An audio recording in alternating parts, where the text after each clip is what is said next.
Because if you're not going to change the definitions, I'm telling you this right now, you will be an absolutely crystal clear, amazing looking Muslim, but you will be the biggest cancer in Islam. Now you tell me, Palestine is going on, now Iran is going on, tomorrow, God willing, Pakistan is going on. They've actually officially stated it. While Palestine's machine is still, being grinded and Muslims are being killed every single day. It is not our hijabs or our beards. No one has a problem with that. It is the definitions of the Quran that they have a problem. That your book calls success something else. That's what it means when Allah says, Ya ayyuhallazina amanu kunu ansar Allah. You gotta be amongst us. Have you seen the Palestinian girls grabbed by the IDF? Not just their hijab, they're thrown down, beaten, raped, killed. And Muhammad in Lebanon and Sahil in Pakistan. We're protesting. I swear to you right now, Netanyahu is not the problem. Israel is not the problem. America, I swear to God, is not the problem. This boy has written the problem right here. Muhammad from Lebanon and Sahil from Pakistan is the problem. We are the perfect enemy of whoever wants to damage Islam. Because we're not going to do anything.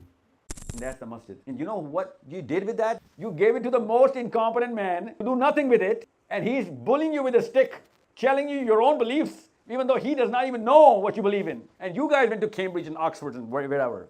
4 professors flew, 2 from England, 1 from France, 1 from Germany. 4 professors, I know the names. They took a flight from these 4 countries, 2 countries to America on the 9th of October. 48 hours later, America gave Israel $100 billion. That is spirituality.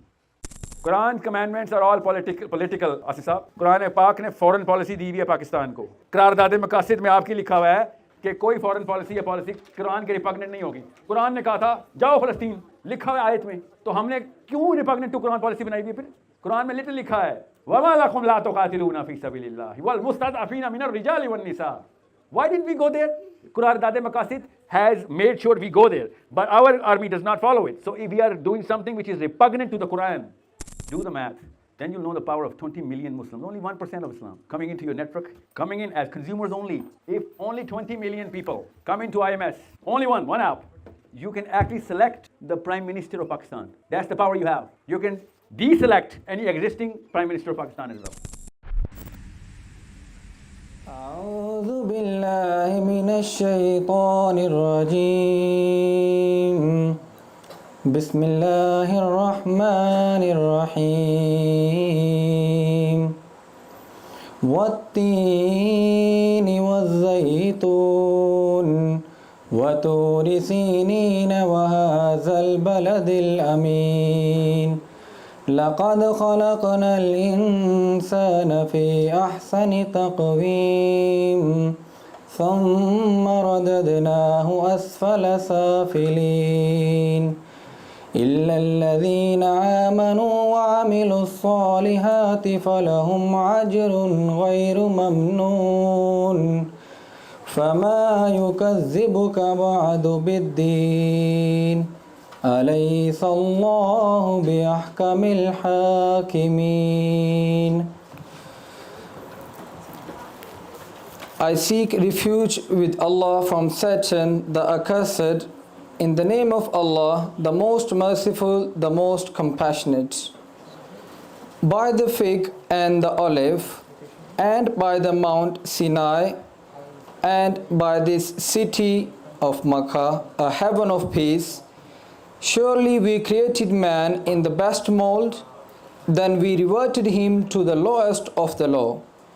Except those who have faith and do righteous deeds, this is a never-ending reward. Who then can give the lie to you, O Prophet about the reward and the punishment? Is not the Allah the greatest of all sovereigns? Sadaqallahu Adeem.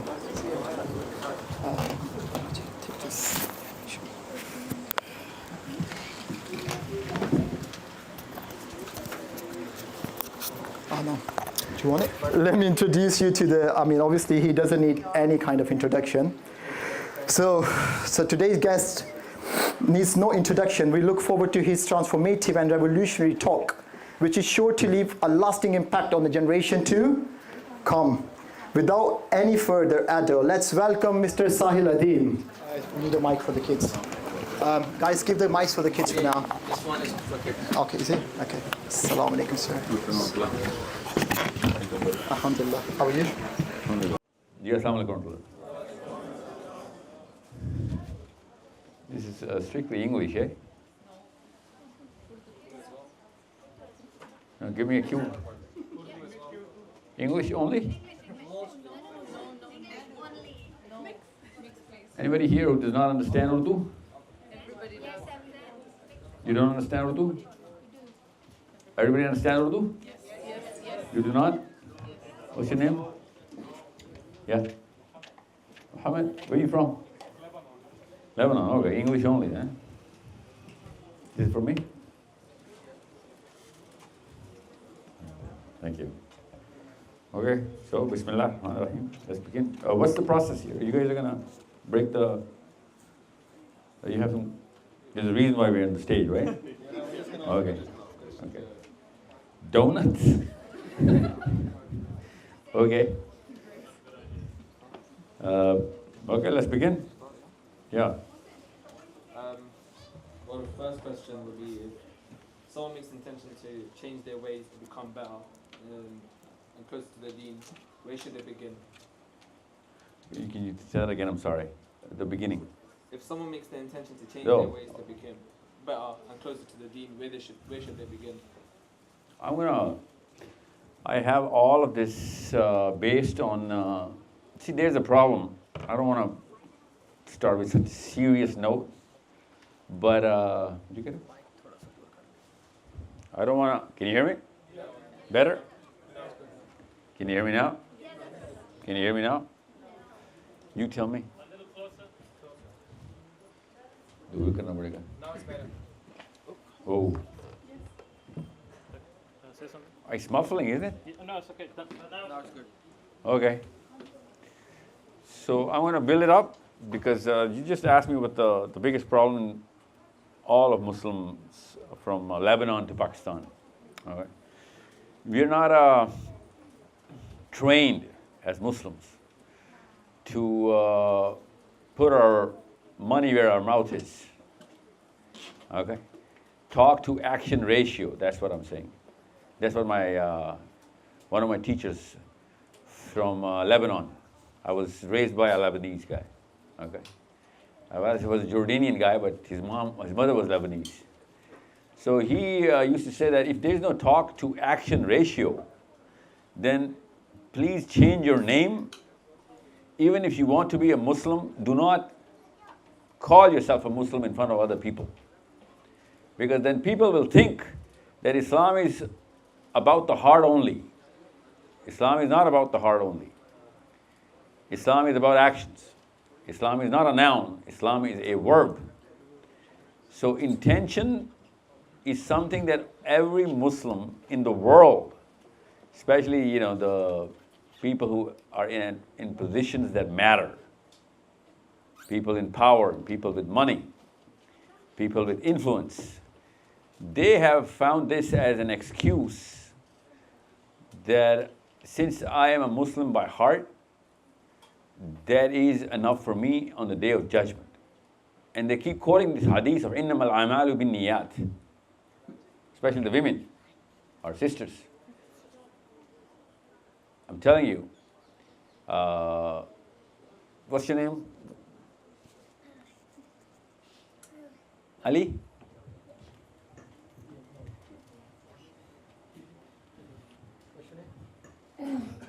What's his? Ali.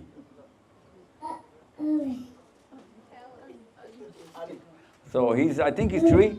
He's three? Who's the mother or father? Five. He's five? Five. He's five. Yeah. Okay.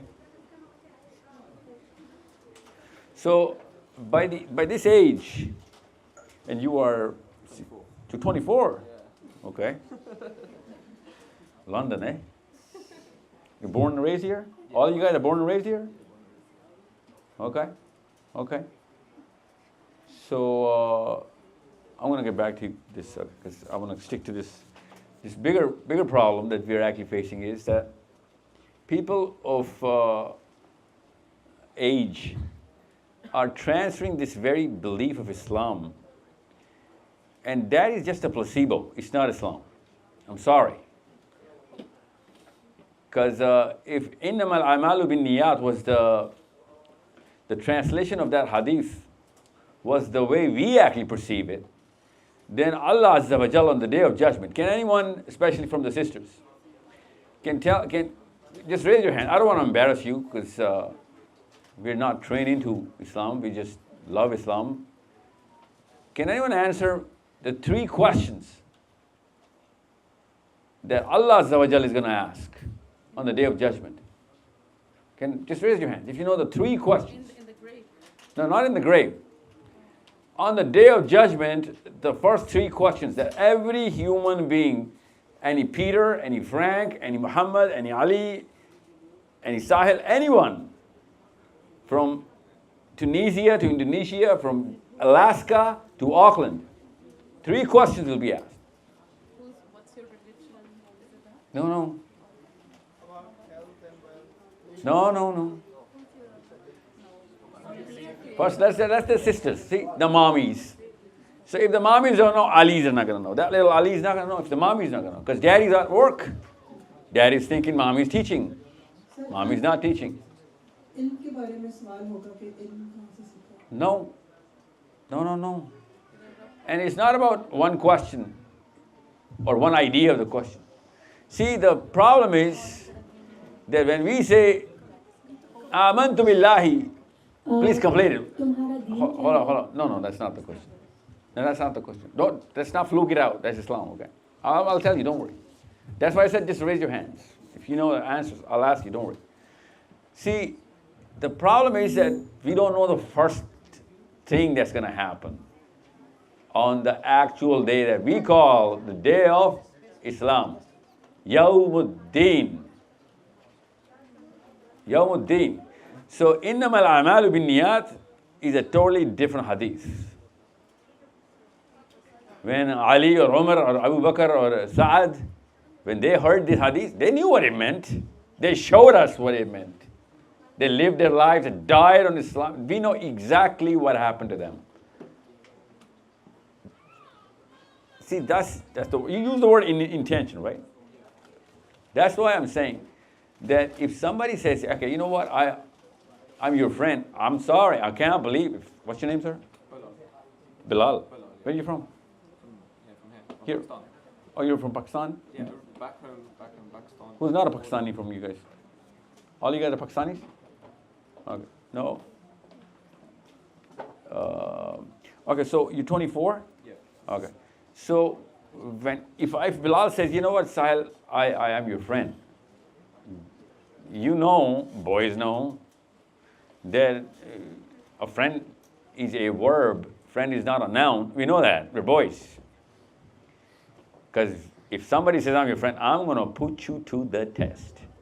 Everybody does that, regardless of whether he's English or not. You guys are in England, you guys need a lot more friends than anyone else. Brown folks. You know what I'm saying? What's this for? Additional. Okay. Real? So there is some echo coming from your headset. इसमें echo आ रहा है. Fix that. Yeah? That's better. Yeah? निकाल ली? No, we're good, don't worry. The price, the return on investment is not that much. Or at least fix this. Try during the failure structures. Yeah? Slow जल्दी आ गया. In testing, we had issue with that because it's too sensitive. If you can use that one, it's better. I'm not gonna. In that case, we're good to go.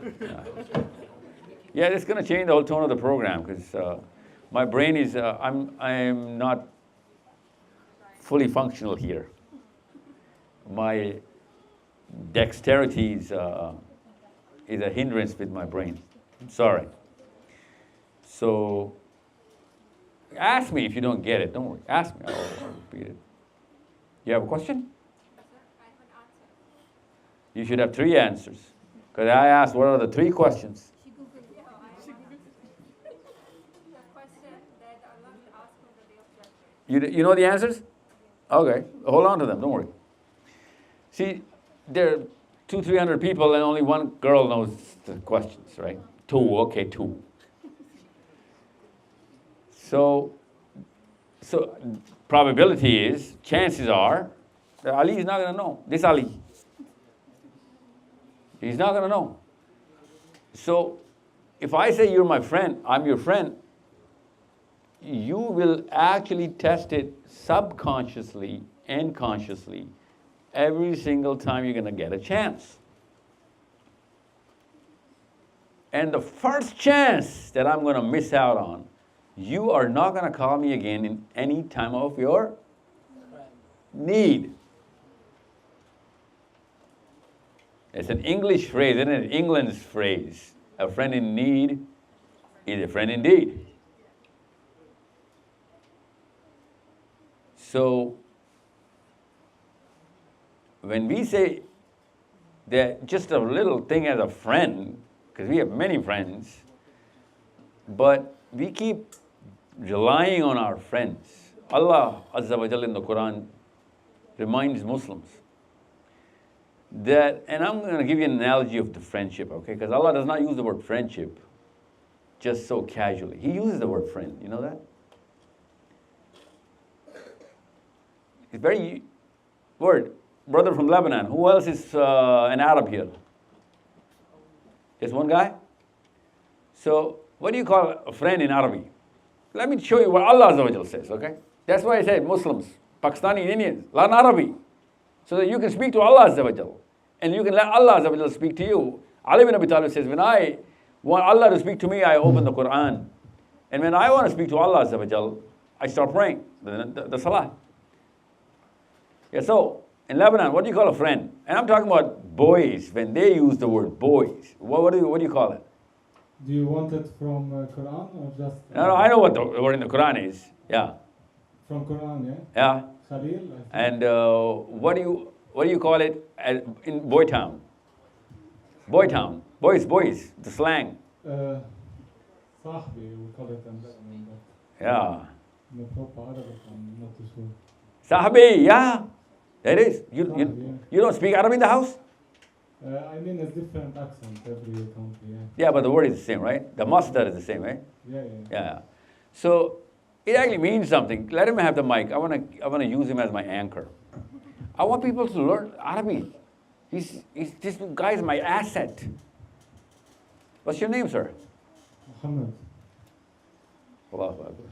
may Allah make us like very close to Him, inshallah. So Allah Azza wa Jalla in the Quran says, Ya ayyuhalladhina amanu kunu ansar Allah. So Muhammad, what does that mean? Just follow what Allah told us to do, like. Yeah, follow see, the commandments. English is not your first language. No, Yeah, that's why. struggling. I wanted a guy who's Arabic and English at the same time. He would have given me the real English of what real Arabic is. You're still, learning the ropes. So, Allah says, Ya ayyuhalladhina amanu kunu ansar Allah. Kunu means be. Okay, be. Ansar Allah means be the helpers. That's the English word. Some dude who did not know English or he did not know Arabic at the same time wrote, be the helper of Allah. Do you think Allah needs help? Do you know if any Muslim who believes that Allah would require help? Then who would translate Kunu Ansar Allah as be the helpers of Allah?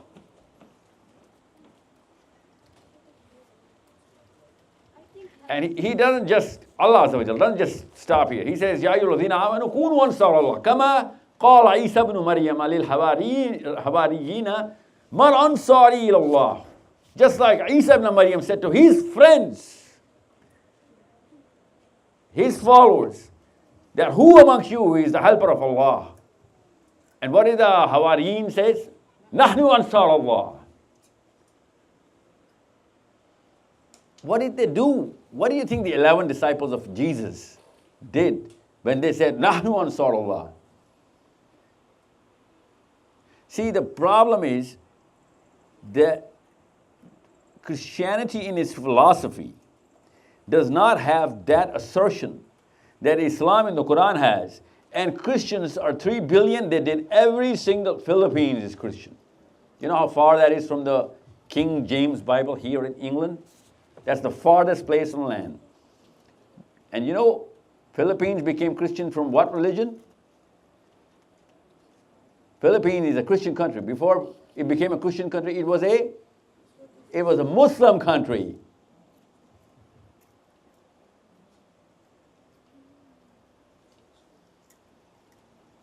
You need to understand, the first few generations after our Prophet ﷺ were not just talk, they were action.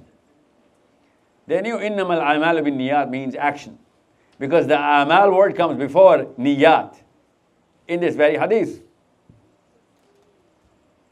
But we have no amal but niyat, and we think this hadith applies on us. Allah's Prophet said, innamal a'malu bin niyat. We think we qualify for this because we have a great heart. We want to do stuff. We have good intent. And I'm sorry, we're not qualified because the hadith says, innamal a'mal. Well, we have no amal. So, I'm telling you this right now, like it or not, the IDF is on a higher scale in the very principle, higher scale. Because whatever they believe in, they're doing exactly what their book is telling them to do. They're doing, the word is doing. And whatever our book is saying, we are literally doing nothing what the book is saying. So now ask me this question. If someone makes the intention to change their ways to become better, closer to the deen, where should they begin? So someone intends to Change their ways to become change their ways. So the first thing is to change the definitions. Because if you're not going to change the definitions, I'm telling you this right now, you will be an absolutely crystal clear, amazing looking Muslim, but you will be the biggest cancer in Islam. And on the day of judgment, you will be treated just like Hamza alayhi salam treated the Muslims from Mecca on the day of Badr. Do you know what happened to the Muslims of Mecca on the day of Badr? Bilal, they were your age, you know that? Between 17 and 24. Did you even know that there were Muslims in Mecca on the day of Badr? Do you think everybody migrated to Medina? There were still some boys who were daddies and mommies did not migrate. They couldn't.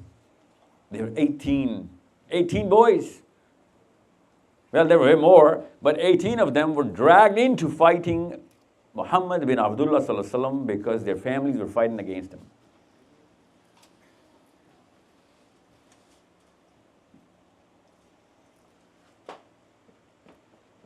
So what they did was they gathered a little council. And they said, you know what? We don't want to fight our own Prophet sallallahu alaihi wasallam. Our folks are not Muslims. But we have no choice because they're going to beat us to be in Badr. They're going to beat every yard of the way towards Badr, and they will, and they did, by the way. They were beaten to join the army, and they went to fight the Muslims. They were Muslims. So they held a little council one night before. And boys will be boys. You know what? They were coming out shortcuts and everything, right? So they said, I have an idea. One of them says, I have an idea. What we'll do is, we will go there, obviously, but we will not fight. And we're going to sneak out into the lowest ranks, the farthest from the Muslims, and we're going to keep ourselves there so that we would not have to fight. And then come what may. And that's exactly what they did. They stood in the last ranks. They did not participate in the fight. And we all know what happened in Badr, right?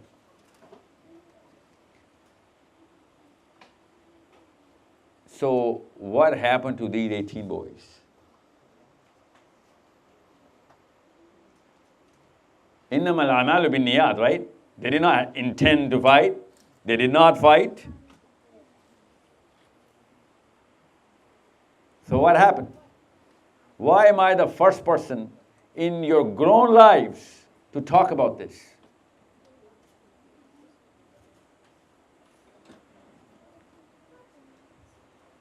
So Hamza, the uncle of the Prophet ﷺ, he called him out and he says, do you know what just happened because of you? Do you know what just happened because of you?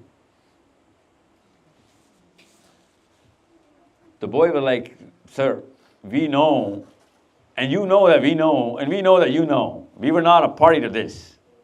Everybody knows. Now our folks have lost the fight, but you know that we did not participate.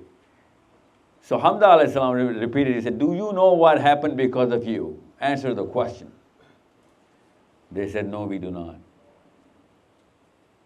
So Hamza alayhi salam stood up and he says like this. He said, because of you, Abu Jahl, Abu Sufyan, Umayyah, Utbah, all of these guys, when they were fighting, they were coming in because of you guys. These 5 or 6 names that I'm telling you, they were not activated. They were going to come regardless of whether you joined them or not. Because of you, Allah Azza wa Jal, the creator of heavens and earth, he got activated and he had to maneuver a miracle. The whole universe came into action. And because of you, a miracle came upon Muslims that we were shown more to you guys than you guys were shown less to us. In the Quran, Allah Ta'ala talks about this miracle, and on the day of Badr, we made them seem less unto you, and we made you seem more unto them. You know what that means? That means numbers. And you 18 of you, you thought you don't matter? You changed the whole ball game at the universe level. You think your little council last night was not known to Allah Azza wa Jal?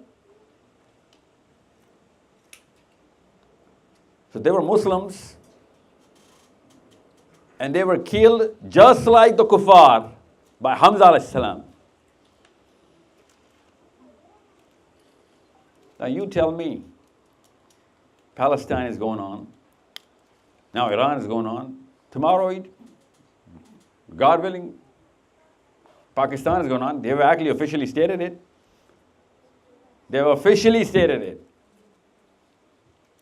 And it's just 1, 2, 3. No, it's not 1, 2, 3. It's 27, 28, 29. 26 of the Muslim, martyrdoms have already happened in front of in the last 2 decades. Iraq, Libya, Somalia, Sudan. You want me to go through the list? Everybody knows. Syria, then Iraq, then again Syria. All of this while Palestine's machine is still, being grinded and Muslims being killed every single day. And you know who we are? We are those 18 boys.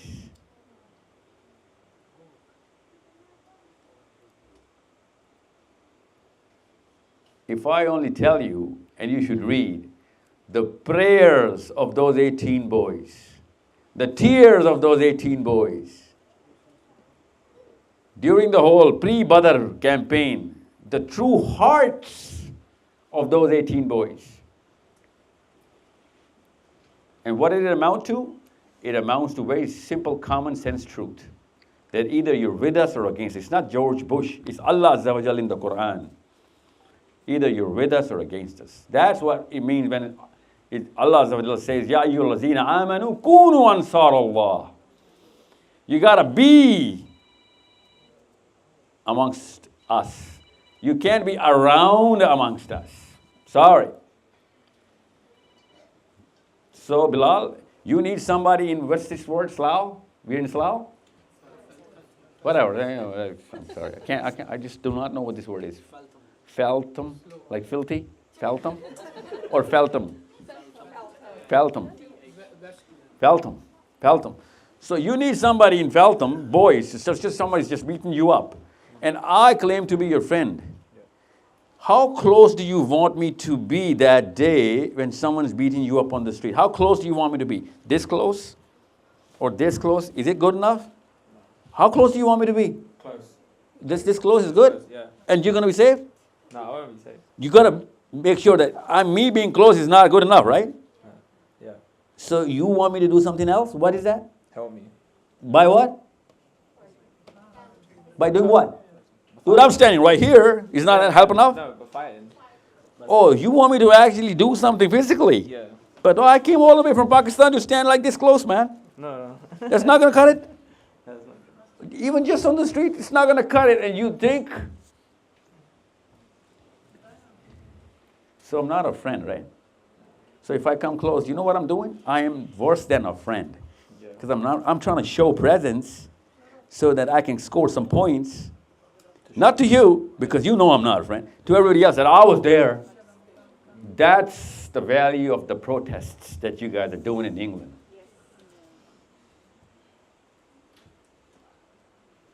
Now you tell me. Now ask this question again, Bilal. The soul makes the intention to change their ways to become better, closer to their deen. Where should they begin? Closer to their deen. Intentions. Closer. It's not going to amount to anything. And I'm telling you, these sessions, this session, million more sessions are not going to change anything. Because you've had these sessions before. It's not your first session. A Muslim man or a woman standing on the pulpit talking about the Quran or common sense. No, it's not going to change anything. So what happens? Why is there no change after a million more sessions? No action taken. No action taken. So what happens what's the difference between changing and attending sessions? What's the difference between intentions and that change that the boy is talking about?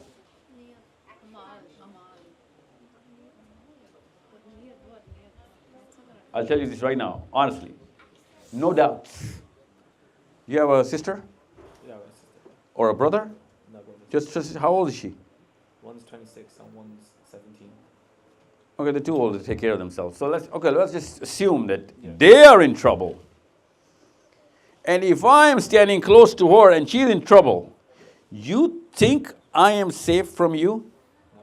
I'm not safe from you, right? No. Yeah. Even though I came close. Yeah. But no, I am even worse than the guy hurting her.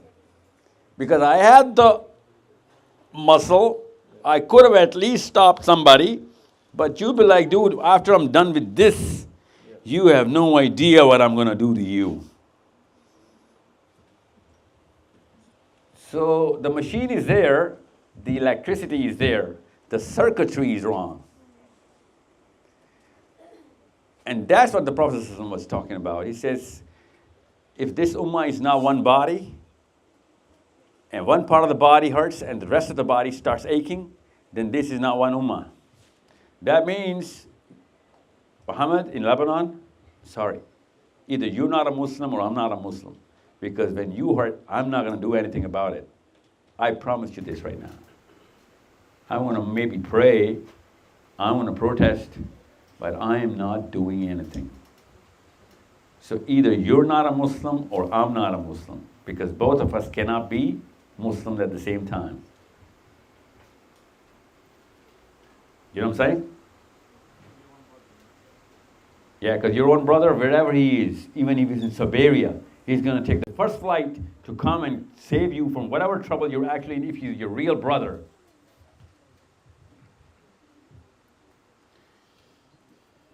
This age of a girl with hijab on, what's your name? Maryam, she was sitting on the stage like this. Not a stage, she was on the sidewalk. What do you call it? Pavement here? Pavement?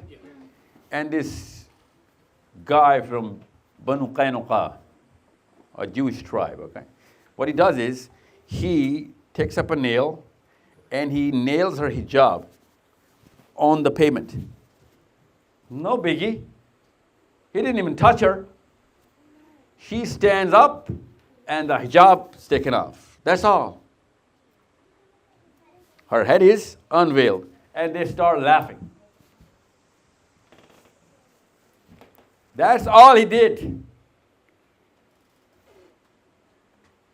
They start laughing. She makes a huge cry that, oh my God, you are not safe anymore.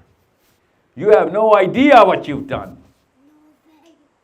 Where did she get the guts to say that to the whole tribe of Banu Qaynuqa? See, if somebody does that to you in Feltham, you're not going to be able to do anything, let alone think that you're going to claim. That claim came true in 24 hours. You know how? You know how it got true? It became true? She stood up, she started crying. She said, you guys are all gone. You have no idea what you just did. And they were laughing because it was just a small practical joke on a Muslim woman. What? The hijab got turned off.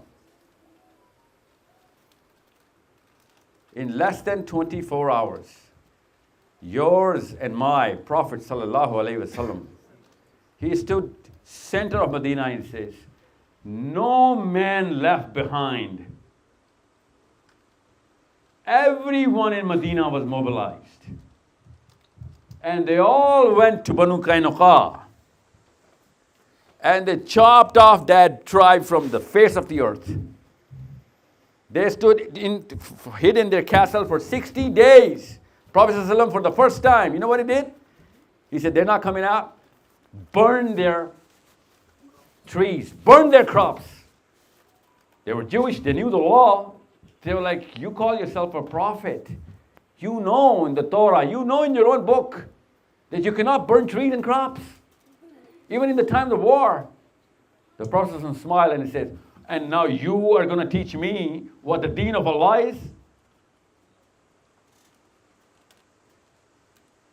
We're going to call out the rats, we're going to smoke your sewers. All the rats are going to come out. And they did come out. What happened, Maryam? Just a practical joke, hijab off the head? Have you seen the Palestinian girls grabbed by the IDF? Not just their hijab, they're thrown down, beaten, raped, killed. And Muhammad in Lebanon and Sahil in Pakistan, we're protesting. Sorry. This question, can you unlock this? See, most of the Muslims are not going to do anything, I'll tell you this right now, because it has become overwhelmingly a task. Overwhelming that, oh, I cannot do anything. This is the idea, this is Netanyahu, this is America, this is Europe, this is the West. It's like a million, billion, trillion kind of figures in dollars and in, shells and in bombs and tomahawks and in fighter jets and all of those, whatever's going on there, and I'm just one guy. That's not the problem. I swear to you right now, Netanyahu is not the problem. Israel is not the problem. America, I swear to God, is not the problem. This boy has written the problem right here. Muhammad from Lebanon and Sahil from Pakistan is the problem. We are the perfect enemy of whoever wants to damage Islam. Because we're not going to do anything. And you think that's a surprise? Our own Prophet ﷺ says to the Sahaba, you are in thousands and Allah has put the world right under your feet. How did the world come under their feet? We're going to talk about this. But there will come a time you will be in billions. He used the word billions. And you will be served like chicken on the dining tables of the world, and they'll be chopping you off and you won't be able to move a muscle because you'll be dead meat. The Prophet said, the Sahaba said, Ya Rasulullah, we will be in billions and we'll be served like meat and people will be eating us.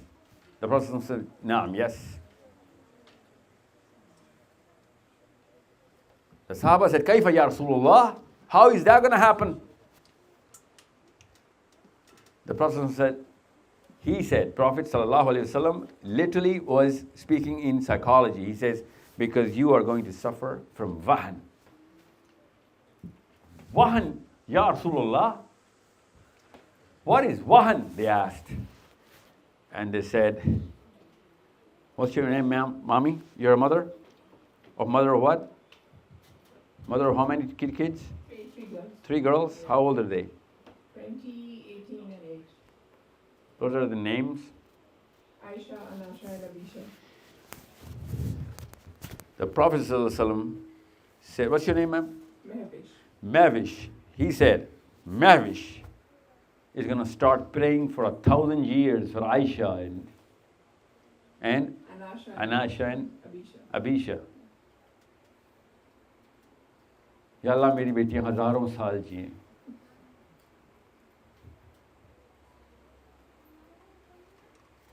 And Prophet ﷺ said, who's the father in the house? Who's got kids? You have kids? What's your name, sir? Usman Ghani. Usman Ghani. Your name is Usman Ghani. How many kids do you have? For now, one. You have, for now, 1. Yeah. The Prophet said to the Sahaba that you will be billions and mavishes are going to be afraid of death. And Usmans are going to be chasing big cars, big houses, wives, and bank accounts. That is wahan. It's not about what the wahan is. It is not, everybody knows what wahan is now. It is not about what wahan is. It is about what Sahabas did not have. This hadith shows the hard wiring of the psychology of the Sahabi. The word you use, Sahabi. Okay? That's the hard wiring. That the Sahabas did not get afraid of dying. That's not naturally possible. No, they were not afraid of dying. They were afraid of dying, but they were afraid of dying useless. They were afraid of dying, but they were afraid of dying without punching some real achievements. Were they not in the love of dunya? Of course, that's natural to love. In the Quran it says you love your boys and your girls and your daughters and your sons and your wives and your whatever you got.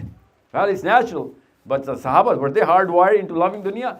Well, they were hardwired into loving dunya so that they can spend it, so that they can construct whatever is going to come on the Day of Judgment. And that's, by the way, sisters, the first question on the Day of Judgment. The first question is anti-wahan. The first question is against wahan. So in other words, the first question is, did you have wahan? Of course, it's not the first question. Because whatever the first question is, that goes literally against what wahan is. Because the first question is, when we gave you power, which means you can move muscles, you could talk, you can walk. When you gave you power, somebody with money, somebody with health, somebody whatever. When you gave, what did you do with that? So I, Bilal, can easily tell you what I do with my power. My wife and my kids. That's what my power's epicenter is. Actually, that's a scope is, not the epicenter. You're being trained to make sure your wife and kids only, even if you have to, whatever, sneak out from or snatch from his wife and kids. Because then you'll be a great father and a great husband. That's our hard wiring. That's the Muslim hard wiring right now. Yeah, I'm telling you this, right? You cannot be, you're not even going to have a friend on the street of Feltham if you don't have enough of a, resource. You're not going to get married. Are you married? No, not yet. Yeah, no, you cannot get married unless you live up to the wahan. I promise you this, sisters. If I give you a resume of a boy which you would, if you were looking to get married, and if I give you a resume of a boy, whatever checkpoints that you have, that is the exact opposite of what Islam demands. I'll do a litmus test. Any Sahabi that you know of, you would never ever marry if he were presented not as a Sahabi to you. You would be mourning that day when your parents would say yes to any of the name that you know of. Abu Bakr, Umar, Ali, Uthman. Well, you would marry some Uthman profile, but you would not marry for more than a day, because then you'll be like, if you had to do all of that, then why did you get married in the first place? You would never give your daughter, all three of them, to any one of those profiles, especially of Ali bin Abi Talib. You know what the profile of Ali bin Abi Talib in this planet was? Do you know Ali bin Abi Talib? Do you know his resume on this planet? A parent resume is? Do the math, you'll find out. So we are in the center of Wahan. When we are in the center of Wahan, we are going to procreate Wahan, recreate it in our own kids. Little babies, little Alis. That little kid, what's her name? Or his name, what's his name, boy or girl? Girl. It's a girl, what's her name? Sophia. Sophia? Sophia, yes. Sophia, okay. That reminds me, I have to talk about a certain character building program we just launched. So, this is the fitrah of Allah Azza wa Jal right in front of you. And you and me are going to combine together to corrupt every bit of that fitrah by putting as much wahan as we can. And in about less than 7 years, she will know exactly the color of the lehenga she's going to be wearing on her day of wedding. And even though she's going to be 7, all of these sisters knew that. She will know exactly the plate on the limo from the wedding hall to the hotel. How do you think I know that you know? We're in the same Wahan, the Muslim Republic of Wahan. So my only question is that Wahan is not a Muslim disease, it's a human disease. English suffer from it, Americans suffer from it, the Irish suffer from it. How come they have the power and we don't? That should be your only question. You know what I'm saying? So, the quick answer is, and I'm going to give you the long answer, that we are not even good at Wahan. We are so incompetent that we love the dunya and we can't even work toward getting it. And for that, Allah's Prophet said that, Urdu में बताऊं? बदकिस्मत वो नहीं है जिसको आखिरत नहीं मिली. बदकिस्मत वो है जिसको ना दुनिया मिली ना आखिरत.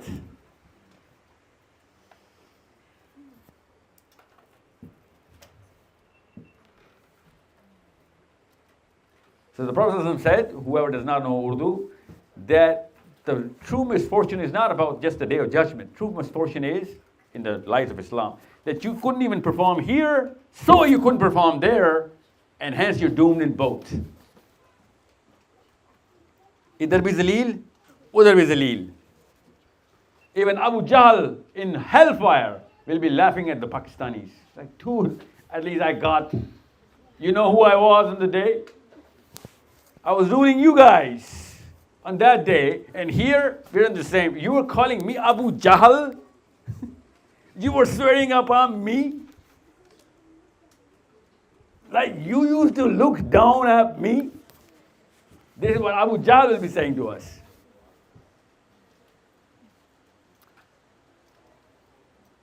So, Bilal, never use this word intention carelessly. Because the word intention means action. Because if you had no action, you did not have any intention in Islam. That's the standard of Islam. It's so basic. I just told you. Can't even call you a friend, man, unless you know I got to put my money where my mouth is. I got to show for it. I got to show every single bit of it. Actually, at your age, we got to show each other some blood for it.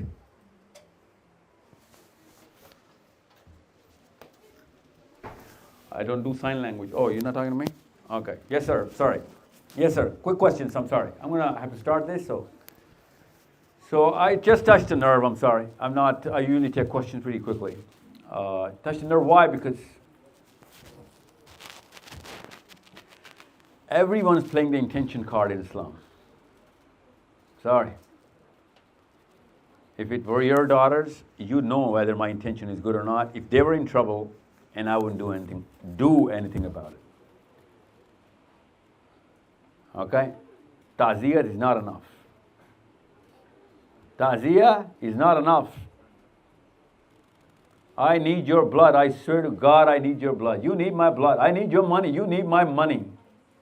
Allah in the Quran says, who's going to give money to Allah? Abu Darda said when this ayah came, Abu Darda says to Prophet ﷺ, Ya Rasulullah, Allah is asking for money. The Prophet ﷺ said, yes, Abu Darda, na'am, Allah is asking for money. So you got to give me blood, you got to give me money. Ya ayyuhalladhina amanu, hal adullukum ala tijaratin tunjikum min azabin alim, tujahiduna fi sabilillahi bi amwalikum wa anfusikum. Take your money out. You know why? Because that's going to take vahan out. Then anfusikum. What's going to take out? Vahan out. Amwalikum wa anfusikum, love of dunya and love of fear of death, both of them mitigated. Mitigated. That's the only way. So I need money from you? Yeah. You need money from me? Yeah. If I don't show you the money and my blood, I am sorry.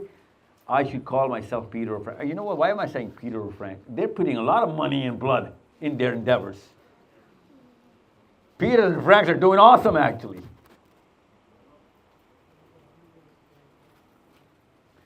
So, next question, sir. My question would be, what's the role of Muslims in the West toward global change? Yeah, that's why I'm here. That's actually why I'm touring the West. I only have hope from you guys. I'm telling you this right now. Pakistan, the masjid has fallen. Okay, the masjid has fallen in Pakistan. Because you're saying Muslims, right? So that's why I'm saying masjid. Masjid has fallen in Pakistan. The masjid has actually officially declared, that it is Islamic duty not to do anything for the global ummah. So the less you're going to do for the global ummah, the better Muslim you're going to be. That's where the masjid has fallen. I'm going to repeat that in Urdu. कि फ़लस्तीन का कुछ भी नहीं करेंगे, तब भी आखिरत में आपको कोई सवाल नहीं होगा. You are a better Muslim अगर आप ना करें, बस दुआएं किया करें. ये फतवा आ चुका हुआ है. Okay? ये हमारे चीफ ऑफ आर्मी स्टाफ पे भी और हमारे नवाज शरीफ पे भी, हमारे इमरान खान पे भी और हमारे ज़रदारियों पे अल्लाह ताला ने he put all of them through the test. And all of them said, it's nothing to do with us. Okay? Because we put these people to do stuff, not to say stuff. अगर नवाज शरीफ भी दुआएं करने के लिए है तो फिर उसको वज़ीर आज़म किस लिए बनाया हुआ है? दुआएं करने के लिए तो मेरी अम्मी है.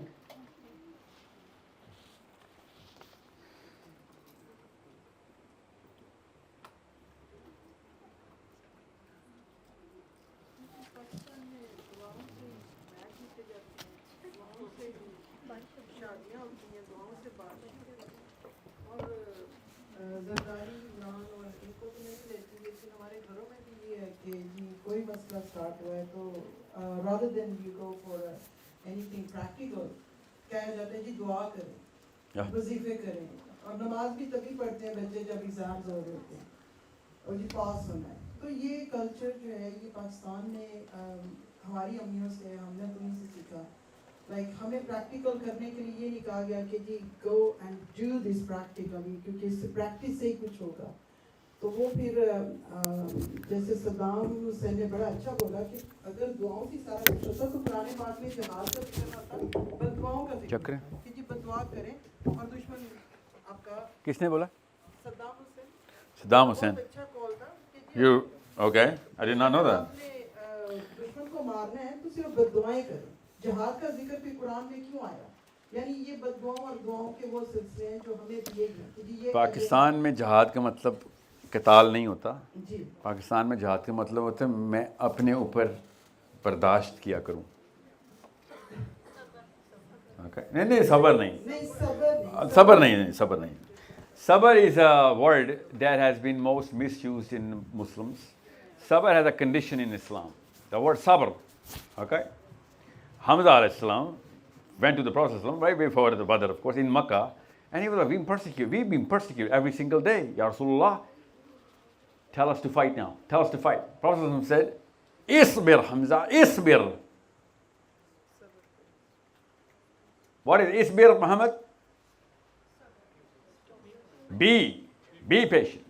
But that same Hamza did whatever he did after Allah's commandments had come down to now fight. Now, we in Pakistan or India or even in the Arabs, we think sabr means that if I'm hurting you and you taking it, that's sabr. That is not sabr.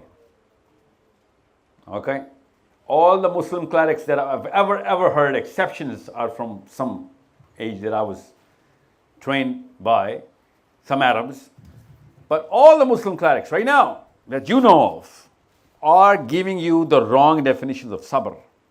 Because they're not putting the conditions in. You cannot do sabr if you cannot do anything about it. Okay? Sabr is when you already have a choice between sabr or something else. You need to understand. Meaning नहीं, इसकी psychology गलत है, ये meaning नहीं। इसकी सब्र की नफ्सियात होती है कि मैंने पहले सारी प्रिपरेशन कर ली हुई है, उसके बावजूद अल्लाह ताला की मदद नहीं आ रही, तो सब्र। अगर आपकी प्रिपरेशन नहीं है तो आप सब्र के लायक नहीं हैं। वतवासौ बिल हक इज फर्स्ट एंड देन वतवासौ बिस सब्र। What did you do for वतवासौ बिल हक? Nothing. Then you cannot qualify for sabr. Sabr is a very high degree for the mighty and the power, the people who've done their homework. Okay? So, you cannot do sabr unless you have a choice to do something else as well. And you make sure that, you know what, I'm not going to do that because I know that there's a lot more complication there and I could be wrong there, so I'm going to do sabr. But we are not on haqq. We cannot be on sabr. If you're not on haqq, you cannot be on sabr. Okay? You need to understand, especially girls. Sisters, most of you sisters are on sabr psychology. That's not, I'm sorry. That is not sabr. That's just cowardice, timidity. You guys are timid and coward. I'm sorry. You're my sisters. I can say that. Okay? One black dude can call another black dude. Just like one Pakistani Muslim can talk to his Pakistani sister and say, आप लोग हक पे नहीं हैं, हक पे आ जाएं, मेरी बच्चियाँ ये सारी जो बेटी क्या नाम है बच्ची का, ज़ारा, इसकी आखिर स्टेक पे लगी हुई है, मेरे और आपने जो करना था कर लिया, इसको तो नहीं ख़राब कर सकते ना। ये छोटी बच्ची आखिरत में आपकी सबसे बड़ी सज़ा ये नहीं है कि आपका नाम क्या है कि हफ्ज़ा को आग लगा रही हो। आखिरत की सबसे बड़ी सज़ा है आपके सामने ज़ारा को खड़े होकर इसको आग लगा रहे हो। एक सेकंड के लिए इमेजिन तो करें, इसको फरिश्ते आग लगा रहे। Do you have the guts to imagine that? No, come on, you have to do that. That's the Quran telling you. So, जब बम फटता है ना फ़लस्तीन में तो असली आग निकलती है और असली ज़ारा को लगती है, वो हमें नहीं लग रही। इसको हल्का सी आँच आएगी तो आप आसमानों में चली जाएंगी आपकी चीखें। So make her a savior of all the Zaras. Don't make her, plus you girls are playing the victim card a little too much. Victim is not a hero in Islam. Hero in Islam is whoever saves the victim. Victim here is a victim there. It's a very simple philosophy. Victim here in this planet is a victim there in that planet. Yes, ma'am, you have a question?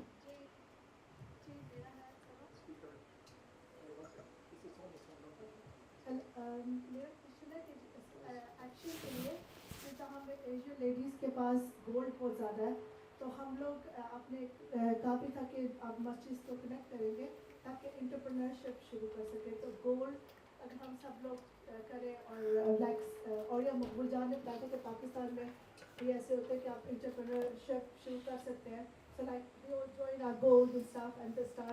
Good idea. I'll tell you what you guys are going to do. Because I'll give you an idea right here. The masjid idea, that Hayal al-Falah project. Yes. The first thing you're going to do is you're going to convert this masjid into a giving building, not a charity begging building. Masjid in Islam is not a beggar. You need to convert your masjids into business centers and make sure Muslims are being fed by the masjid, not the other way around. Invest. We need financial capital. We do not need your money. We need your profits. We need your strength, your muscle. You're not going to give us anyway. We're Muslims. We're not beggars. No, I'll tell you. I'm answering your question. Listen. Your gold or whatever you have, you should know where to put it. You know how much real estate England has in masjids? The number one, bar none. There's a daylight between number 1 and number 2. Number 1 real estate in England is owned by Muslims, and that's the masjid. And you know what you did with that, you English Muslims? You know what you did with that? You gave it to the most incompetent man to do nothing with it, and he's bullying you with a stick, telling you your own beliefs, even though he does not even know what you believe in. And you guys went to Cambridge and Oxford and wherever. सवाब नहीं है वो, गुनाह है, गुनाह है. Sorry, cancer के cell को तेल देना गुनाह है. That's it. इसको स्टेबलाइज करें. बर्मिंघम में, you know Shahid Bhatt in Birmingham? Look him up. I just spoke to him. We spent the whole 2 days together on the road. He's showing me real estate. It's like, what can you do about this? A Muslim man has enough dignity to start crying then when the masjid is begging Muslims. Your health plans, your education plans should be funded by the masjid. And you can do that if the masjid is making money. That's what the Masjid al-Nabawi was doing. Masjid al-Nabawi was not even a single dirham. Na'udhu billah would Masjid al-Nabawi kuch chande mangegi kabhi. Masjid al-Nabawi was feeding the Muslims, educating the Muslims. How? Because Muslims were taking up all of those challenges जो आप लोग नहीं कर रहे. आपको पता है, the biggest, you guys are Pakistanis now, come on, you guys should know. Pakistan से नंबर 3 टॉप 3 कंटेंडर्स इंग्लैंड आने के क्या कैटेगरीज हैं, आपको पता है इस बात की? जो वीज़े लगवा रहे हैं आप लोग, वर्क वीज़े, टॉप 3. इलीगल की बात नहीं कर रहा हूँ, लीगल वर्क की बात कर रहा हूँ, स्टूडेंट नहीं. Listen to me. All of those healthcare industry plans can be hosted from your masjids.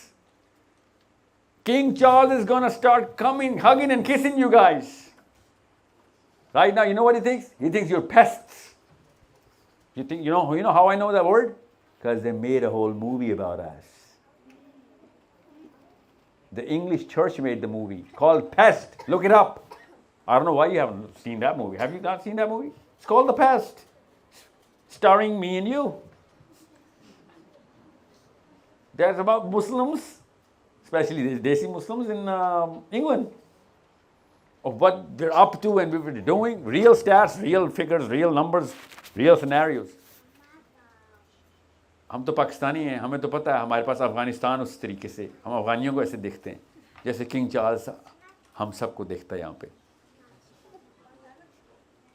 You guys are not old enough, I was not born yet, but you know, news is, and you can ask the old folks, कि पहले पाकिस्तानी बंगालियों को ऐसे देखते होते थे कि ये किधर से बीमारी ज़्यादा लोग आ गए, गंदे ऐसे ना. हमारे आबाओ दादा ऐसे करते थे, तौबा इतने कोई गंदे लोग हैं, इनके मोहल्लों में जाओ तो कंताफुन की फजा होती. Remind you of Ilford? Doesn't it? Yeah, it does. I went to Ilford. I was there yesterday. It's not that bad? You mean not as bad as the sewage system? Yeah, maybe not. Come on, we're Pakistan mein koi nahi sun raha, fikr nahi kare. The police, the council, no one's listening. What do you think? It's a joke? You think it's a coincidence ke sara ka sara gora bhag deta jahan pe Pakistani enter hote hain? What do you think they run away? They don't like the way we look? Come on, at least be honest with each other. Yes, our standards of life are pungent.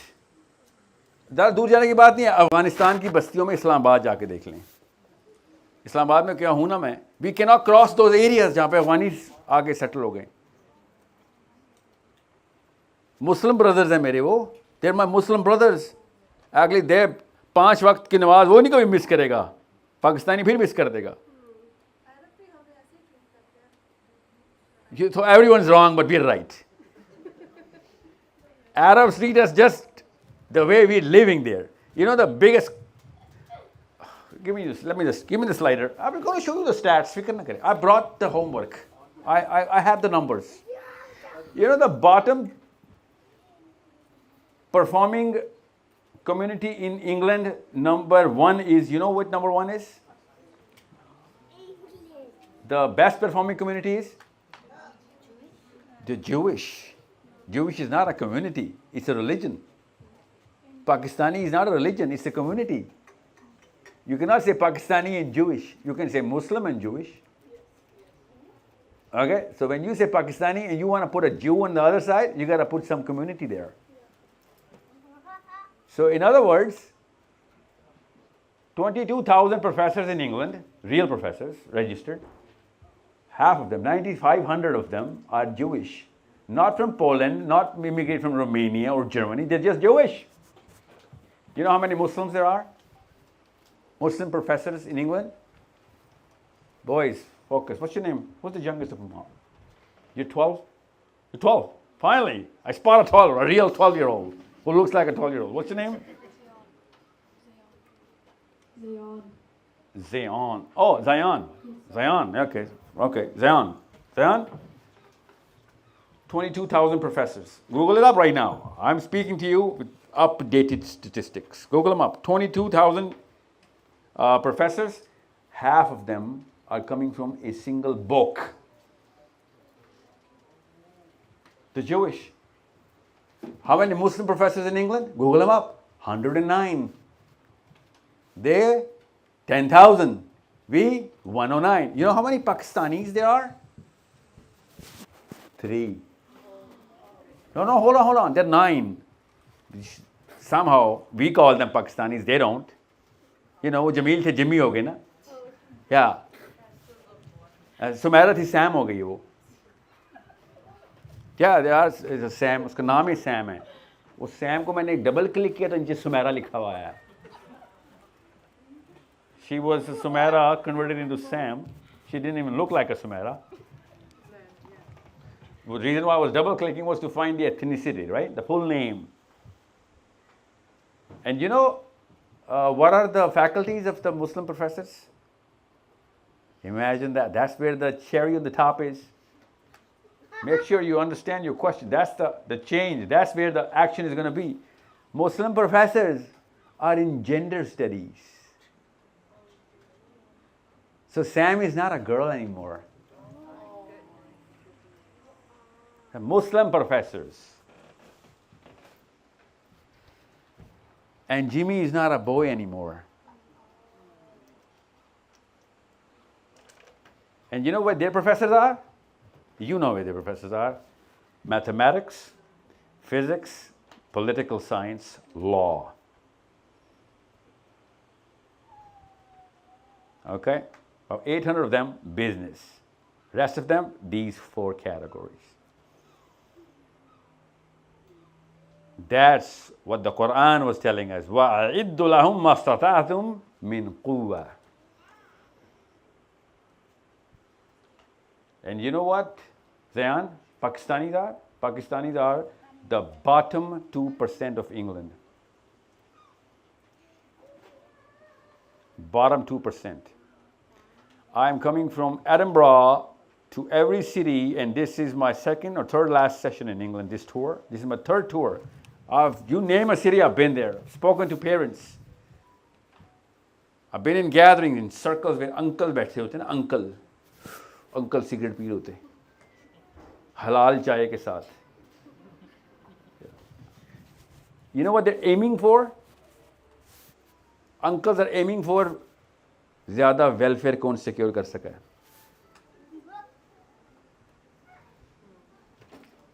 ये घर के बुजुर्ग हैं हमारे. ज़्यादा ज़कात कौन secure कर सका है.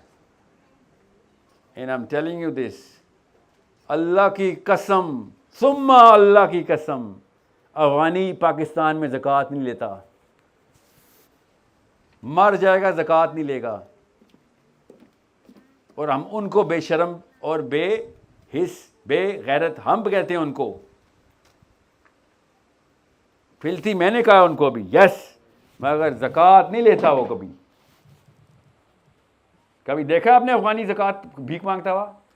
कभी देख भी नहीं सकते आप. आपने समझा ही नहीं इसका मतलब है इस्लाम का मतलब कि अगर आप ज़कात मांगने पर भी ओके हो गए हैं तो वो भी एक गैर मुस्लिम लैंड में आके.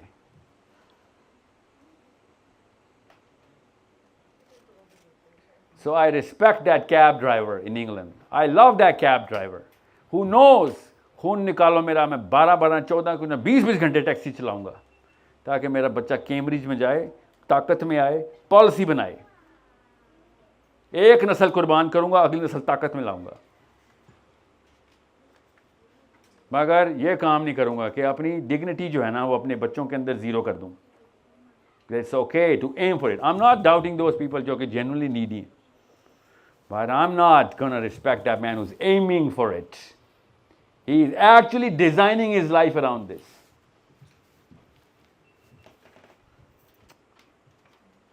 So you tell me, where should I begin?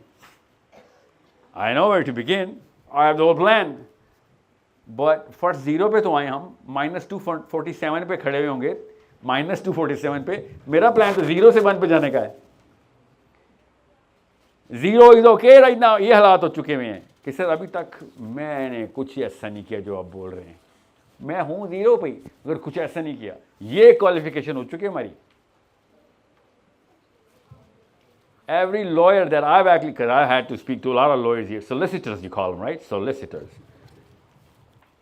13 solicitor से बात हुई है मेरी. And I am not saying कि हर ऐसा है, मगर 13 का सैंपल मैंने लिया बिकॉज ऑफ व्हाटएवर रीजंस. और 13 के 13 ने कहा सर लॉ को छोड़ें सर, टेक्निक बताता हूँ. टेक्निक तो मुझे आनी चाहिए, लॉ तुझे आना चाहिए. देसी सोलिसिटर्स लॉ ही नहीं, जुगाड़ लगाने की कोशिश करते हैं. And they think that they are better than the white lawyer or the Jewish lawyer or the this lawyer or the African lawyer. Are you kidding me with this? You're the only man who should know the book. But no, book sir, law शा कुछ नहीं, मैं बताता हूँ चलता क्या है इधर. So that's the problem that you and I are going to change in Zayan. Zayan, you need to be disowned by your own elders if you do any of this. But your elders, if they recognize and respect you for it, they are the problem for you. Netanyahu is not that problem. By the way, in Israel, the real law is followed by every Jewish or anybody else. It's us who break the law in our own lands. That's why they rule us. Okay, so let me just take the questions quickly, and then, because I need you to, because this is the real thing. This is not intention slides. These are action slides. And I need that action from mothers especially.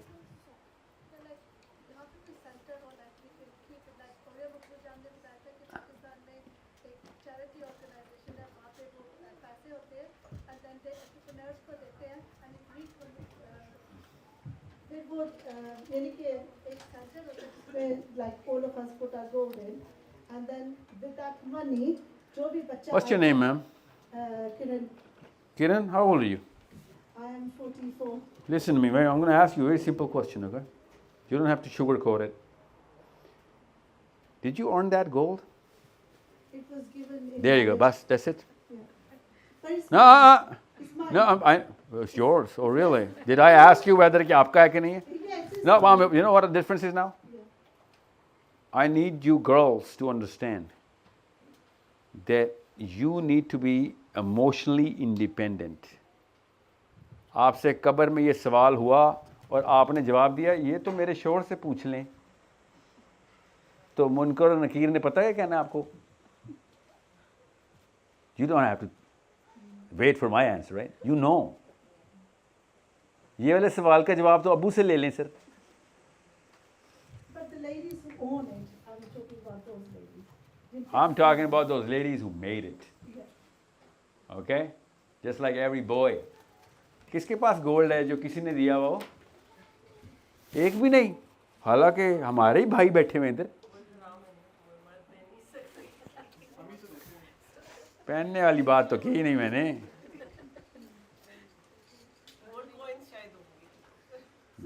किसी के दिए हुए कुछ नहीं होंगे, सबके अपने बनाए हुए होंगे. You understand me?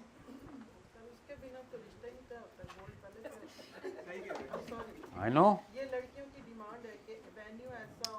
ओहो, बात कहीं और चल जाएगी, बात कहीं और चल जाएगी. तो किरण, you need to understand that Oriya Maqbool Jan is talking about financial independence of Muslims. Okay? Because आपने कहा था कि आप कह रही हैं सर क्यों ना सारी लड़कियां शादी कर लें, गोल्ड आएगा, गोल्ड फिर मस्जिद में डाल दें. That's what you're saying. No, I'm saying the ladies. The ladies own who own how? gold. How? But, Whatever. Really? But whatever. तो चोरी भी कर लो खैर है ना? no, through Hakmer Through Hakmer. or through what? So our plan is to work. Your plan is to marry. No, what I'm saying is Kiran, through inheritance, through daddy dying, husband dying. खुद भी बनाया हो. Do you get what I'm saying, right? Oh, come on, Kiran. I know what that you want to give. I swear, I absolutely, I can see the glitter of that gold already. Pure intent. Kundan है वो, सोना भी नहीं है, कुंदन है वो जो आपके पास पड़ा. इतना खालिस है. आपकी नीयत पे नहीं शक कर रहा हूँ. मैं आपको ये बता रहा हूँ, पर्सपेक्टिव बदलें. Okay, make women come into the actual dignity of Islam that you can call decisions. Right now, you're not calling any decision. Somebody gave you a goal, temporarily you have that decision-making power. It goes, your decision is gone. You understand me? वो ये कि आप जब आपने कहा था कि आप मस्जिद इतना इजारा मेरे पास आओ. इस सारा को सोना कैसे बनवाऊं बताएं? क्या शादी कराऊं इसकी? No, sir. ये कैसे सोना बनाएगी? How is she going to make that goal? Look at her. Look at her. Tell her to become an active Muslim. What is she going to do? Get married? No, I'm not saying get married or stuff like that. Marriage is not the solution for everything. लेकिन मैं कह रही कि उसको यानी कि अगर like Muslims who come Who already are married women, उनके लिए तो आपके पास solution है. जिनकी शादियां नहीं हुई वो कहाँ से क्या करें? like start their own businesses या जो भी उनके पास डिग्री है ये कुछ देखेगा with idea. बताता हूँ वो क्या है. अभी बताता हूँ बेटा. And they can start their entrepreneurships and Thank you. businesses. Thank you. और आप कह रही I'll tell you, don't worry. Listen, Islam is, listen, do you think women will be asked different questions in the day of judgment or in the grave? But Pakistani women think like this. Yeah. उधर औरत card नहीं चलना. फरिश्तों ने gender card नहीं खेलना. आपको पता है उल्टा चलना है. औरत देख के दोज़ख में डाल रहे होंगे वो. You know that, right? I have daughters, for God's sakes. You need to make some role models out of you. Otherwise, who are they going to follow? They cannot follow me. ज़्यादा औरतें दोज़ख में हैं. औरत card नहीं चला उधर. साफ समझा? क्योंकि औरत कार्ड खेलने गई थी, वहाँ फेल हो गई. परफॉर्मेंस थी नहीं, सीवी थी नहीं.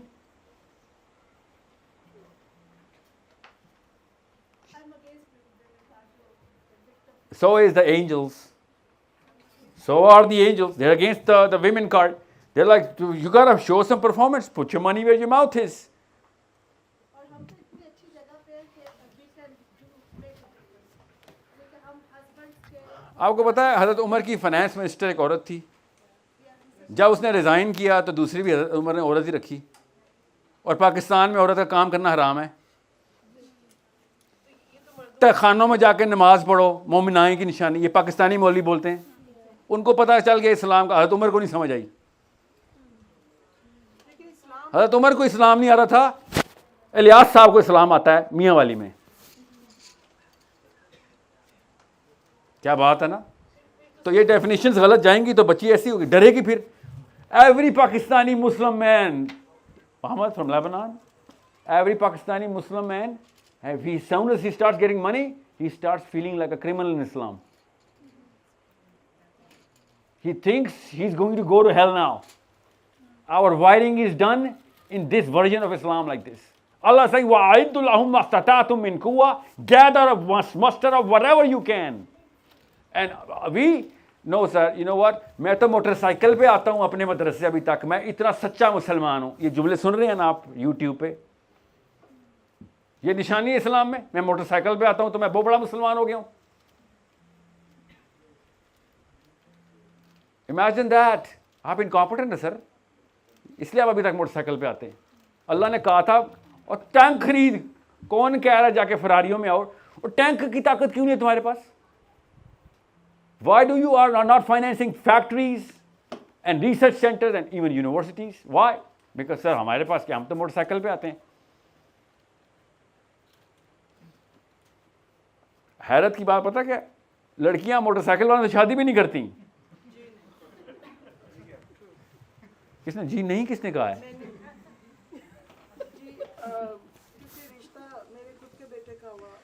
आपके बेटे एक्सेप्शन है, मैं रूल बता रहा हूँ। क्या रूल बताए ना। पहले गाड़ी पूछी गई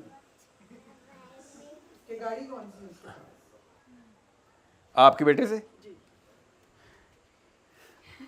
बेटे वाली तो मेरे सामने भी ना आए ना, क्योंकि जब बेटे वाले पूछने पे आते हैं ना तो वो पूछते नहीं हैं, वो नापते हैं और उसके बाद खींचते हैं। आप नहीं है ना, आप एक्सेप्शन हैं। आप रूल क्यों नहीं मान रही हैं? आप सब जहेज दे के नहीं आई हुई? आपके अब्बों की नाक नहीं कटी जब जहेज नहीं दिया था? तो नाक की सलामत है? देते नहीं। और आपकी सास ने आपको छोड़ दिया। एक्सेप्शन है आप, एक्सेप्शन। और बेटा मुकाबले को आर वी इन डिनाइल? आप लोगों को पता नहीं आप जहेज के मतलब, एक मिनट रुक जाएं, hold on, turn the cameras off. सच बात करते हैं। ये कौन, ये कोई रूल, ये नॉर्मल बात है जो कर रही है? मेरी शादी थी, सुन लें, दूर कहाँ जाते हैं, और मैंने कहा भाई जहेज अंकल जहेज नहीं होगा, एंड दे सेड बेटा फिर शादी नहीं होगी। ये लड़की वाले थे, एंड ऐसे क्यों? कि तो बेटा आप ना जितने मर्जी बड़े मोहम्मद अली जनाब बन जाएं, ये एग्जैक्ट जुमला है उनका, हमारे अपने ख़ानदान में भी हमारी बेटी की ना इज्जत मेंटेन हमने करनी है। ये आपका डिसीजन नहीं है। You understand me? So you know what I said? I said फिर आप अपने ख़ानदान में शादी कर लें, क्योंकि ये हमारा कल्चर नहीं है। कहते आपके अब्बा ने जहेज नहीं लिया था ना? ऐसे मेरे अब्बा तो अभी ज़िंदा नहीं है, मगर लगता नहीं है कि उन्होंने जहेज लिया था। और मेरे अब्बा से थोड़ी शादी कर रहे हैं वो, उस लड़की की मेरे से कर रहे हैं, तो मुझसे पूछे ना। आपकी बेटी की असल में यहाँ इज्जत ख़त्म हो जाएगी, उसका शोहर होना है, उसकी आपको कोई टेंशन नहीं। मगर फलां पुप्पो के फलां ससुर के फलां देवर ने क्या कमेंट करना, आपको मसले हैं, तो इस्लाम ना खेलें। परफेक्ट पाकिस्तानी हैं आप, इस्लाम से निकलें और पाकिस्तान में ही रहें, क्योंकि अगर आपने पाकिस्तान से निकलना है तब आपको इस्लाम नज़र आएगा। कहीं और बात जा रही, बेटा जल्दी से क्वेश्चन करो। ये असली मसला ये है, domestic issues in Pakistan. So now my problem. I've given up, I'm telling you. Auntiyon pe I've given up, uncles I've given up. I need Zayans. I need those Zaras. I'm telling you as a Muslim, I'm not supposed to do that. But time ही नहीं है भाई. We do not have time कि मैं जुलैखा और सलीमास को बचा रहा हूँ, सिर्फ Zaras and Zayans. Okay? Yes, say that question again, please. Your question. I'm not sure whether I've answered it, right? What's the role of Muslims in the West toward global There you change? go. No, your question is the reason why I came here. Make sure. I'm gonna look at you and I'm gonna be opening this slide. Yes, sir. What is one step those born into Islam need to take to better understand the meaning of their Islamic identity? Dude, you were really born here, aren't you? Say that in English, man. Well, what is one step those born into Islam need to take? What did he say? What is that? One step? One step those born into Islam. Those born into Islam. Okay, yeah. Need to take to better understand the meaning of their Islamic identity. What's your name? Muhammad. Muhammad. Who's a citizen of England here? Let me give you an example. Such a beautiful question. It's a delicious question. Citizen of England? Everyone else is not a citizen here? Raise your hands, please. Raise your hands, right hands, please. It wasn't. Raise your right hand like this. Yeah. Yeah. And now say, God save the king. So, Muhammad, these people, they were consciously made English. You are subconsciously English. They knew exactly what being English meant because they were tested for it. They were asked questions. And if they couldn't answer the question, they couldn't be English. You know what I'm saying? Now, they had to do a lot of stuff to study and understand what being English is, consciously. And now they're following all the rules of being English, right? On the street, in the malls, in the homes, and everywhere, okay? That's why they know when the council taxes due and how much and what, everything. You were born into it. So you're not going to be that English because you're going to take it for granted. That's the difference between a Sahaba and us. They, from before Islam, they consciously went into Islam and they knew what they were getting into. We were just given Islam without even knowing what it is. Now, the difference between these girls and boys who raised their hands because they sworn themselves into England is that they were swearing for the ease of being in England. Understand, let me look at the camera when I say this, rest of England and America, especially the Canadians. They swore into England, they could see the color of the passport changing in their minds when they were doing this. Good or bad heart doesn't matter. Us waqt innamal amalu binniyat kidhar tha? Really? Where was that hadith at that time?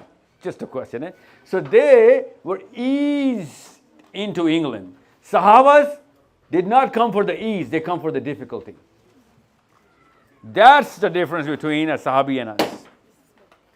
When the Sahabi was converting into Islam, he knew my jaan bhi gayi, पैसे भी गए, बच्चे भी गए, ख़ानदान भी गया, इज़्ज़त भी गई. यहाँ पे ख़ानदान में जयकार, इंग्लिश हो गई है, मेम हो गई हैं, पाउंड आ गए. तेरी ज़बान से अंग्रेज़ी बोलती हैं अब आपने. You're too young for that. You had no idea what the aunties went through. Trust me. I know you make fun of those aunties. You all know that. It's all right. Sahabas saw all blood, death, divorces, dissonance, exiles, their own kids martyred right in front. They see it before even it would happen. They knew when we say, "Oh Muhammad, I believe what you're saying. I believe you're a prophet." That means everything else is gone now. Today could be my last day. That's the psychology of the Sahabi coming into Islam. And these people who were sworn into England, that's the exact opposite of psychology. Because they were in trouble in Pakistan. I'm telling you this right now. Ask these women. एक पाकिस्तानी औरत ने जिसको हर पाकिस्तानी मर्द ने घूर के ना देखा हुआ हो. 35 करोड़ पाकिस्तानियों ने समीना को देखा हुआ है. दर्जी की तरह. यहाँ पे आके इसने कहा इधर भी तो मर्द होते हैं. इधर कोई घूरता क्यों नहीं औरत को? हर औरत अपने शोहर से पाकिस्तानी घर में पूछते, इधर आदमी नहीं घूरते ना? क्या किसके लिए होती है? उसी आदमी को जो कि पाकिस्तान की सारी औरतों को घूरता रहता है. इमेजिन, आपको पहली फीलिंग यही आई थी ना इंग्लैंड आके, ओह माय गॉड, ये तो पर फैला के उड़ सकती हूँ मैं, नो वन केयर्स। आज़ादी की फीलिंग आई थी ना, या मुश्किलात। और आप आदमियों से पूछें ज़रा, पाकिस्तान में किस तरीके से हर बंदे से 2 नंबरी कर रहा था और आप सरवाइव कर रहे थे। फिर भी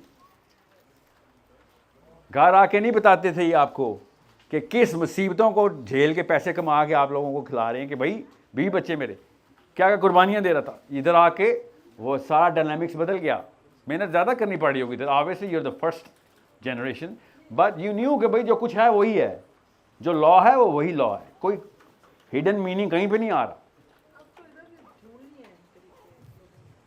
हमने, लोगों ने नहीं, अब हमने ढूंढ लिए इधर तरीके 2 नंबरी के। Okay, so what I am saying is, ये आज़ादी की फीलिंग सहाबा को नहीं थी, सहाबा को मुश्किलात की फीलिंग थी। I'll tell you this story about, I'm sorry man, whoever does not understand Urdu, I apologize. I want to tell you the story of this guy for you, Muhammad, for you. This guy who is the friend of Abbas radiallahu anhu, who is the uncle of the Prophet ﷺ. But he converted to Islam way late. Okay, so Abbas used to counsel our Prophet ﷺ out of Islam in the early days, that you know what, why are you putting so much trouble in the area? And this guy from Taif, he's a friend of Abbas. He comes from Taif to Abbas and he says, he looks at the Kaaba and he sees the Prophet ﷺ, Ali bin Abi Talib and Khadija, 3 people. Okay, he says, who is this guy and what is he doing? And the Prophet ﷺ was praying. Prophet ﷺ was praying with Khadija radiallahu anha and Ali bin Abi Talib. Okay, and Abbas says, he's my nephew. So what is he doing? What are they up to? And Abbas says, I think they're praying, man. He comes up with a new concept, this new thing, and he's telling us to leave whatever, but he's praying. Praying to who? Praying to Allah Azza wa Jal, because everybody knew Allah Azza wa Jal. They believed in Allah Azza wa Jal at that time. So this Sahabi, who was a friend of Abbas, he goes back. 12 years later, 18 years later, Taif is conquered, and that man is still alive and he converts to Islam. He's a Muslim now. And now he is in Medina.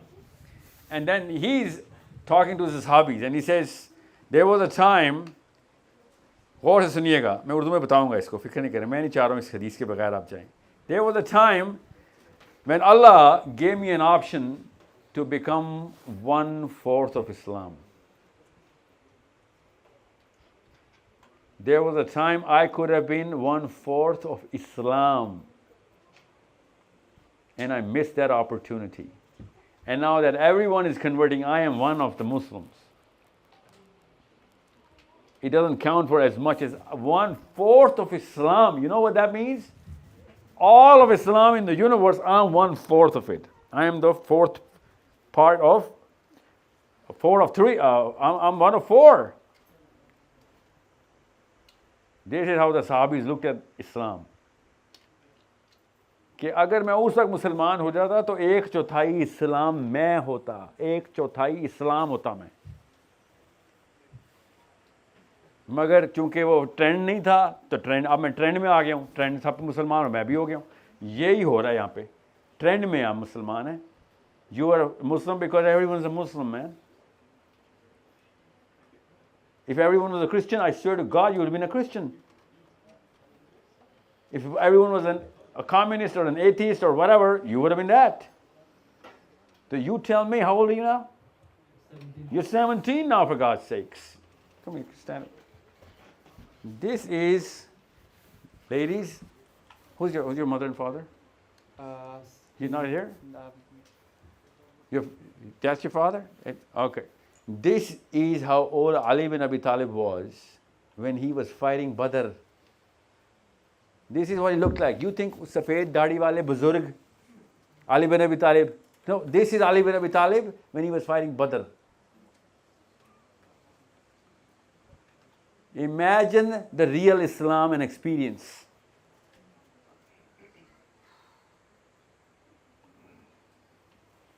So, and by the way, there were Sahabis younger than him as well at that time. Okay? Zaid is younger than, please sit down. So, what you need to understand is, unless you know that you got to reset the clock, I'm sorry, you're going to be just like the way you folks are. I'm sorry, I'm sorry. You're done. You got to reset. Challenge. Isa ibn Maryam, Jesus, Isa ibn Maryam, says to his own disciples that you cannot be a disciple of mine unless you do unto your father whatever I've told to do unto you. That means unless you challenge your own father, you cannot be my disciple. You got to go against your own father's philosophy, not you. Isa ibn, because those were the kuffar, right? So you need to see where the whole inheritance of, that paradigm came into place, and calling yourself Muslim but not doing anything about it. Unless you're challenging that, you haven't taken your first step. You got to take an oath against this paradigm. That's what becoming conscious Muslim means, that you have taken an oath against the paradigm. So do you even know where to begin? That's your job one. How to begin challenging my own status quo, my own father, my own elders, that this is going to stop now. You guys have failed. I have failed in front of you. I'm your last generation. I've failed. You cannot be like us. And unless you start challenging us, you're going to be just like us or even worse. You understand me? So you're 17. Okay? People used to run countries as kings of your age less than 500 years ago. So don't call yourself a child or a kid. You're 17. Every rule applies on you. Start the game, man. So this ties into some of the stuff you've done. नहीं चलेगा, mic नहीं चलेगा बोला. Considering that ideally one would aim for actions based upon values of a more spiritual nature, how necessary is it for some proportion of their values, or how necessary are superficial and tangible values as a means to an end to require any sort of action and any sort of positive action for those who... What's your name? Umar. Umar. Muhammad and Umar sitting together, huh? MashaAllah. So Umar. Yeah? Can you hear me? Everyone? What do you mean by spiritual, man? What does that mean?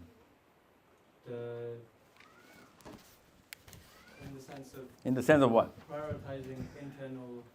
Internal, what does that mean, internal? Like a doctor going into my body? What does that mean? Values that you don't base upon materialistic things. You think that's spiritual? It's spiritual comes within something that's not materialistic. I'll tell you why I'm asking, Umar. This is the one word that the whole Muslim nation is pivoting around. They pivot their incompetence around spirituality. They think we're spiritual people, we're spiritually correct. Ruhani tazkiyah.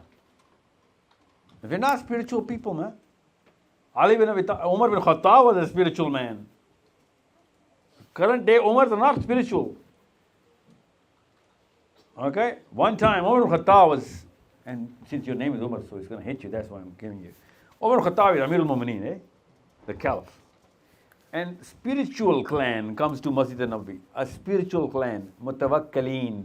They used to call them mutawakkaleen. So, this word in Arabic, mutawakkaleen, Lebanon. What does it mean, mutawakkaleen? Yeah, higher power, spiritual. Okay? So this whole jama'ah of mutawakkaleen is traveling from one place to another. They're stationed into Masjid al-Nabawi. So Umar Khattab, he goes to visit them and he says, I want to know why you call yourself mutawakkaleen. You're pretty famous around town. So they said, we're mutawakkaleen. And the Umar Khattab says, so what do you do? He said, we do da'wah. Remind you of anyone? We do da'wah. Da'wah, ilallah, yeah, naam, ilallah. So Okay, so that's what you do? That's all you do? He said, yes, that's all we do. We travel, fi sabilillah, and we do dawah. And he says, so how are you making your ends meet, man?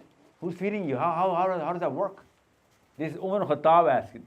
They said, Allah feeds us. Umar, you do not have any tawakkul, Allah feeds us. It's like, yeah, oh yeah, Allah feeds you, but do you do anything about it? They said, no, we don't.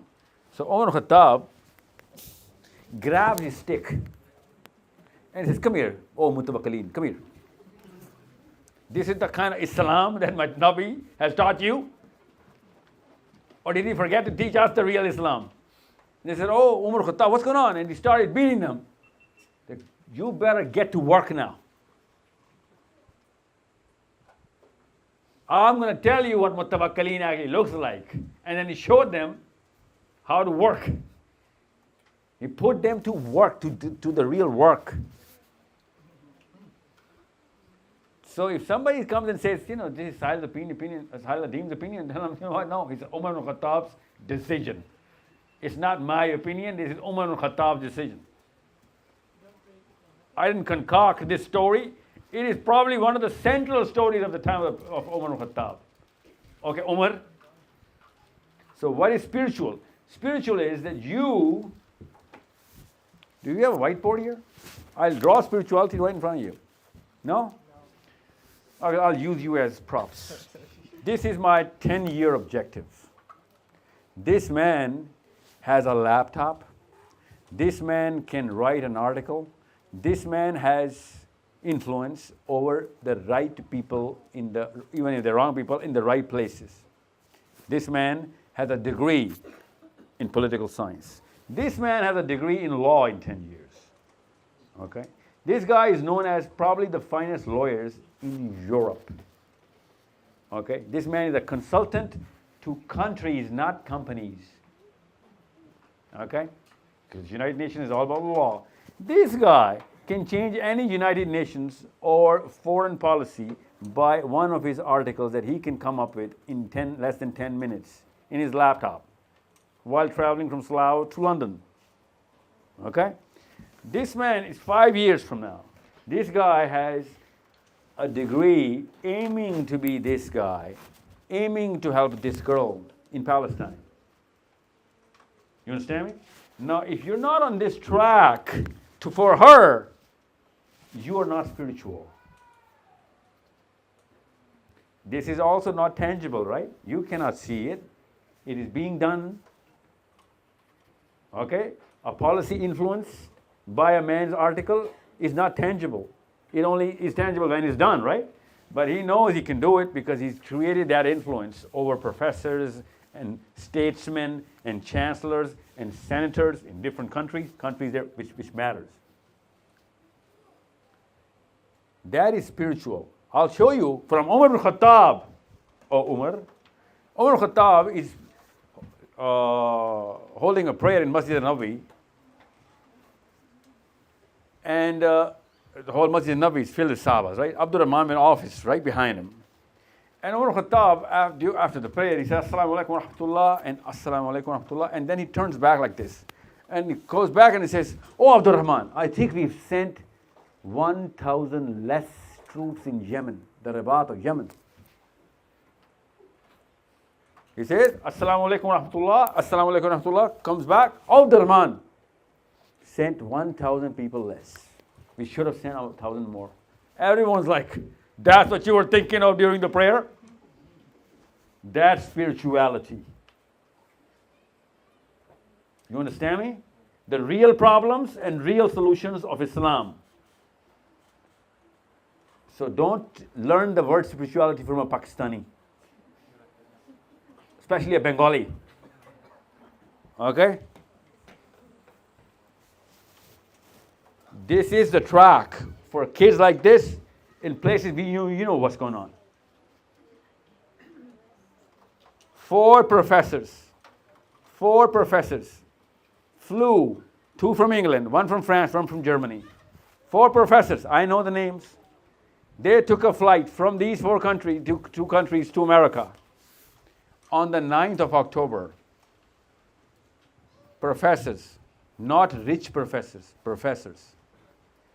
48 hours later, America gave Israel $100 billion.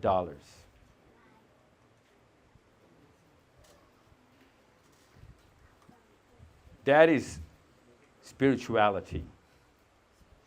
Okay? The whole work, पूरा काम जिन्होंने पूरी life गुजारी है वो अपने एक दीन के मकसद के लिए गुजारी है उन्होंने। उमर बिन खत्ताब पीछे मुड़ते हैं और कहते हैं नमाज के फ़ौरन बाद उसी सेकंड में वो अब्दुर्रहमान 1000 बंदा कम भेजा यमन के रबात में, और आगे से अब्दुर्रहमान बिन औफ क्या कहते हैं? कहते हैं उमर बिन खत्ताब तुझे अल्लाह ने ख़ास नवाजा है, तुझे नमाज में भी उम्मत के मसाइल के सलूशन मिलते हैं।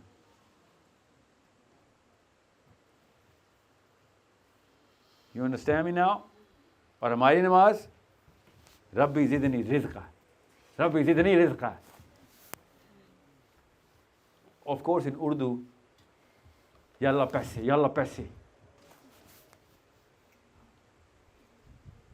By the way, to your amazement, I was studying under some Jewish rabbis, obviously in some university in Canada.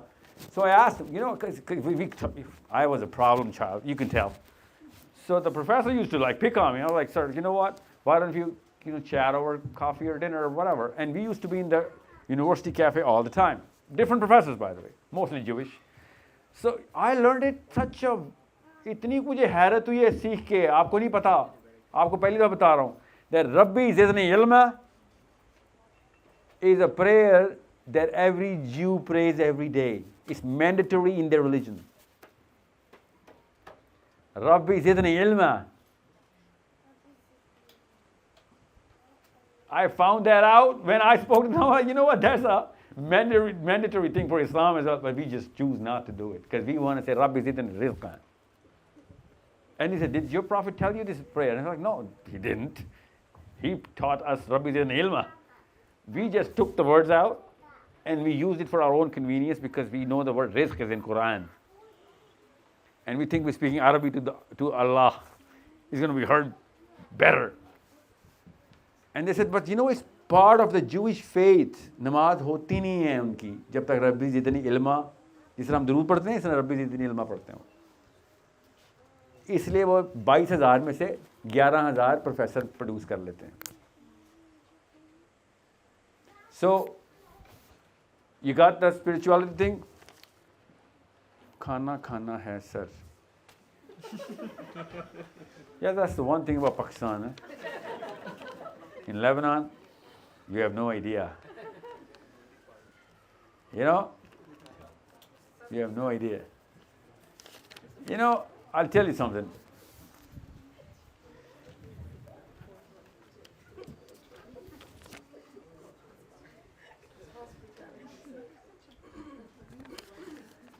And he's right, you know, because if he's not going to put the food on the table, you're not going to come in and talk about Islam. Remember that table, dinner table, Muslims being feasted upon? Remember that? Yeah. Muhammad from Lebanon. 12 people died in 2025 by their own parents. 2024, sorry.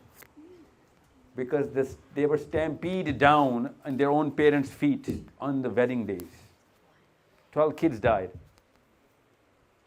Because when they went to eat, they didn't realize that their kids are being stampeded under.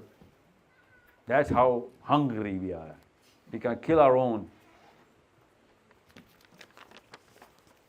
And that's 2024, by the way. Since 1947, yeah, I think more Pakistanis have died than Palestinians. So when? The question is when? Right now? No, I cannot. Just two more questions. Can I point out one thing? One more? Yeah, on the same question. Sure. Yeah, so what you said about... Did you say put something on top of it? Did you say that? Did you use that phrase? Yeah. Nice. So, Okay. So on that note, with what pathway you said, that was similar to what I was sort of... Planning on? The kind of thing I wanted to hear, essentially, yeah. And with that, I wanted you to highlight the pathway itself. Like you said, it's not tangible. I'd argue that to an extent it's. What's not tangible? What you said, the pathway to. Oh, it's super tangible, the way you're thinking about it. It's not tangible as in that a laptop has an article and a policy is changed in Norway. You don't see the connection like that. Otherwise, yeah, you're right, it's tangible. It's as tangible as it can get, man. But the values behind it, how important is that pathway when it's independent of the values behind it, in the sense that when someone is going on that pathway, part of their motivation towards it will be superficial. I'll tell you what superficial is. How important is that part of it? Someone who wants to. Oh, मेरा बच्चा करोड़ रुपए का सवाल है. The best question of the year. I'm telling you, bar none, the best question of the year. You're 14, 13, 15? 19. You're 19? Okay, so you're in the bracket. See, but these folks are never going to get. I'm a practicing psychologist. I know the disposition of your age. They don't. They're going to give you translations which you'll be like, that doesn't even make sense what you're saying. Okay? And you're going through that problem, okay? So let me use those words that you used, and I want to translate them so that you can make them usable. Okay? Give me the words that you gave me. Tangible, and then superficial, and one more word.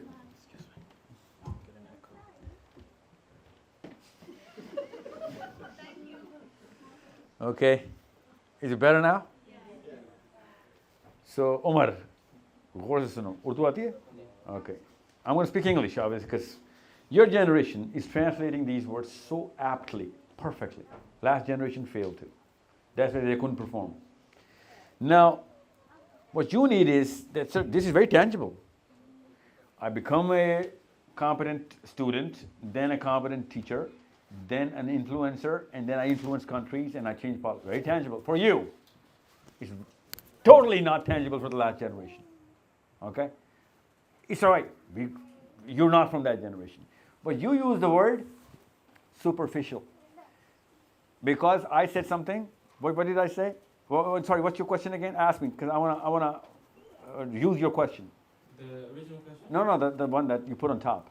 How important is the pathway independent of the values behind it? Yeah, because in your generation, there is this certain disease, okay? And admit it as a disease. My generation and my own.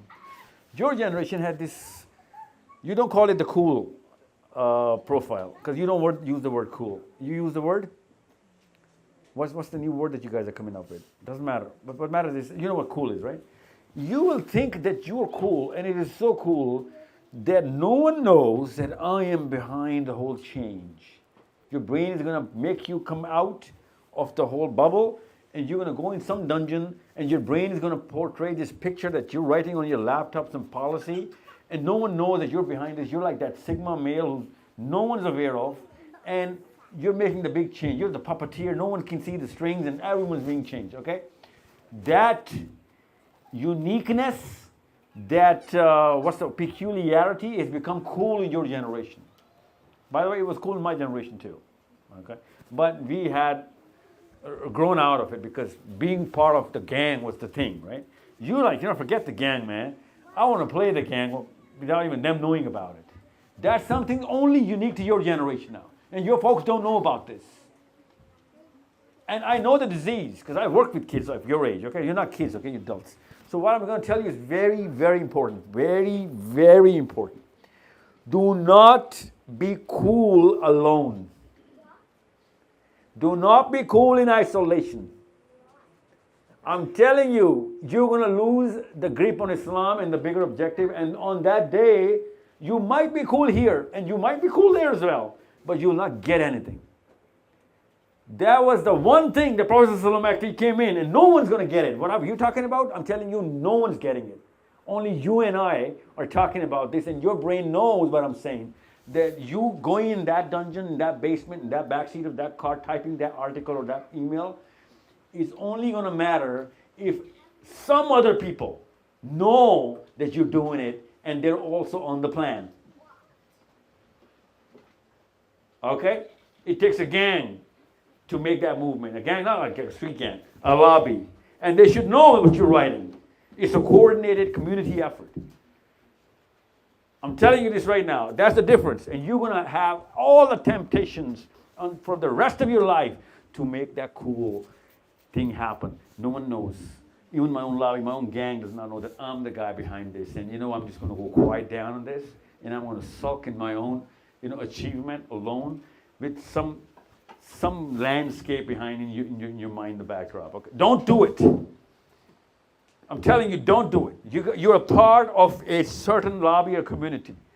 You going in isolation, even if you achieve everything, is not going to matter, because we need this connection between whatever you're up to and whatever I'm up to, and we have to coordinate every single achievement that you can do. And your potential will grow tenfold if you coordinate that. Based upon what? I do not know what your life is going to unfold in front of you, but based upon the fact that more heads are better than one. Okay? I'm still working on going as deep as I can possibly come in, because, you're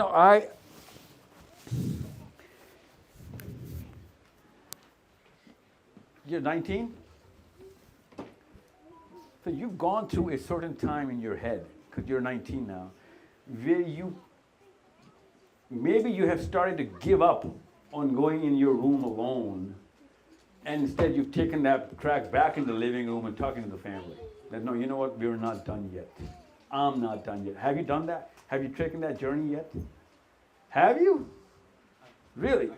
So I know. So you gotta confront that inner demon, because they don't even know about this, man. And I'm telling you, we're gonna cut this out of the video as well, because no one knows about this. Only a 19-year-old, 15, 14, 19, 20-year-old can get what I'm saying right now. Because there's this archetype of cool that you guys have defined. Every one of the men has gone through this. You just don't remember. My profession has enabled me to remember that.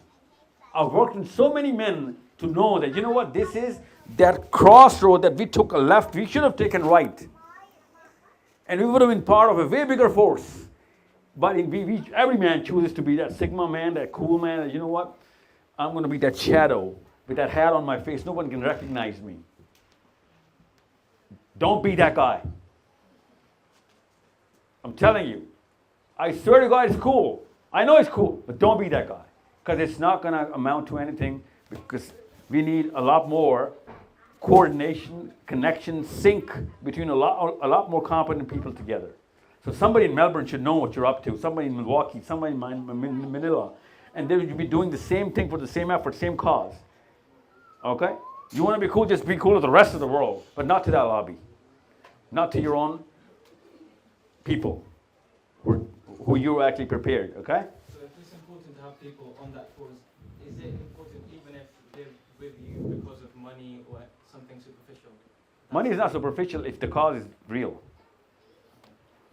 Okay, a lot of things that you're going to go through because of the failures that our generation has, a lot of times you're going to need a lot more money to make anything happen than just influence and just degrees and just competence. So it's justified as a means to an end? If the end is Islam, yeah. Well, it's a mandatory thing. It's not just justified. I just told you. Is money. Okay? Yeah, but it's about you whether you're going to buy a Ferrari or a tank, man.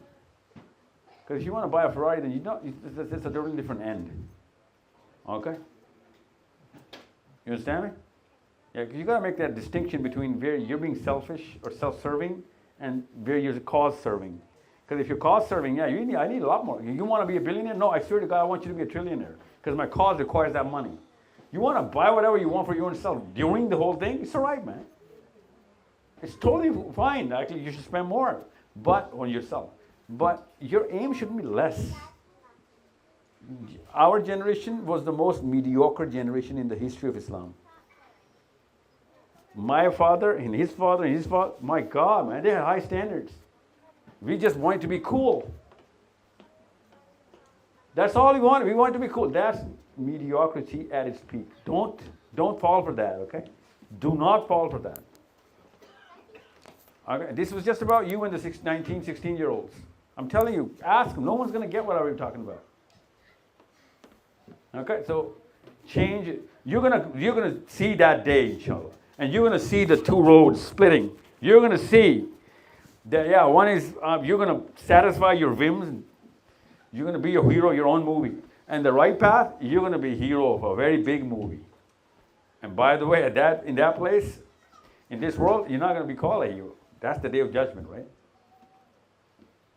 Yeah.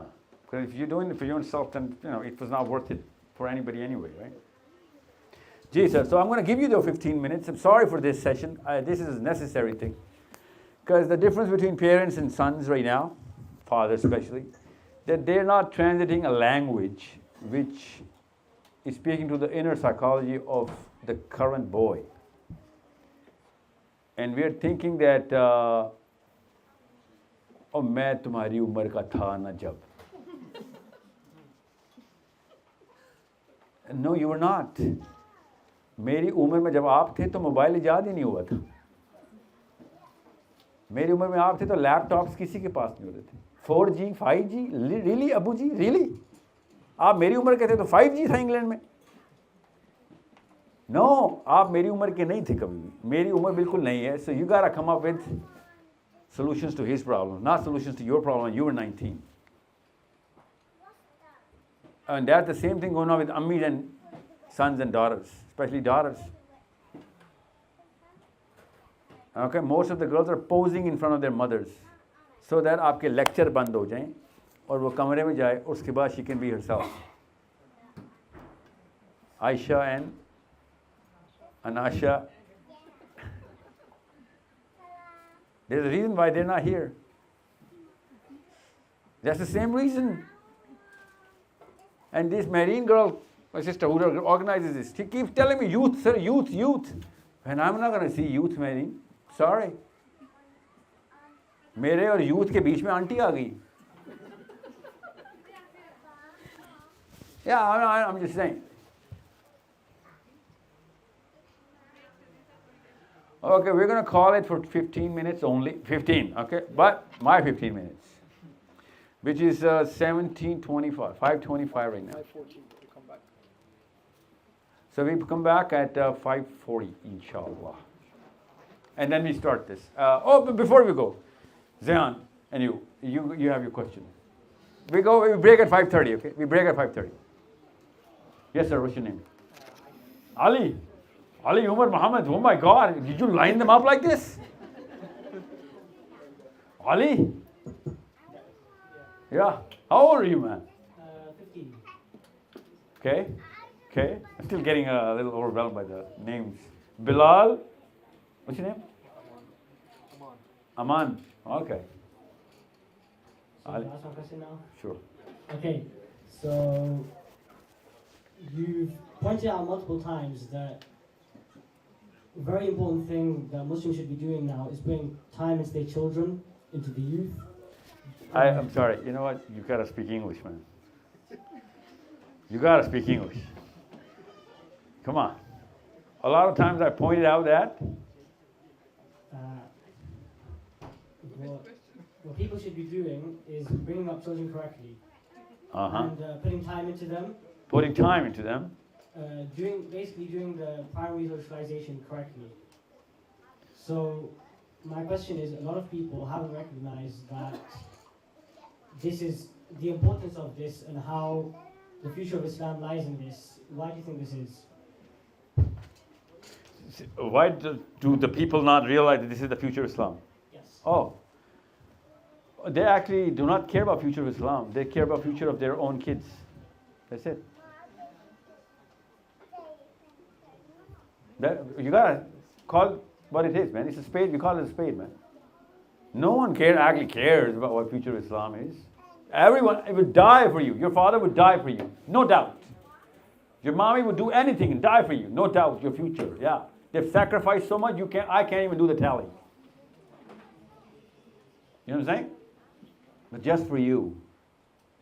वो जो कहते हैं ना इस्लाम में हुक्म है एक इंसान की जान बचाना सारी इंसानियत की जान बचाना है.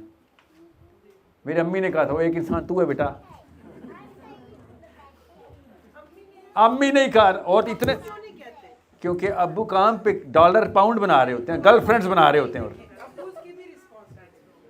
Are you telling me? आपकी रिस्पॉन्सिबिलिटी नहीं है। आप अगर खाली अम्मी की ले लेना रिस्पॉन्सिबिलिटी तो अब्बू की खैर है। नहीं, मेरी बात सुनिए, अब्बू भी तो इक्वल है ना, बच्चे तो दोनों के हैं, तो अब्बू को भी चाहिए कि बच्चों की जो अपब्रिंगिंग है उसके बारे तो में फिर ये बात जजेस को कहा करें कस्टडी केसेस में ना, जी, उस वक्त तो आप बच्चे छीन रही होती हैं। वो भी एक चुड़ैलों वाला ही काम है कि बच्चे छीन रही होती है, बेचारा कि बच्चे आदमी और औरतों मतलब माँ बाप दोनों के होने चाहिए। बात सुने, क्या नाम है मैम आपका? नाम क्या है आपका? नाम यास्मीन। गौर सुने, when he is how old are you now? You're 15. You got no mommy now. Do you think you have a mother? You do? Well, she's not your mommy anymore, man. She's practically your sister. You're still dependent on your mother now. There's a big problem with your mommy and your daddy. Okay? You got it? Are you ill? Do you have leukemia or something? No? Can you walk? You can eat yourself? You do not need a mommy, man. Okay? You dress up here on your own? You go to the bathroom yourself? So why do you need a mommy? You're 15. Allah is going to ask you in the grave and the day of judgment questions which He asked Ali bin Abi Talib. Same questions, you, Ali, and him, Ali. You cannot say, Allah, I was only 15. Only 15? Only 5 is in Islam, is only. Okay? 15 is not only in Islam. You got it? So how do you not become only, how do you not remain only in Islam? 15 is not a big number, but why is Islam calling it a big number? Because you got a 12-year-old track record which your mommy and daddy had to put in on behalf of you, which they didn't. They kept treating you like a little infant. That's where your answer, your question is. That's where the restructuring of the prioritization is. So, Yasmin, आपका बच्चा 15 साल का आपका नहीं है. Okay? He should be taking care of you, not the other way around. He should be feeding you, not the other way around. ये इस बात पे मैं आपसे बिल्कुल एग्री हूँ और हम तो फिर बहस खत्म. बच्चों को 40 साल तक बच्चे ही रहने देती हैं, बड़ा होने नहीं देती. शादी के बाद भी तुम्हें नहीं पता, हमें पता है, तुझे ये नहीं पता, हमें पता है. लेकिन वहाँ पे फादर का भी रोल बनता है कि वो अपने बेटे को या बेटी को. यास्मीन, खुदा की कसम, कोई भी फादर आज खुश नहीं है सेशन से. क्योंकि उन्हीं की तो बैशिंग हो रही है इधर. आपको क्यों लग रहा है कि मैं उनकी तारीफें कर रहा हूँ इधर बैठ के? आपकी अम्मियों का कसूर जो भी हो, आपके बच्चों पे तो आप जिम्मेदार है ना. You guys are responsible for your kids, and you sponsored a 20-year-old infant. You sponsored it. You endorsed it. You promised all the world to your wife, because Pakistani से ज़्यादा जोरू का गुलाम दुनिया में कहीं नहीं है. मानना तो पड़ेगा. In Lebanon, you have no idea, man. The Pakistani man practically worships his wife. He would change his religion over her. You know what I'm saying? They chop off their mommies and daddies like this for their wives. हाँ पाकिस्तानी हैं. अच्छा ऐसा करते हैं, उर्दू में बात करते हैं, उसको आवाज़ नहीं आएगी. हम सबको पता है इस बात का. जितना हम अपनी बीवियों की वजह से पर्सनैलिटी चेंज करते हैं ना, अगर कुरान की वजह से की होती तो हम जन्नत के सरदारों में होते. आपको नाशुक्री आप, आपको पता नहीं चला. नहीं तो इतनी ट्रांजिशन एक आदमी अपनी बीवी के लिए कर जाता है कि सर से लेके पैर तक, कपड़े पहनने से लेके खाना खाने से, दिन के एक दोस्त नहीं बचा हमारा.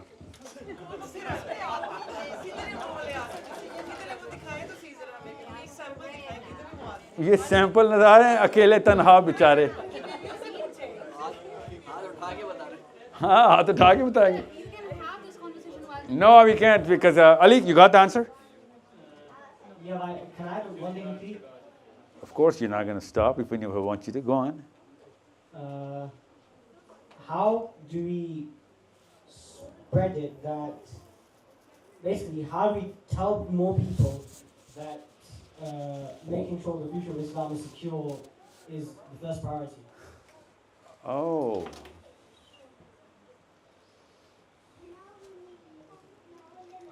Oh my God.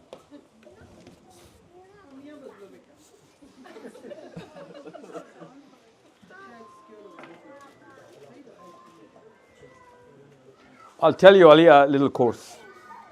I'll tell you a course. I've been saying this to my students and my actual school. Every morning you wake up, don't do anything before you do this. Only for 5 minutes. Not for 6 minutes, but for 5. But not for 4, for 5. Is it too much to ask? No. And it's not a physical effort. You don't even have to get out of the bed. No money spent, no nothing. 5 minutes, not 6, but 5. Not 4:30, 4 minutes and 30 seconds, no, 5 minutes. So you need a stopwatch for this. Every morning you wake up, you do not get out of bed. Okay? Preferably it's Fajr time. But you wake up and then you envision. And every time you're going to envision, it's going to get in better pixels. And every one time you're going to read more hadith about it, it's going to get better pixels. Every one time you're going to read the Quran about this, well, I'm telling you what this is. It's going to get better pixels till you get a 4K quality. That's the only 3 ways of doing it. Quran about this subject, hadith about this subject, and keep practicing this activity. What's the subject? You open your eyes, okay, and then you consciously envision that you're standing in the day of judgment. You need to look on your left and see the fumes and the angels trying to control, literally control, with strings, hell, trying to break loose. You envision you standing up on your left, you have to see the 7 million angels trying to control hell from picking out human beings and swallowing them. And on your right, you have to see those clouds with those planets, with those, serenity with that, of how people are going to go through a certain path. That path goes under the Arsh of Allah. That Arsh of Allah is an opportunity for us to get cleansed. But right between me and Arsh of Allah, are billions of people standing queued. It's not going to be a little crowd. It's going to be all queued up. You will see millions of queues lining towards a certain wall. Okay? Envision that. And you're going to see every man in 4K. You're going to hear every sound. Whoever you're looking at, you can see. You know that HD sound thingy?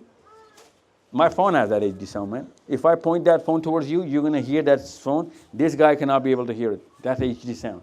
On the day of judgment, it's going to be the same thing. Whoever you're going to look at, you're going to be able to hear him.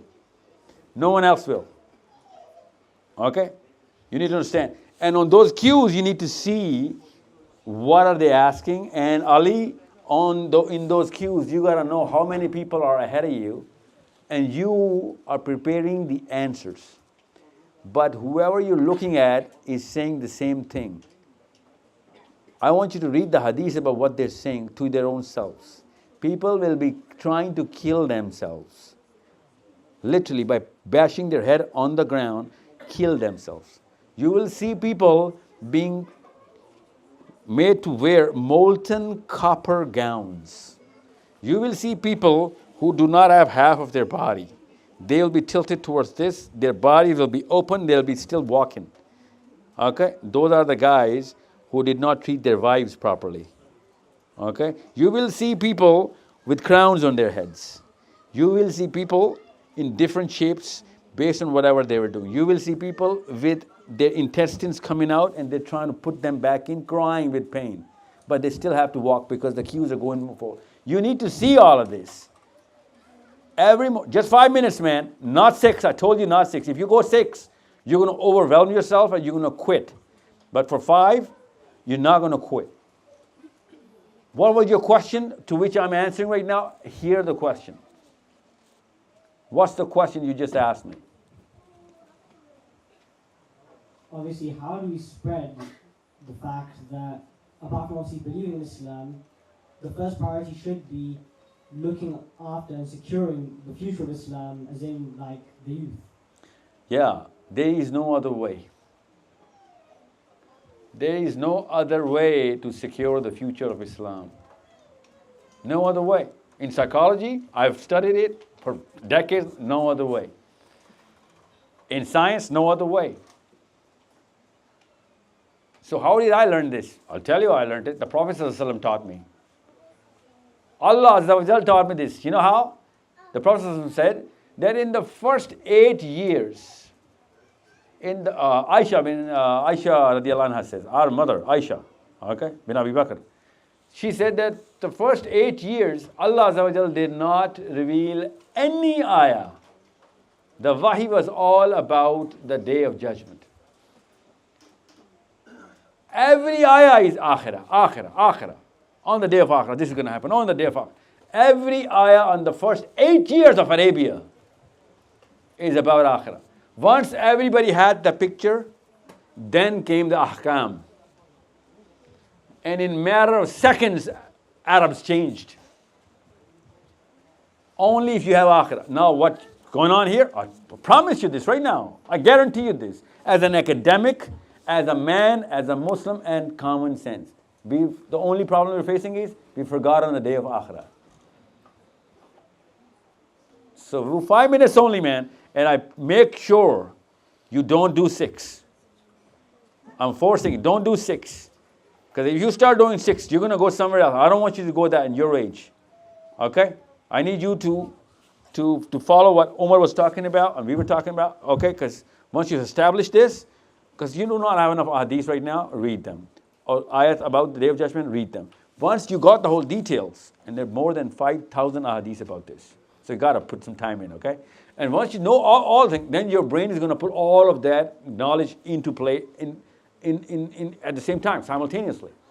Once that happens, you have no idea what's going to happen next. I know what's going to happen next. You do not have any idea. On that day, you call me. Once that day comes, you call me. You're going to find my number. Don't worry about it. You don't have to put an effort. You're going to find my number. You call me. That day has come. Tell me what to do.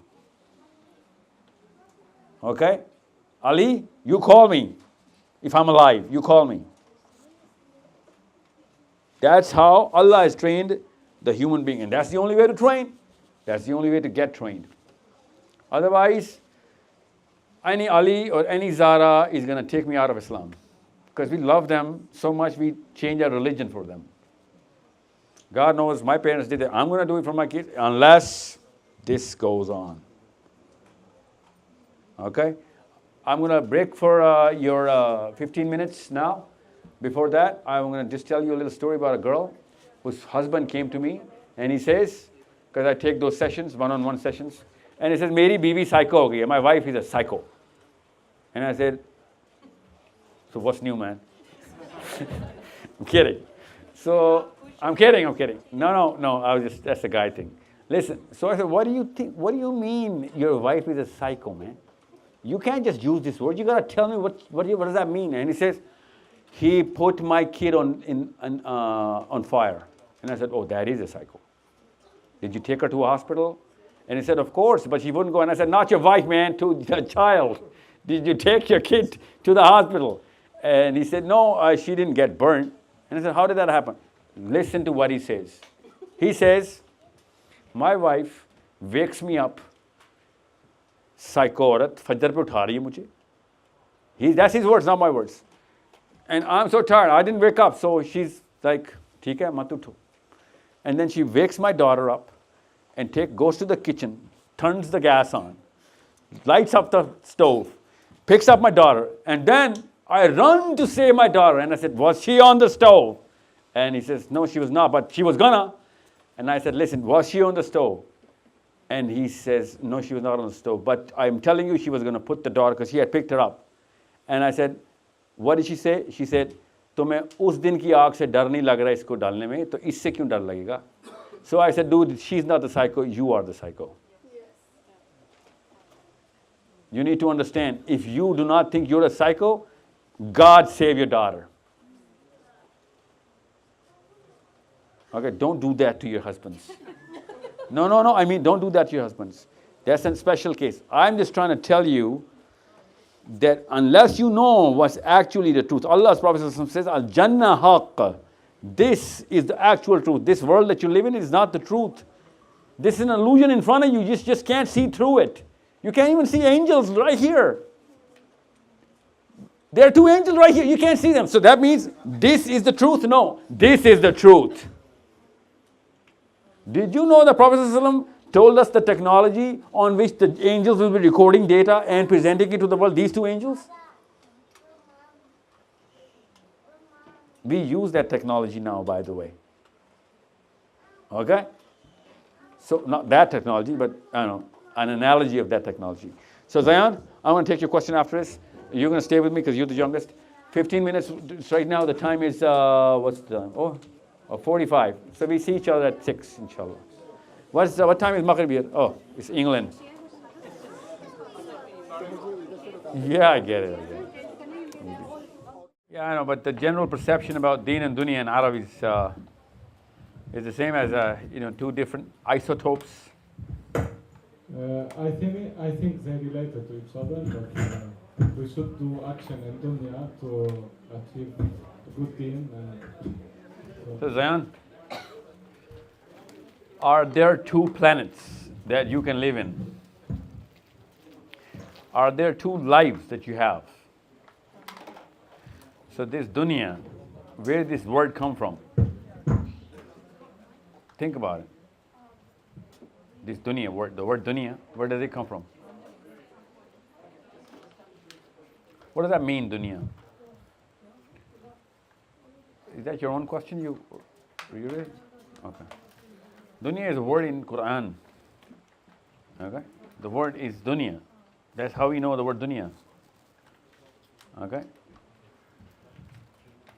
So, in the Quran, Surah Baqarah, Allah says, رَبَّنَا آتِنَا فِي الدُّنْيَا حَسَنًا وَفِي الْآخِرَةِ حَسَنًا. You know what I'm saying? So, if your dunya is not hasana, the best of this planet, then your akhirah is not going to be the best of akhirah. You understand me? So, if we have only one planet, one life in this planet, if we had two different planets and two different lives, or one life with two different planets, then deen and dunya could have been two different things. But we only have one planet, one life, so the deen is this dunya. This dunya better be on the deen. Otherwise, if you had two planets, I'll be like, you know what, this is dunya, and that's the deen planet, this is the dunya planet. But we have deen for this very dunya. In Pakistan, we don't use the word dunya, we use the word zameen.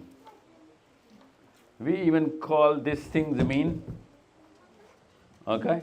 And if two Pakistanis were walking if the Pakistan moon mission, if there was such a thing, and if they had made it to the moon, the two Pakistanis would have been saying to each other coming down on the moon, zameen pe utar niche. किधर खड़े हो? मैं ज़मीन पे पहुंच गया हूँ, तुम अभी तक सीढ़ी पे ही हो. Yeah? And that would have made sense in Pakistan, eh? Even though that's not Zameen, that's Chand. You know what I'm saying? So, on the moon, we don't say, oh, you're walking on the moon, man. We say, हम ज़मीन पे चल रहा हूँ. Even though Zameen is the name of a planet.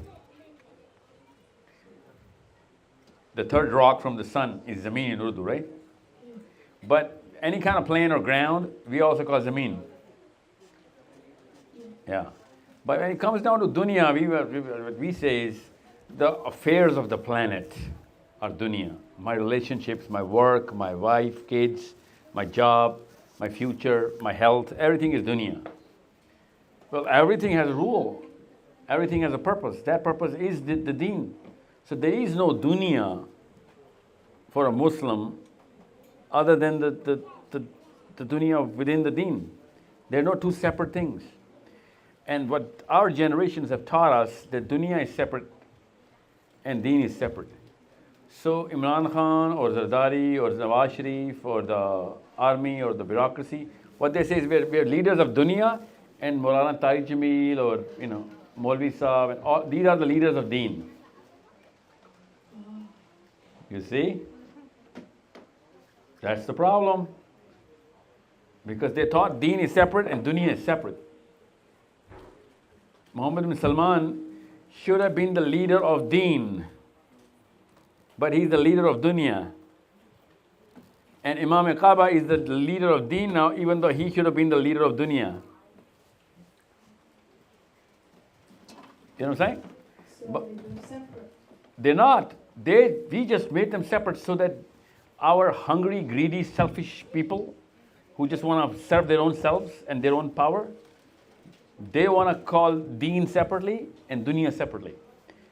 We didn't invent this philosophy. The Romans did in early Christianity. The Christian emperor wanted to retain the power, so he said, leave what is unto the emperor, and what is to the church unto the church.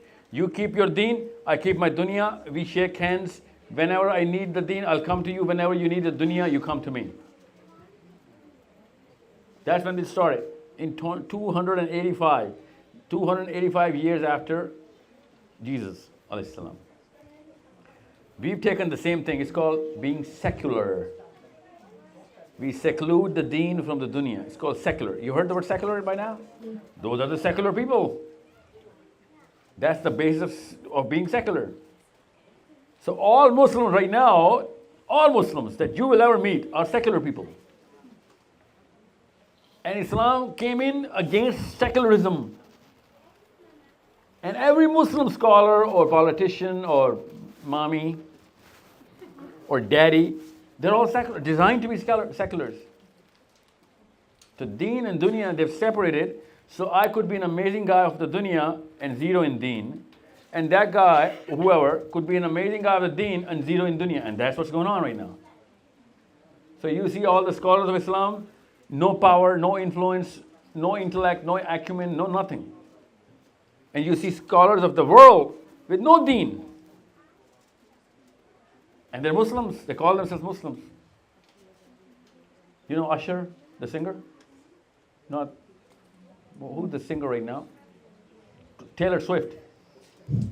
Yeah, you know Taylor Swift. She wears a cross. She calls herself a Christian.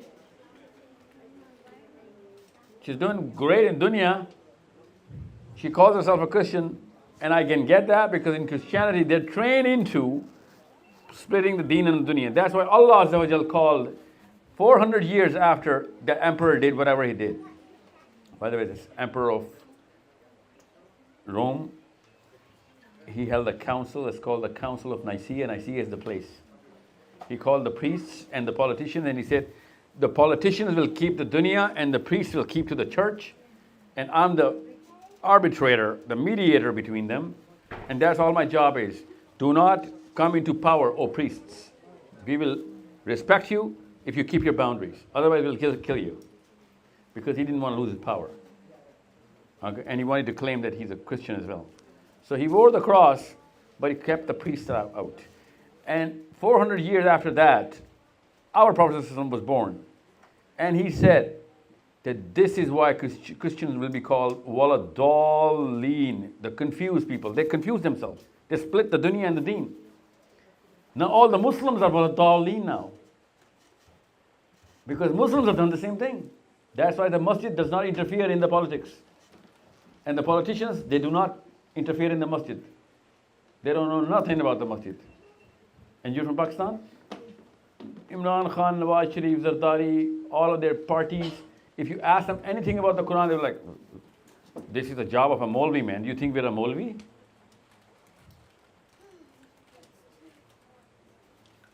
You know what I'm saying? Yeah, that's the problem. So do not fall prey to that trap. Deen is for dunya, and dunya is for deen.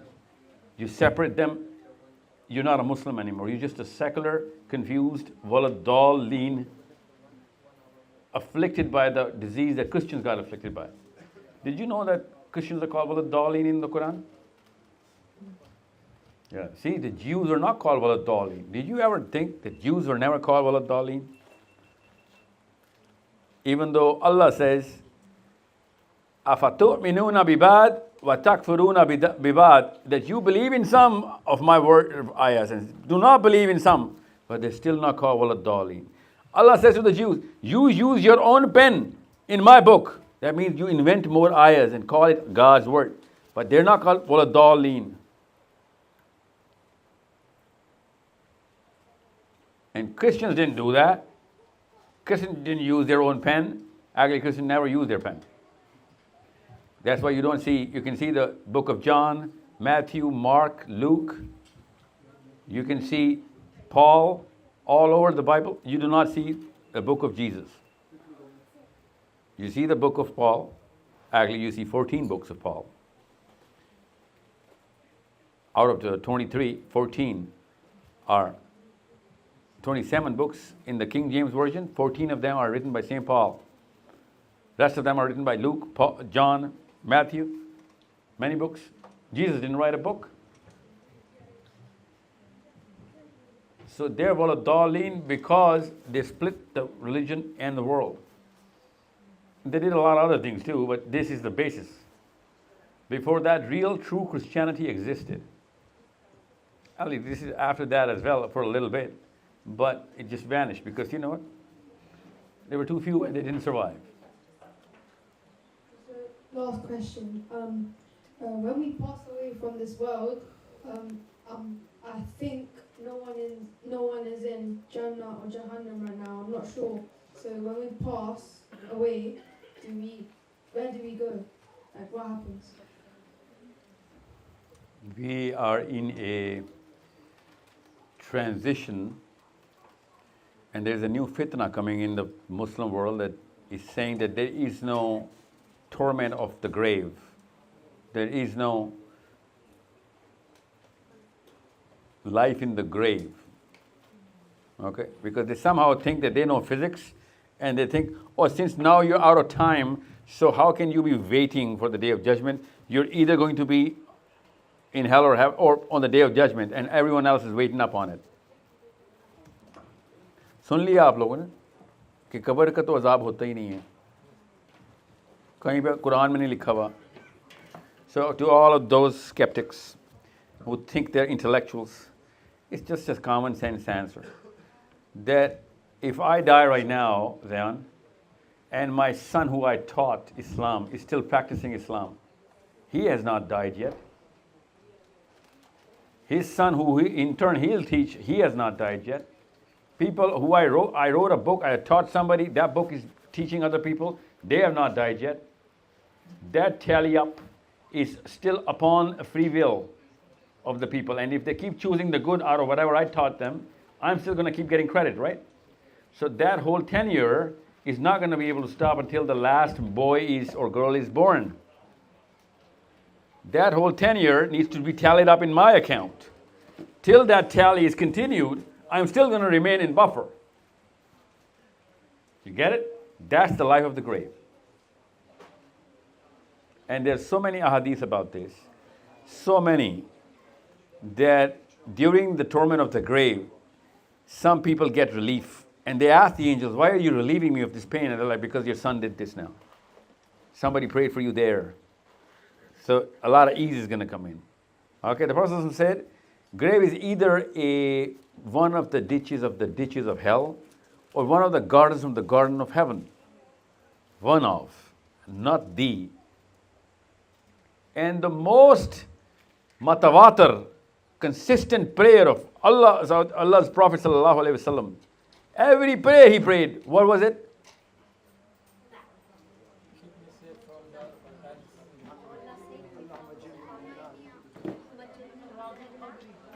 Adhab al-qabr, a'udhu bika min adhab al-qabr. So if this is not there, then you have to delete the life of the Prophet sallallahu alaihi wasallam. Because this is not in any doubt in any human being's mind. But now you see those pseudo-intellectuals trying to come up with weird definitions, because they haven't studied, because you know, scholars, Muslims, they don't study physics, right? That's why I keep telling you to go into physics and then the Quran. For example, I'll ask you something. In Lebanon, A'udhu billahi minash shaitani rajim. What does that mean in Lebanon? Everybody knows, right? You know what it means, right? Qul a'udhu bi rabbil falaq. What does that mean? In Lebanon. I know it's hard, but it's the easiest thing in Pakistan. You know what we believe? Say that I seek protection from the Lord of the sky. That's obvious, no? Yeah, but that's not what falak means in Arabic. That's what falak means in Urdu. Allah is not speaking Urdu with us. Physics. Because falak has a meaning in physics. Because if I say, Qul a'udhu bi rabbil falaq, then I cannot have the same chapter talking about magic and voodoo. This chapter has magic and voodoo description of what women keep doing. Okay? Those kind of women, not all. What does that got to do with falak? Well, the original meaning of falak in Arabic actually has all of what it means. But that meaning can only be understood if you know physics and mathematics. Do you know what falak means? Falak means the splitter. The splitter. You know what a splitter is? Have you seen a nuclear split? The uncles and aunties haven't. That's why they went to the Maulvi Sahib and said, Sir, jadoo ho gaya, sir. If they only studied physics, they would not have gone to the Peer Sahib.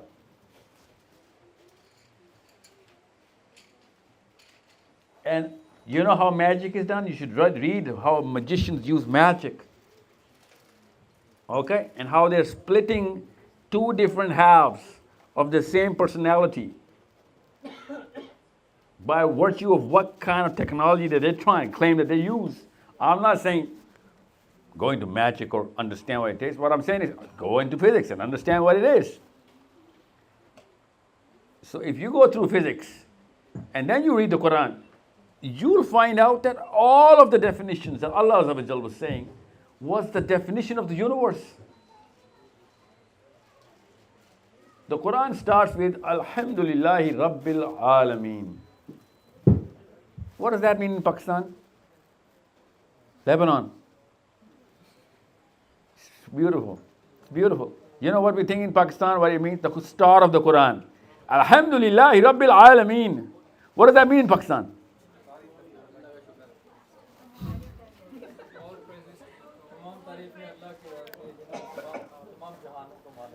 Oh, and the word Jahan doesn't even exist in any mind and any psychology.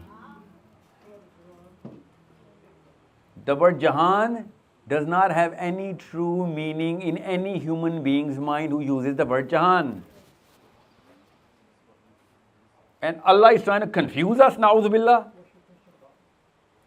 Starts the Quran with such a grey ayah, which has no actual tangible meaning. That's the start of the Quran. Alhamdulillahi Rabbil Alameen means these people have seen the cosmic microwave background. They think that's the end of the universe. That's your first, if it is. After that is water. The mightiest ocean you can imagine, because it's all the 14.3 billion years, light years, stretch of water. And for that water, you have to cross 500 light years. And after those 500 years, you keep traveling, you see another universe. That's not 14.3 billion years, buddy. That's a lot of billion years. And a lot of planets, and a lot of galaxies. And a lot is going on there. And then there's water. And then another universe. And then there's water. And then another universe. You go through the sixth universe. And then you see water. And then the seventh. And then on top of that is water. Imagine that water. And on top of that water is the Arsh of Allah. And that Arsh of Allah splits into two halves. Splits the splitter. This universe into two. The word is astawa. What does astawa mean in Arabic? Lebanon? Astawa. Come on. Really? Haven't even thought about this? Yeah. It means Something that splits in equal halves. And in Pakistan, you know what that means? Sat down. In the Quran, we're translating it as Allah sat down on the arsh. Even though the word is astawa, then Allah splits it into two halves. The splitter. You understand me now? How are you going to understand this whole geometry? The first ayah of the Quran is demanding you to go through all of this. Study it, learn it, so that you can understand not what Allahu Akbar, how Akbar Allah is, no, but how Asghar we are. So Allahu Akbar does not mean Allah is the greatest, because we cannot imagine how great that greatest is. Allahu Akbar means how small we are. So understand how to look at the Quran at your age, and you're going to find treasures over treasures, and people will follow you by the billions, not just hundreds of thousands and millions, because you'll be leading them to the real knowledge. And every time anyone is going to go up to Europa, the Jupiter's moon, or wherever, they better be saying, this is what Zayan was telling us. Because they are traveling through whatever Quran told us to do. Can't you see up and see? Can't you look up and see? You know what Allah is saying this to the people of Nuh alayhi salam. How can they see, look up and see through the heavens? Do they have telescopes at that time? So what was Nuh alayhi salam teaching them, and how was he teaching them? That they could understand what was going on.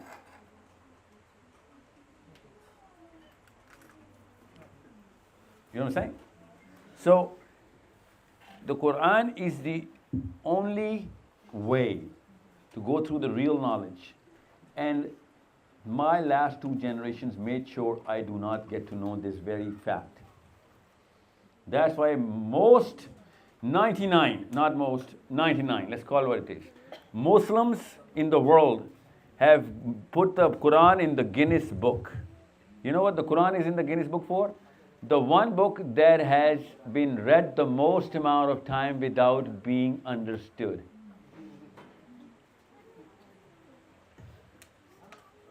All the Muslims can read the Quran without knowing anything, any alphabet about it. फिर कहते हैं अल्लाह का अज़ाब क्यों आ रहा है हम पे?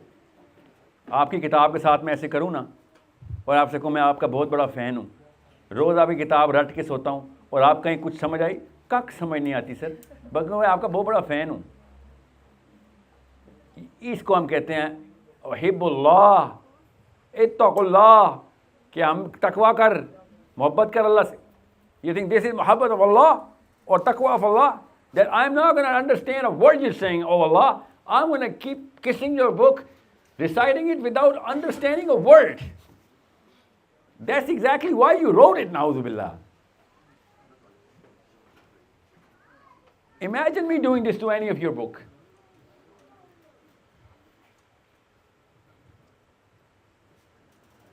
Yes, sir, you have a question. You keep popping up your hand. So you mentioned earlier about taking action, about fighting. How, as a Muslim in the West, can we do that? This is how.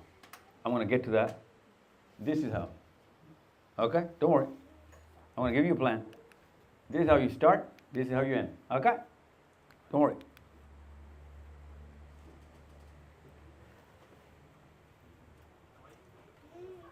I want to show you the machine. Don't worry. So when are we going to address that? When are we going to address that?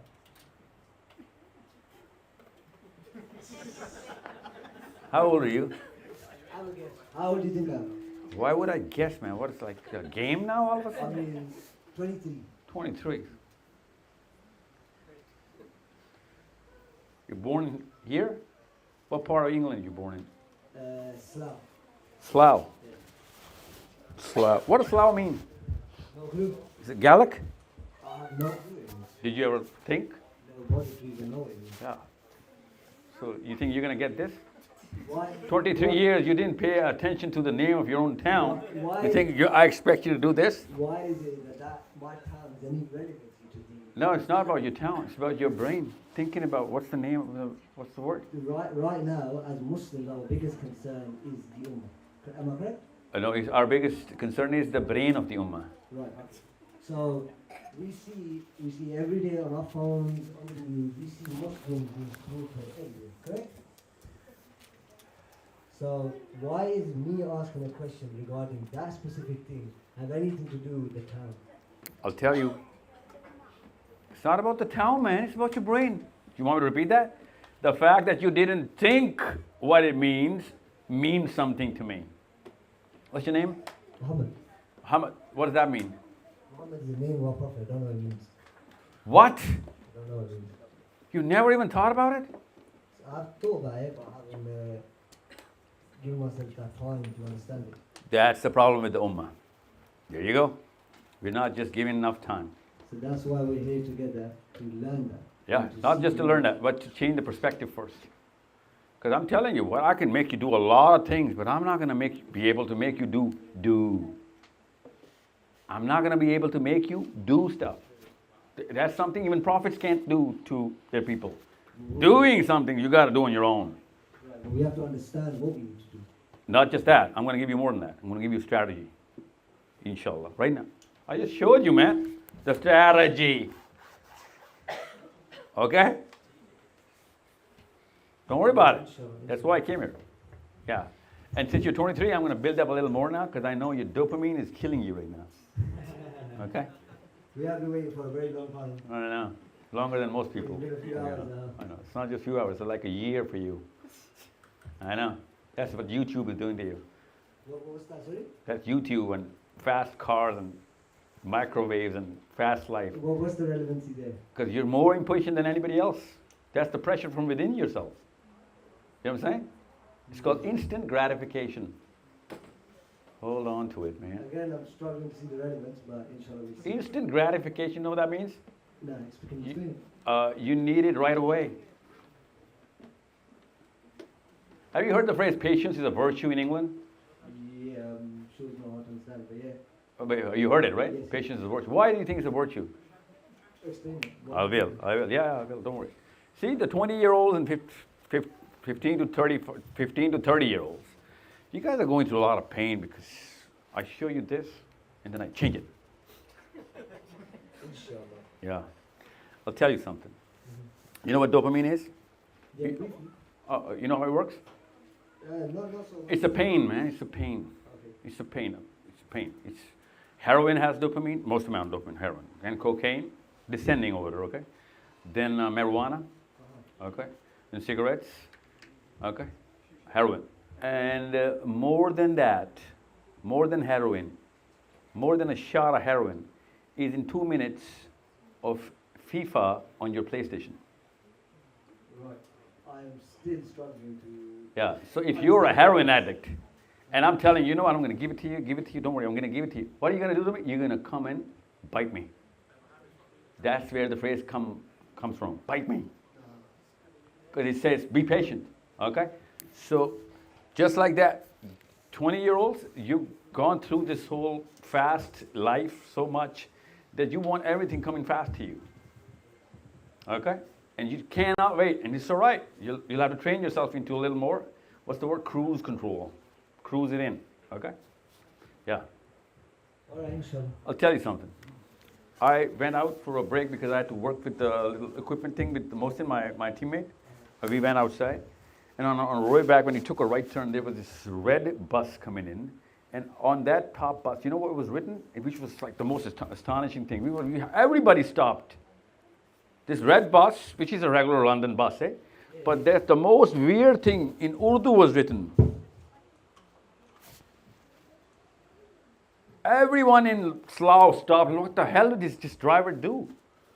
What did he say? What was something about? Nothing, I just made it up. I just wanted to show you what dopamine looks like. That's what dopamine is. Everyone's like, what the hell? Yeah, that's dopamine. It's flowing through your blood. To me, it just seems like the question that I asked doesn't want to get addressed. Dude, I'm trying to do therapy as well as training. That's dopamine, man. That's impatience, curiosity coming in. Somebody even sore at me right now. But दुआएं दी आप लोगों ने कि ये क्या बकवास की तूने अभी? इतना बड़ा तूने मेरा पूरा क्यूरियोसिटी का पूरा मैंने तस्वीर बस के नीचे आ गई थी वह तो. But as Muslims, all of us are gathered here to learn about the deen. And the Did I speak about anything else but the deen today? No. I'm coming, don't worry. Don't worry. I know you're worried, but be patient. So, I have more questions from the boys back. Okay, here's the thing. Here's the deal. I'm going to keep, where's the mic? So quickly. Then, you get that now? There's a slide just for you. Wait for it. Go. You can go now. You want to stay? You stay. Okay, stay. I like that. Get used to these stages. Get used to looking at public from this angle, okay? It's the easiest thing to do is to sit there. Even easier is to sit right in the back. You feel safe. The toughest thing to do is sit here, facing everybody. Even tougher is to start talking about it. Okay, that takes guts. You got to train yourself into it. How? Just start doing it. Okay? Just start doing it.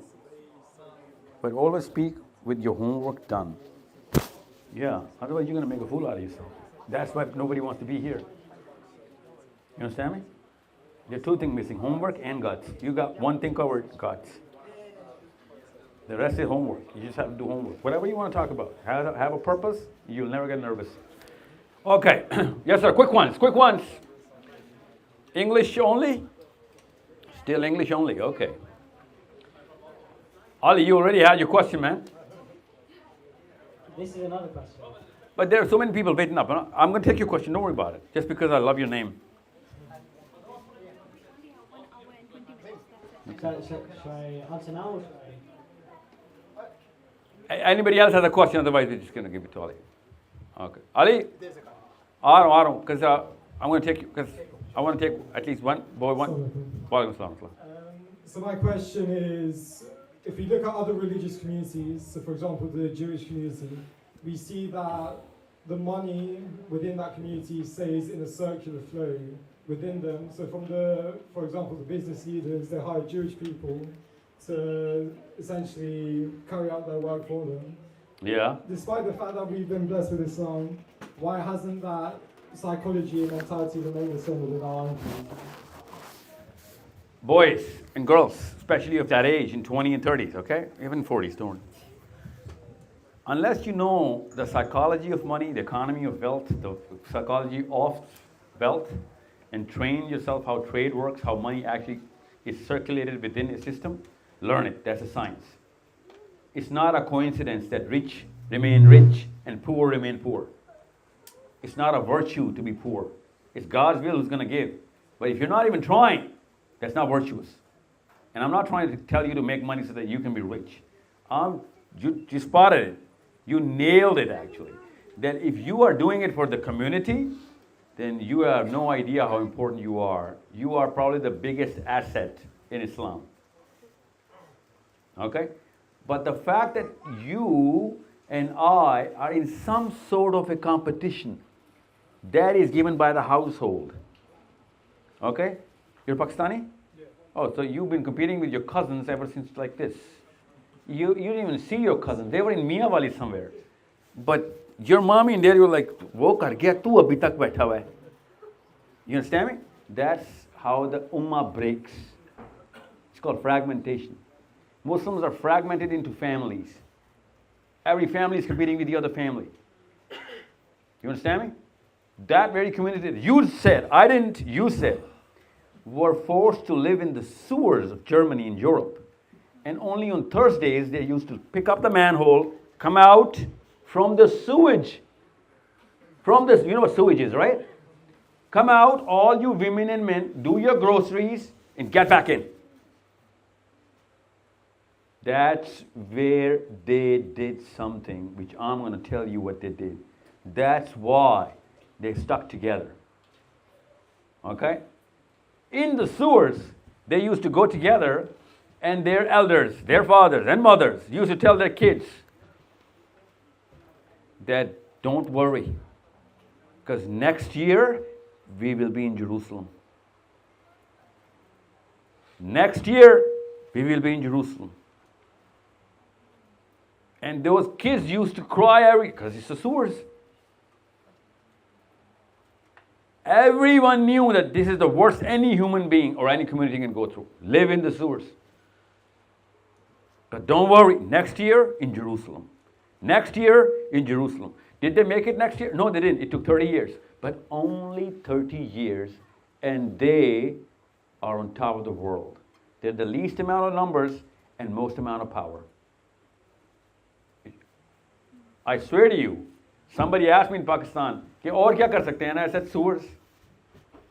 हमें भी गटरों में बंद कर दो, शायद कोई उस वजह से इकट्ठे हो जाए हम. You need to understand, the word Gentile became a thing because those Gentiles put them in the sewers. And one of those boys out of the sewers stood up and he wrote a 60-pager only called the Rutenstadt.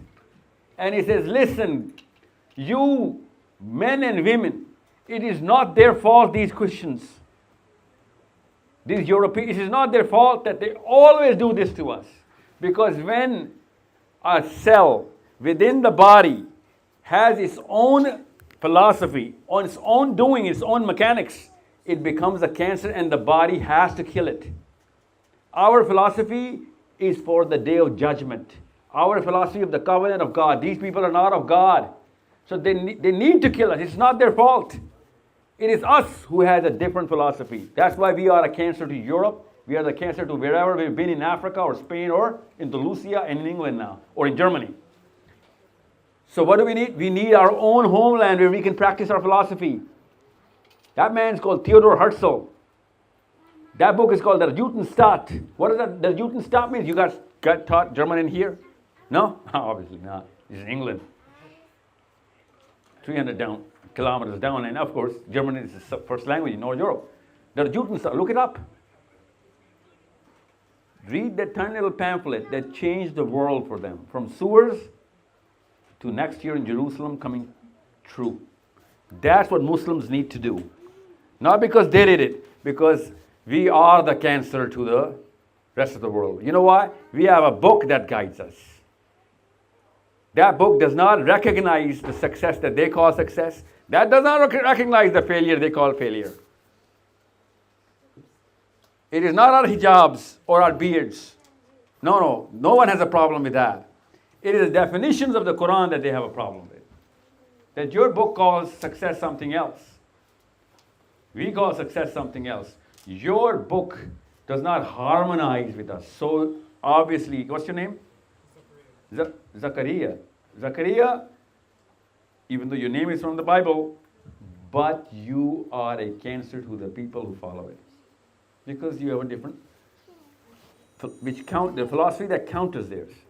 So they're naturally going to take you out. It is not their fault. We would have done the same. We call them murtad. No, we just call them murtad. He's gone against it. Kafir is the guy who doesn't accept it. You understand me? So we got to come together, man. I'm sorry. You got to change that philosophy that was brewed in my blood, in your blood at the same time. That you are on your own and your wife and kids are the center of the universe. No, it's not. 2 billion people are. Okay? Let them sit there, right?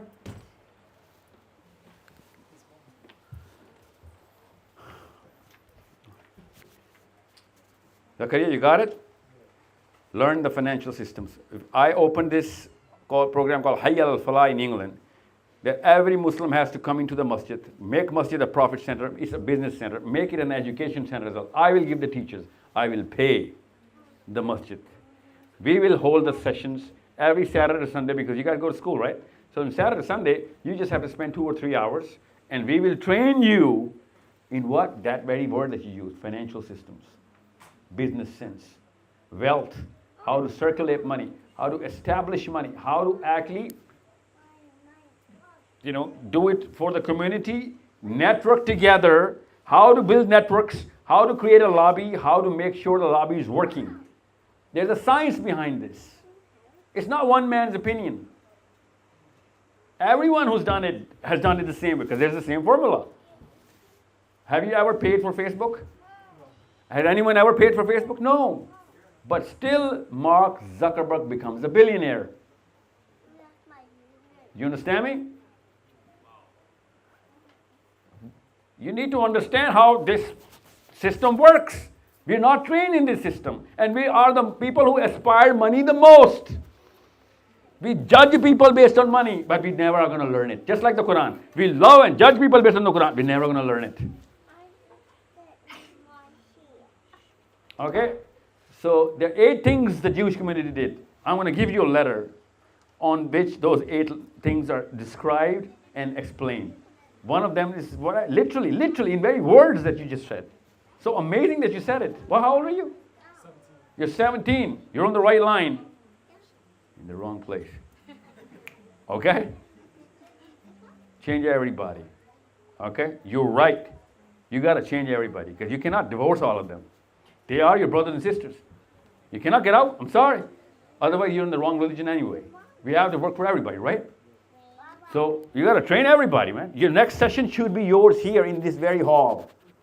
Zakaria, I mean it, on financial systems. How money should be circulated within Muslims, should be prospering other Muslims. Give an example. You know Prince Karim, the Aga Khan, Prince Karim? He stands on the pulpit, is giving a lecture, and this boy stands up and says, you know what, our community looks out for each other, I heard. And he says, yes, of course, you heard right. Why? I don't have money to go to that educational program at that university. I cannot make it even though I have the grace. I just don't have the money.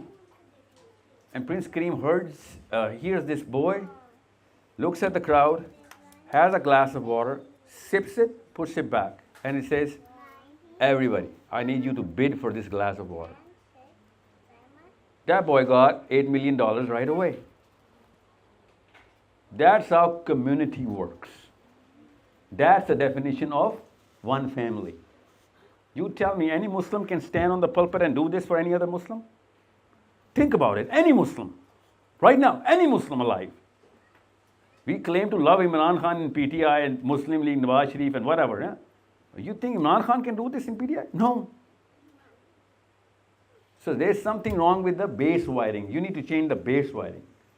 That's why you also start with the 17-year-olds, okay? Because they're going to listen to you, and the virus has not gone into you guys yet. Plus, you know the systems. You know how it works. You've seen England work right there. Chamberlain was the name of the prime minister of your country. Your country, Chamberlain. Have you heard the name? 24 hours. He was taken in the nighttime. He was taken out, made to resign, and Sir Winston Churchill was made to enter the Buckingham Palace so that he can enforce the Judenstaat in Palestine that very night. That's the power of people over governments. Not even a single Jewish member was a part of the British Parliament or the Senate at that time, or the cabinet. How did they do that? The power of the financial systems. That's how it works. That's why I said, envision your laptops, your written words, big changes happening somewhere else. I'll give you an example. A 23-year-old girl called Cynthia, I know her in Sweden. You know what she's written? She has actually written the foreign policy recommended, which is going to be implemented, of Pakistan in Sweden. How many years do you think you put in it? 4. To write that, to come to that level of that literature, right? But it took the first 15 years of parenting to make that fascination go into that girl. That's why Scandinavia is ruling the world. Because they want to, they were aiming for it. If you're not aiming for it, you're not gonna. Zacchaeus today, if they start aiming for it, then you're gonna achieve it. Because our mothers and fathers were not even aiming for global or ummah level objectives. They were aiming for family level objectives.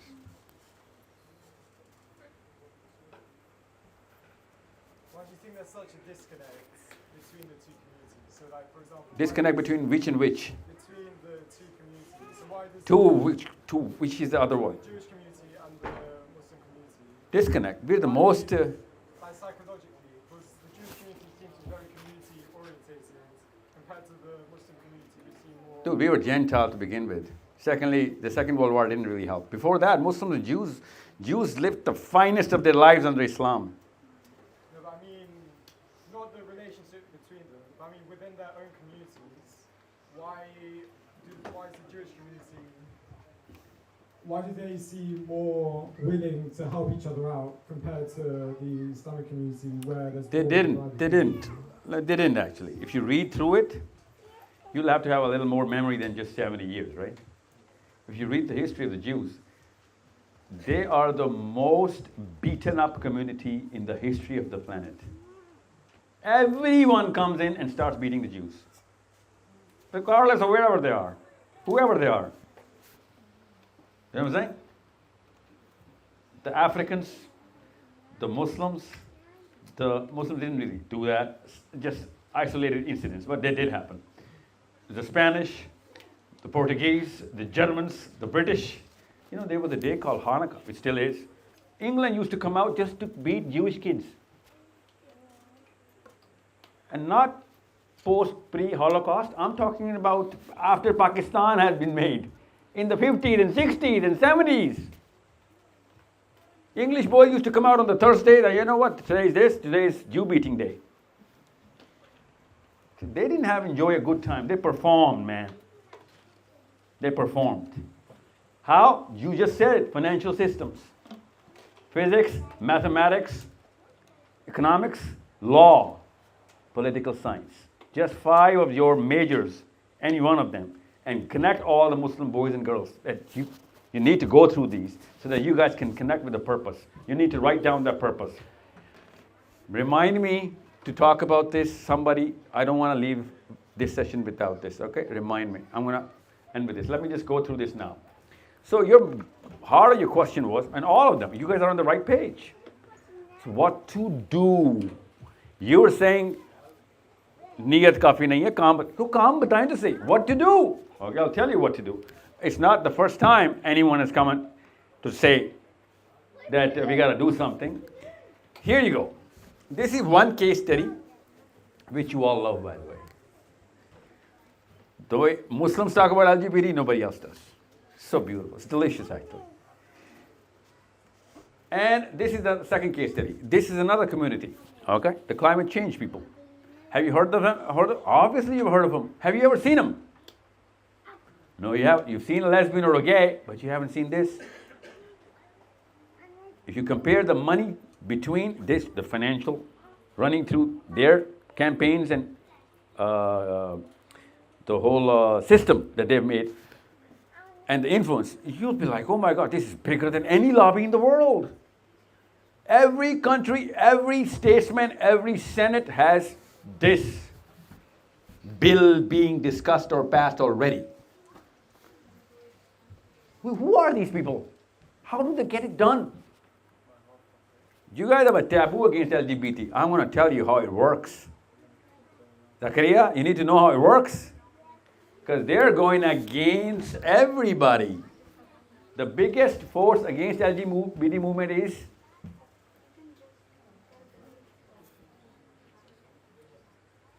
who are the biggest enemy of LGBT? No, not Muslims. Are you kidding me? They love the Muslims because we just protest. The church. The church actually came against in the same way that they started. Church started doing this, this, this, and this. The Christian Orthodox Church in America, England, Canada, Australia, everywhere. They combined together. Obviously, you didn't see it. You're not going to churches, nor are you going to those spaces where they're performing. Muslims, you know what they did? They started talking bad about it to each other and crying about it. Mera beta gay ho gaya idhar. Meri beti lesbian ho. That's it. या वो भी नहीं किया, वो तो छुपाई देते, उसकी बेटी ऐसे हो गई है, उसके बेटे को देखा है. That's all. That's what Muslims did. Now, how did they turn into a movement? How did they turn into a movement? This is how they did it. This is what you're gonna do. This is what I want you to do now. This is the only way to do it. But Zakaria pointed out the first and probably the most important part of the core, that if you do not understand the system, you won't be able to do any of this. I'm going to take it one step at a time, okay? First, you need to understand, there was a time not too long ago that in England, your king's England,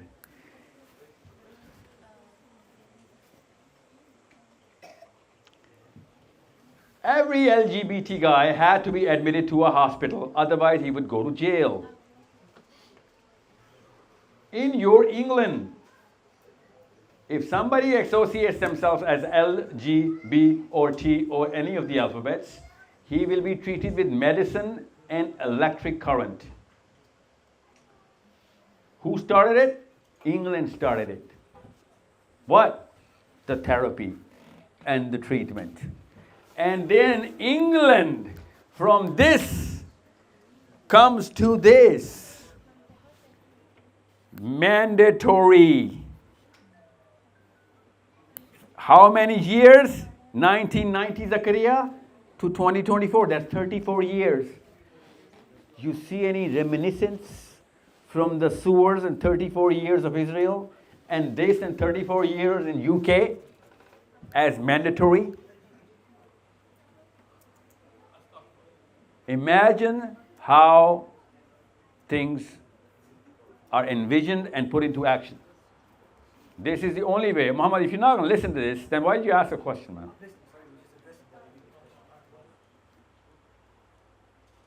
So, 30 years, Zakaria, do you think it's a long time? Yeah, so if you start right now, you can take over the world when you are? Yeah. You know how many 47-year-old people are here? And if I ever call them old, they will punch me. Because they're not old. 47 is the peak of their life because their brain is fully developed, their career is developed. Now they're enjoying, the fruits of their whole tenure of sacrifice and struggle. 47 is your peak. But their definition of success was their own selves. Their definition of success were not their own selves. No one is fighting on his own. Do you know that you have to have exactly this size of a kit, a little wider, a little heavier? This kit is in the pocket of every LGBT guy. You know what that kit is used for? Every 2 weeks, he's got to do this, take the blood out, check whether he has AIDS or not. Every 2 weeks he's got to, and you know why every 2 weeks? Because it's so expensive that you cannot waste it. So they have to wait 2 weeks. Otherwise you have to get tested every day. That's something that they're not going to tell you because it's not cool that you are a carrier at all times. And still, with this kind of a threat and risk, they managed to make it mandatory in UK. Now, let's change the landscape altogether. Let's change this climate change, because this is climate change, okay? Instead of Prince William going into climate change, let's think it's Islam. Islam being taught mandatory, Quran being taught mandatory, Sirah being, taught by Prince William, because there's going to be some William in his lineage, right? So that's okay. His first grandson, okay, or maybe his son. What? Does he have a son, by the way? Prince William? Okay. So, where did the other prince go? Canada. He's in Canada? Okay. So, Zakaria, focus. Prince William led Islamic movement in UK. Can you envision that? you better start, because it takes a moment to envision. Because if you're not getting a vision, you're not going to be able to do any of these. And even if you're doing it, no one's going to join you. Zakarias, Muhammad's, and Ali's, and Omar's. Where's Omar? Wait for people to come in only if you have the vision. If you do not have the vision and you do not have the ability to describe it, do not wait. No one's coming. I'm going to give you a little example so your age you'd understand. An airplane takes off, and there are 200 people in there and crashes on an island. Everybody survives with some injuries. Okay? This guy stands up like me. Okay? And he says, listen, ladies, gather up. See those leaves? It's going to be nighttime soon. I do not see any kind of signs of help coming in. So please gather the leaves. We're going to stash up some leaves. Sir, you go to the airplane, get the ration out, try and see what kind of ration we have. We need to measure everything so that we can see how many days of whatever we can do. 10 people from the back. Go on rendezvous, the whole, spread out, check out, rendezvous right here. Give us a report of what kind of resources we have. Everybody starts listening to me. Huh, Ali? I am leadership material. Everyone's like, whoa, this Shukara ye banda jahaz mein tha. He's like, he's the dude, he's the guy. And everyone starts doing whatever I'm telling them, because my confidence, my tone, my stature is right for the moment, and I'm doing I'm actually saying the right things. Everyone should do whatever I'm saying, right? Muhammad? Make sense? And I'm feeling, yeah, you know what, now I got this. Somebody says, Sahil, do you know what you're saying? Dude, I got this. Don't worry, I got this. People are listening to me. Please take care of the sick. See whoever has any kind of medical conditions. Any doctor, any nurse in the house. Yes, sir, you are a doctor. You two are nurses. Please make sure you make a tiny little hospital right here so that we can actually attend to the ill. Emergency taken care of. We have to do the right thing. All of a sudden, Zakaria, what's your name, sir? Sir, what's your name? Come here. All of a sudden, no, you don't need a microphone. I need you to see this, Zakaria. Stand up, come here. ऊपर आओ ना. क्या नाम है आपका? What's your name? Abdul Hadi. How old are you? I'm 8. 8. Omar, listen to what I'm about to tell you. That's the power of vision, okay? That's the power of vision. I'm doing all of this, and Abdul Hadi says, "Pakro mujhe jacket ko pakro." Uncle, I need something to say. And I said, dude, listen, boy, go to your mother. Please, somebody take care of it. And then he says, no, tug back. And uncle, I have something to say. And I said, okay, what do you want to say? Because I want to seem like a leader. So I'm being empathetic. I'm so passionate and kind to children. It's like, Beta, what do you have to say? And then he says, uncle, I was on seat 41B. When the plane was going down, I was on a window seat tilting left. And I saw an island right there. People were there cooking, cleaning, everything. There was a whole village there. And it's right there. Now you tell me, Umar, who's the leader? Because this dude gave a vision. All of my skill is worthless now. I have to follow him. He's going to lead the way or wherever. He saw the vision, saw that village, and everyone's going to follow him. Umar, that's the power of the vision. So generate a vision. That's what it means. Next year in Jerusalem is a vision. Everybody was told about what Jerusalem looks like and what's there and what God promised us, what's going to happen there. People drew the picture. That's what they did. That's what they did. This is what they said in 1969.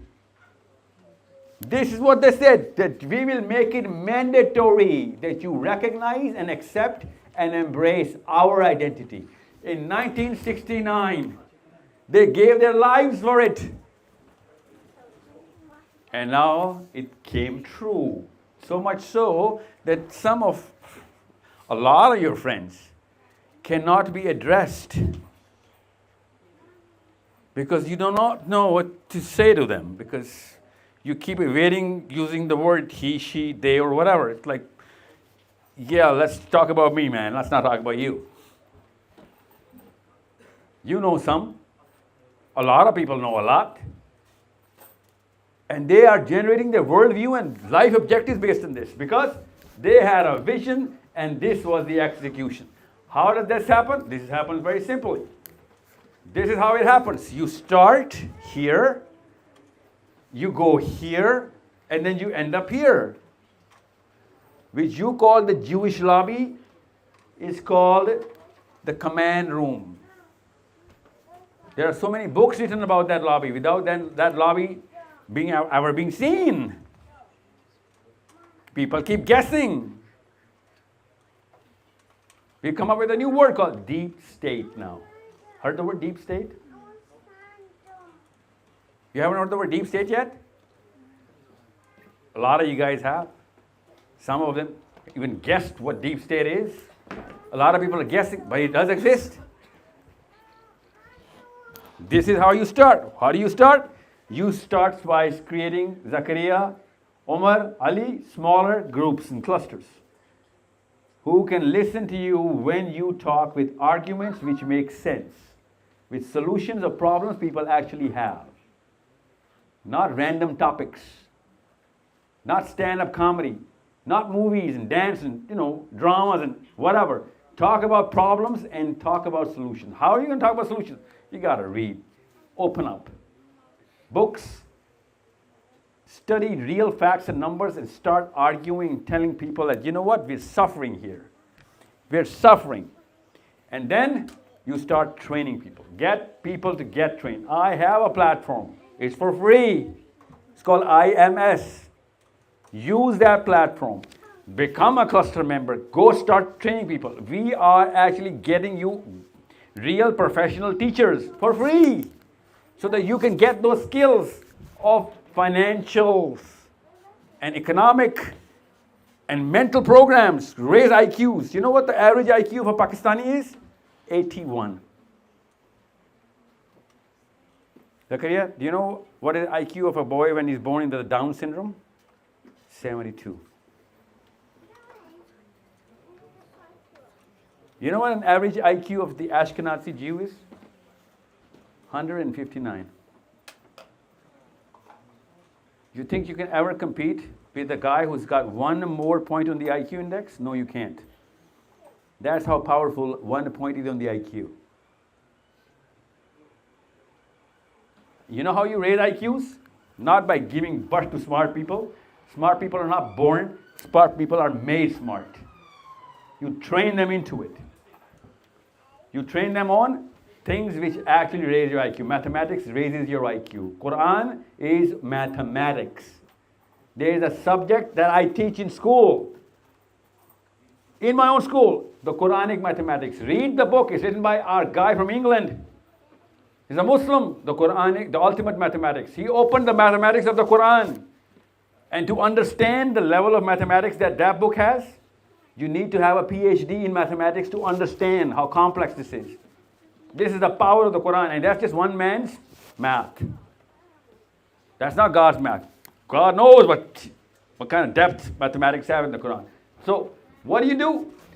You go into teaching people how to network together. It's called a network. This is why it's called a network. We have more than 600,000 Muslims from 119 countries coming in together to make small clusters. We call them field rooms.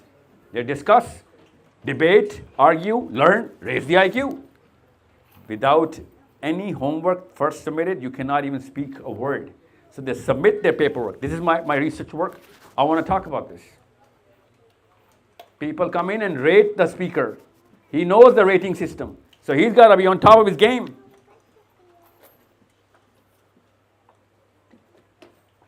Once you have this, then you move towards this. It's called the engine room, where you rightly said, if you do not have the money, talking about money is not going to cut it.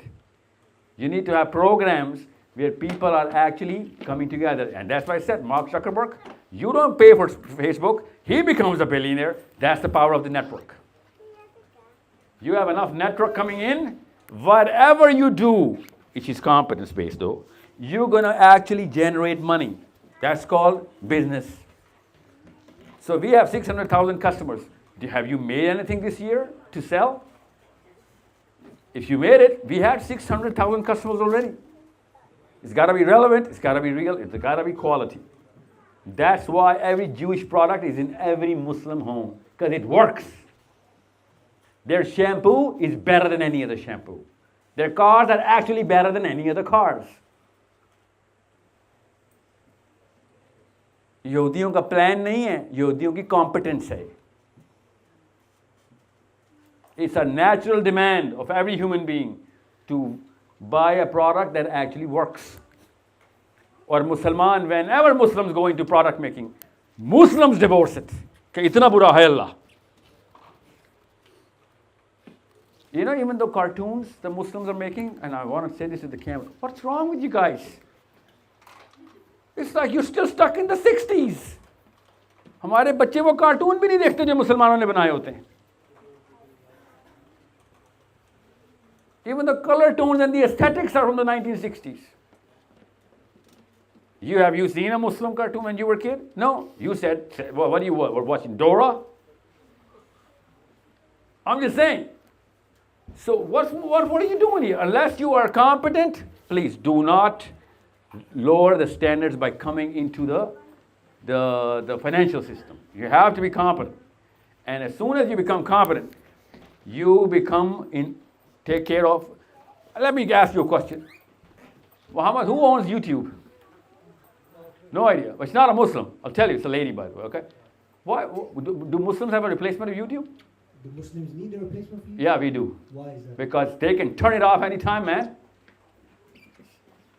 But you need a better answer than this? Well, why are you looking at me as it's the wrong answer? The article is... You know, Dr. Siraj's channel got banned in 1 second. Did you know that? That's because the truth, whenever the truth speaks, is always the falsehood will try to destroy it. This is. So you want the falsehood to take control of our truth speakers? Of course not. So we need a YouTube, right? So what I'm saying, listen, dude, it's a simple answer. It's a simple question. We need our own controls over our own system, man. How hard is that to digest? Especially media, man. You think I want to watch Fox for what's going on in Israel? I'm sure we need it, but I don't think now is the time. Oh, really? Yeah, I know, you're right. That's the first thing you said, you're right. Because we needed it 30 years ago. You're right. Now is not the time. That was 30 years ago. So we need it yesterday. We don't just need YouTube. I don't care about YouTube. We need media. YouTube is part of the media. Part of the narrative. Part of what? Part of training the brains of this age to understand that cartoons were not your answer when you were 7. But your mommy shoved cartoons down your throat because she had to watch her own TV channels. Sorry. That's why. So, you need to redo the curriculum. You cannot do that, Zakaria. Your network can. They did the curriculum. They did the curriculum really well. It's part of the curriculum. You've been to schools. Have you actually been through the school at the time when the sex ed program had LGBT in there? No, but it's in there right now. Grade 3. That's part of the curriculum. It's called the education system. So this boy, when he's going to be in 3rd grade, he will know what and how this works more than you and I combined, because he'll be institutionalized into it. So I'm not saying it's going to happen tomorrow. 30 years, still worth it. But it's going to happen way before 30 years. You know why? Because these folks did not have social media here. They did not have smartphones here. They did not have the kind of network power that we have now. Hell, they did not have the kind of money that Muslims have. Only, if you only played the numbers, we are 2 billion. Even if you take 1% of it, you're still doing better than most of the Jewish entrepreneurship in England. But you're not even going to have 1%. You know what 1% of 2 billion is? Zakaria, come on, man. Who's going to tell me 1% of 2 billion? Why don't I ask Muhammad, do you know what 1% of 2 billion is? Google it up, man. I'm still stuck on the first bit. My brain can't get past off what you're saying. So, Listen, first get the answer of 1% of 2 billion. that's the second question. 1 million? 20 million. So, do you know how many subscribers Microsoft has? Do you know when Bill Gates became a billionaire, how many customers Windows had? Do the math. Then you'll know the power of 20 million Muslims, only 1% of Islam, coming into your network, coming in as consumers only. If only 20 million people come into IMS, only one app, you can actually select the Prime Minister of Pakistan. That's the power you have. You can deselect any existing Prime Minister of Pakistan as well. Is it juicy enough for you now? Or Lebanon? Actually, way less in Lebanon. It's way less. Actually, 1% of 20 million can do that in Lebanon. But it has to be global. It has to be people with enough money and enough acumen coming together. And we've done the math, by the way. We need a little less than 25,000. We've done the math. We list not 20 million. We need less than 25,000 people who have already entered the engine room. Here to here. Once they go here, this is going to come naturally. What is this, by the way? Global issues, geopolitics. You tell me, Muhammad? Lebanon, Pakistan. You're from Pakistan, Muhammad? What part?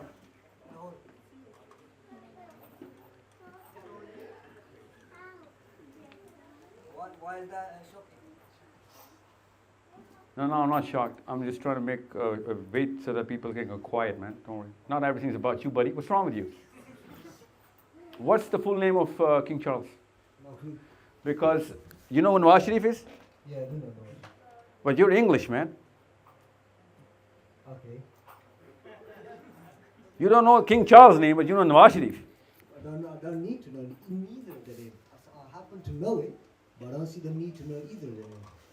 You really don't think you need to know the king's name of England? Why? You tell me, why is that significant? What makes his name significant? Because it has Mountbatten in it, man. You know who Mountbatten is? No. Okay, we need to bring you back to zero first, then we'll start talking, okay? You're not at zero. Again, everything, all the questions I've said, I've not. Because you're not qualified to understand what I'm saying, buddy. You need to be competent in, consciously incompetent to know how incompetent you are. You're not even consciously incompetent right now. You don't even know what you don't know. So we need You see what I'm saying? So we need to have YouTube first. Like No, not YouTube. You need to have a book. Start reading from A onwards. And that Okay? Science, physics, the Quran, man. The Quran is the only book we need. As Muslims. Listen, Umar, Ali, what's your Muhammad? MashaAllah, 3 good names. If you do not know physics, you cannot understand Quran, okay? No. Think about what I said. Okay. If you do not know physics, you cannot understand the Quran. So at the time of the Sahaba, Yeah. they understood the Quran and they Because they understood cosmology taught by the prophets. That's called Yatlu alayhim ayat. So we stopped it. Now I want you to start it, man. So we need to be able to understand the Quran, we need to be Physics, mathematics, biology, political science, So my question, psychology. My question. Yeah. At the time of the Sahaba, did they first study the Quran or did they first study the physics or anything else? They studied it by the Prophet ﷺ at the same time. Abu Bakr Siddiq says, I was taught by the Prophet ﷺ Surah Baqarah in 8 years. No, hold on. Process what I'm saying, buddy. Do you know of any course in Islam right now, Muslim world, which teaches Surah Baqarah in 8 years? What are they going to teach? You know what the 8 Alim course is in Pakistan, Lahore? 8 years. You know what they teach? The whole Quran, the whole Seerah, the whole Sunnah, the whole Hadith, the whole Fiqh, and the jurisprudence covers all of whatever they've got in 8 years. And Abu Bakr Siddiq is studying Surah Baqarah only in 8 years by the Prophet. What do you think he was learning? Everything. The Quran Everything. is all we need. Were you not saying that Sahaba did not learn physics first? But the Quran has everything in it for us. It's all about being able, finding people who can teach it, teach us. Yeah. So I want you to become that teacher, man. You understand me? Is that too much to ask for? No, I'm with you on that. That part I'm with you. What part are you?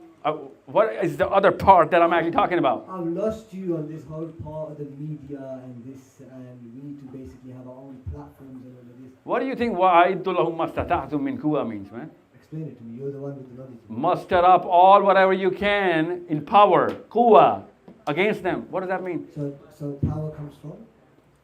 Influence, man. Money, network. What else do you think power is? What do you think power is? Me doing my biceps? Of course not. There's obviously different types of powers. Well, this is the power Allah is talking about. Because in this very ayah, Allah says, pro against the enemy that you can see, and the enemy you cannot even see, only Allah knows. This very ayah. That's what I'm saying. You become a teacher of the Quran, you'll have to learn the Quran. Okay? Now, Omar, you with me on this? You got to take up a target here. You can't just be with me on this by words. You got to take up any one of these targets. And you need to have a 5-year strategy on this. If you're not putting your 5 years with the plan, with the vision, and a plan to achieve that vision, I'm sorry. You're going to go through the same kind of depression and the SSRI drugs your folks are going through all over England right now. Because they don't have a vision or the plan. They just have a feeling of success that you're trying to chase. That's all what's going on. And this is the problem with Muslims right now. This is what's bothering. This is the big bug, I call it the big bug. Zakaria, the big bug. You know what the big bug is? Here's the big bug.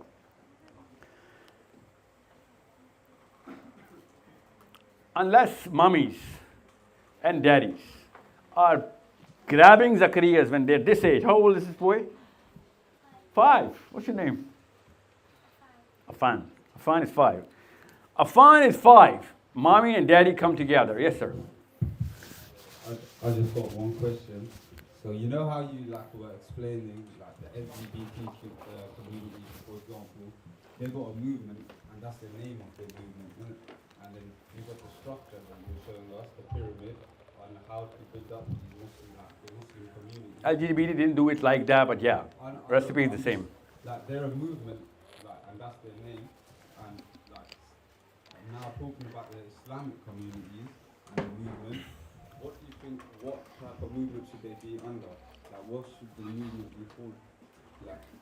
The LGBT or the Muslims? The Muslims. It's called Islam, man. No, but Islam is a movement. Yeah, but there must be some sort of governing body in Islam for the people, no? Yeah, we have one. His name is Muhammad bin Abdullah sallallahu alayhi wa sallam. Yeah. The bodies, the Quran, the Seerah and the Sunnah is the process. Yeah, but... By the way, this is exactly what Seerah tells us to do. You want me to show you events from the Seerah in this pyramid? Yeah, but what... Blue to green to yellow, all events in the Seerah. Let me narrate to you if you want me to. But that's not your question. Go on.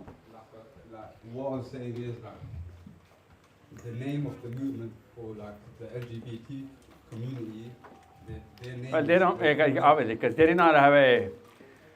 What's the word? It's just a manifesto without a vision, right? Because they came up with, because they keep adding to their name every single day. It's all right. That's what they want to call it. Who cares? So you know, as Muslims, should we not have a khilafah that is the governing body? Khilafah is an instrument, buddy. Khilafah is not the purpose of Islam. Not the purpose, but as in to unite us all and Yeah. to make a change Yeah. for Palestine. Should that not be the main governing body for all? Listen, what do you think is more important? The ability to choose Khilafah or Khalifa or the Khilafah itself? What is more important? Khilafah. Really? So somebody can just change it?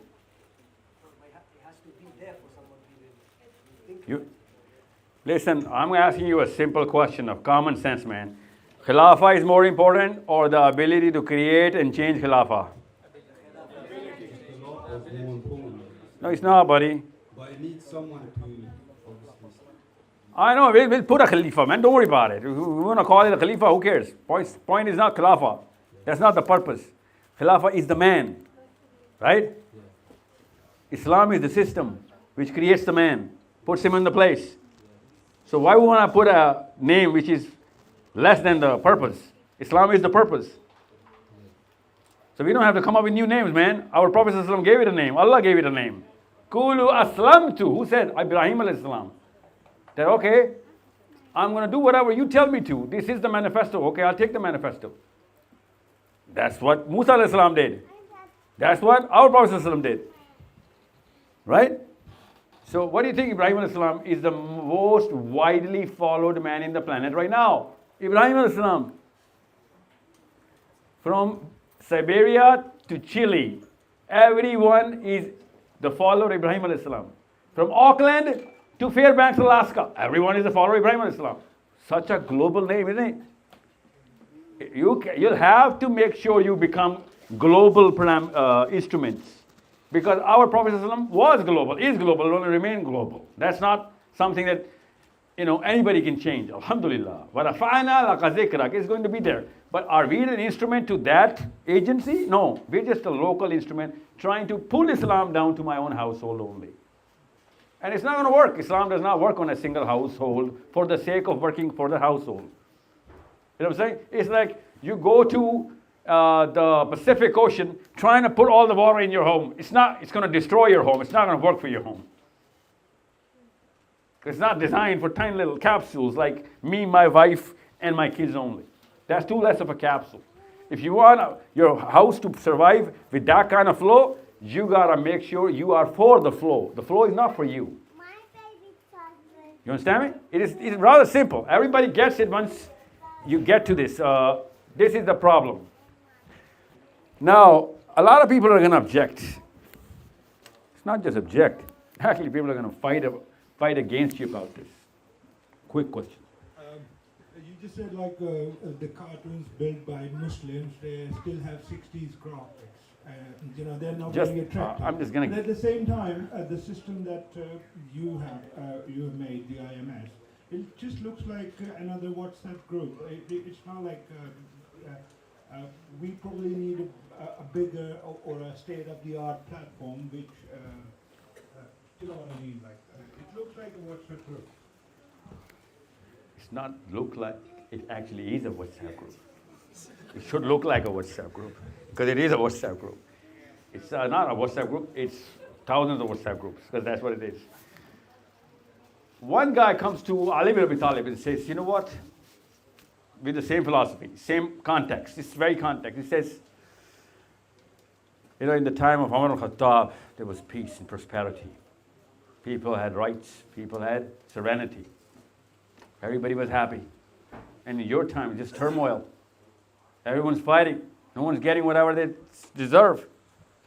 Ali bin Abi Talib says, because there's a big difference, man.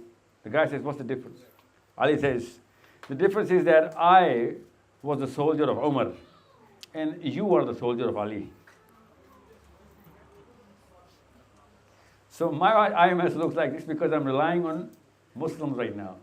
I can outsource it to American Peters and Franks. They're going to make such an amazing product out of it. You know what I'm saying? I gave it to Muslims, and they're dragging it. They're keying my car. You know what I'm saying? Instead of putting it in ignition, they're keying my car, every inch of my car.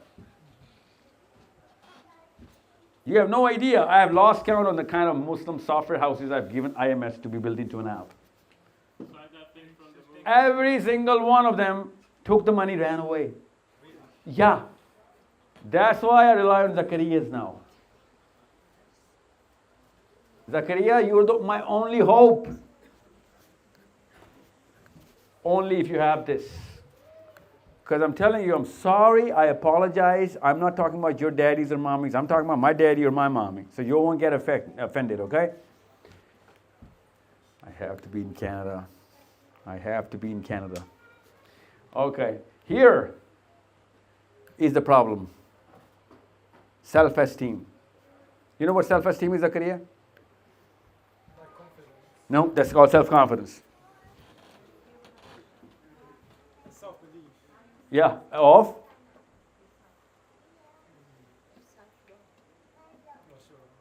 where you put yourself in the crowd.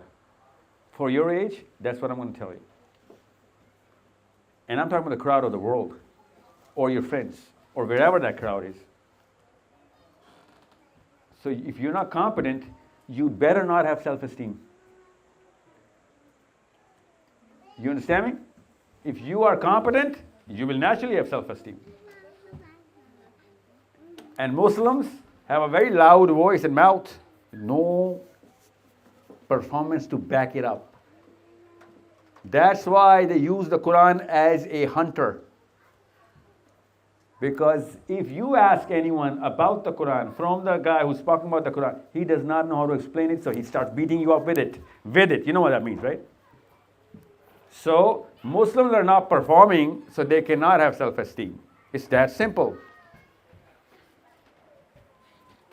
I'll give you a little example, a task, a homework.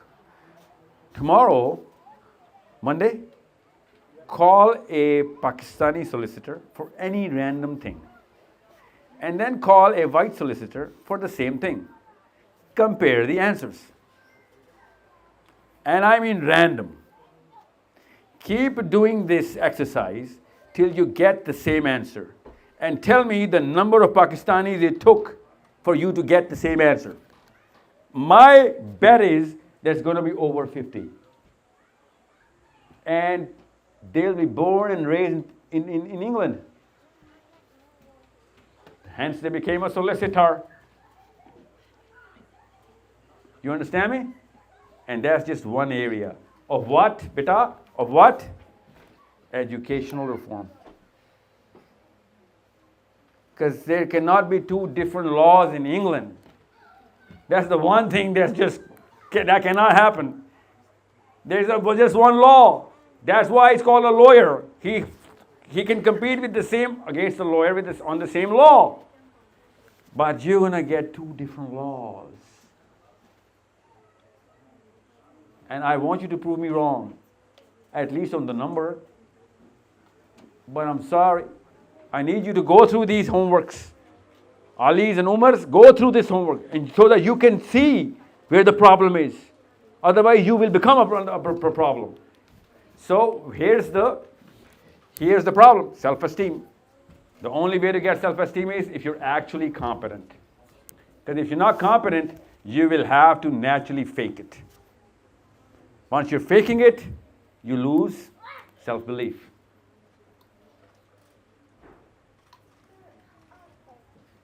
Okay? So this is the problem. Self-esteem and purpose. Now, the second problem Islam is suffering from right now is Muslims with a local purpose. Muslims with a local purpose. They will never go global. Praying and protesting Muslims only about things which they're not going to do anything about. They do not have a local purpose. So, a global purpose. So these two things combine to make the actual recipe. How are you going to combine two things? I'm sorry, you're not going to. I know that. You don't even have to say that you're going to. So only you can. Only the boys in the 18, 20, 25s can. You combine these two things. How are you going to do that, Zakaria? I'm sorry, I apologize. You'll have to train your own self on it. You can get some support from your family, but you got to train yourself on it. If you're not global, you are the problem. If you have low self-esteem, you are the problem. So, once you got a bigger purpose set, which is Islam, once you have your own competence going up and up, you're going to have self-esteem.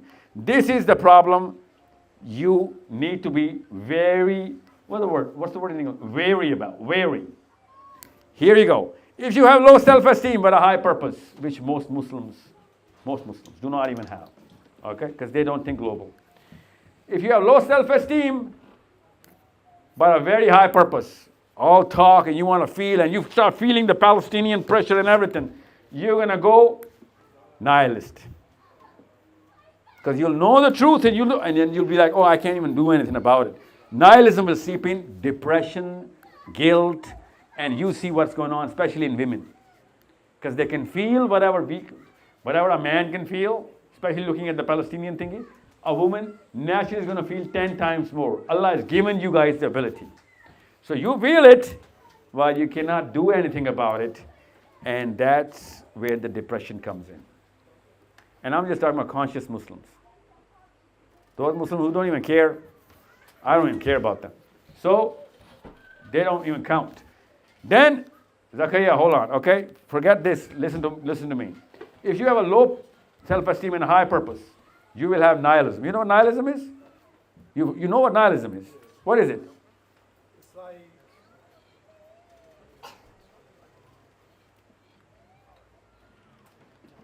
like you don't have any motivation to There is no purpose called, you have no purpose to do anything. So nihilism is a guy, nihilistic guy is a guy whose brain does not generate enough dopamine to even get out of bed. He does not have any purpose to do anything anymore.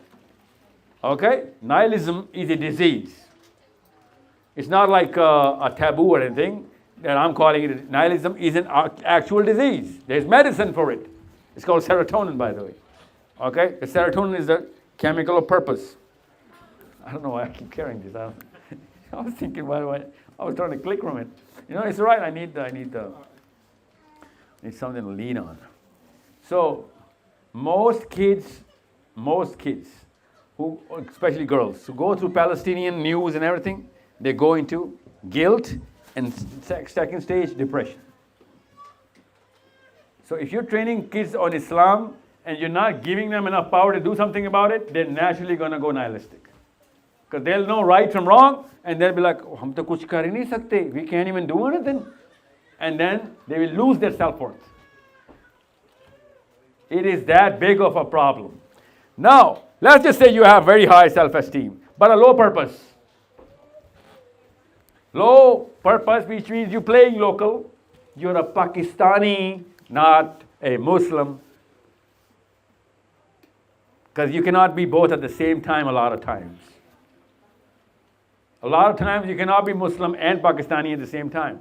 That's why nationalism is the biggest problem in the philosophy of Islam. Okay, Abu Bakr Siddiq, when he saw nationalistic, patriotic people, he used the word, I can't even tell you, because Muslims in Pakistan and India are not even mentally trained to hear those words. That analogy that he gave, you have to read it. Only an Arab can understand that analogy. Because Abu Bakr Siddiq said it to that man in the center of thousands of people and said, whatever you said reeks of something. And he said, what? He said, you want to find out the flavor? Go to Naila. You know who Naila was? The idol of the Romans in the Kaaba. Their Valentine. Yeah. Because Naila was standing in front of a boy and they were consummating their relationship in the Kaaba because that was romance. They were the gods of romance. And he says, you want to smell what patriotism looks like? I'll tell you what you can do and go, and you can taste that flavor. Go to Naila, and she's going to make you taste it. This is Abu Bakr Siddiq giving us till the day of Qiyamah of what patriotism is, how disgusting and filthy this disease is. And Pakistanis, you know what they do? When they read the hadith, they're like, ज़ईफ़ hadith है, ये तो अखलाक के ही खिलाफ लगती है. ये किसी ने ऐसी लिख दी है. उनको अरब की साइकोलॉजी पता नहीं चलती और पाकिस्तानी साइकोलॉजी में इस्लाम फिट कर रहे होते हैं. पाकिस्तान की साइकोलॉजी में इस्लाम नहीं फिट हो सकता. You want to know Islam? Mentally migrate to Arabia. See how the Arabs think.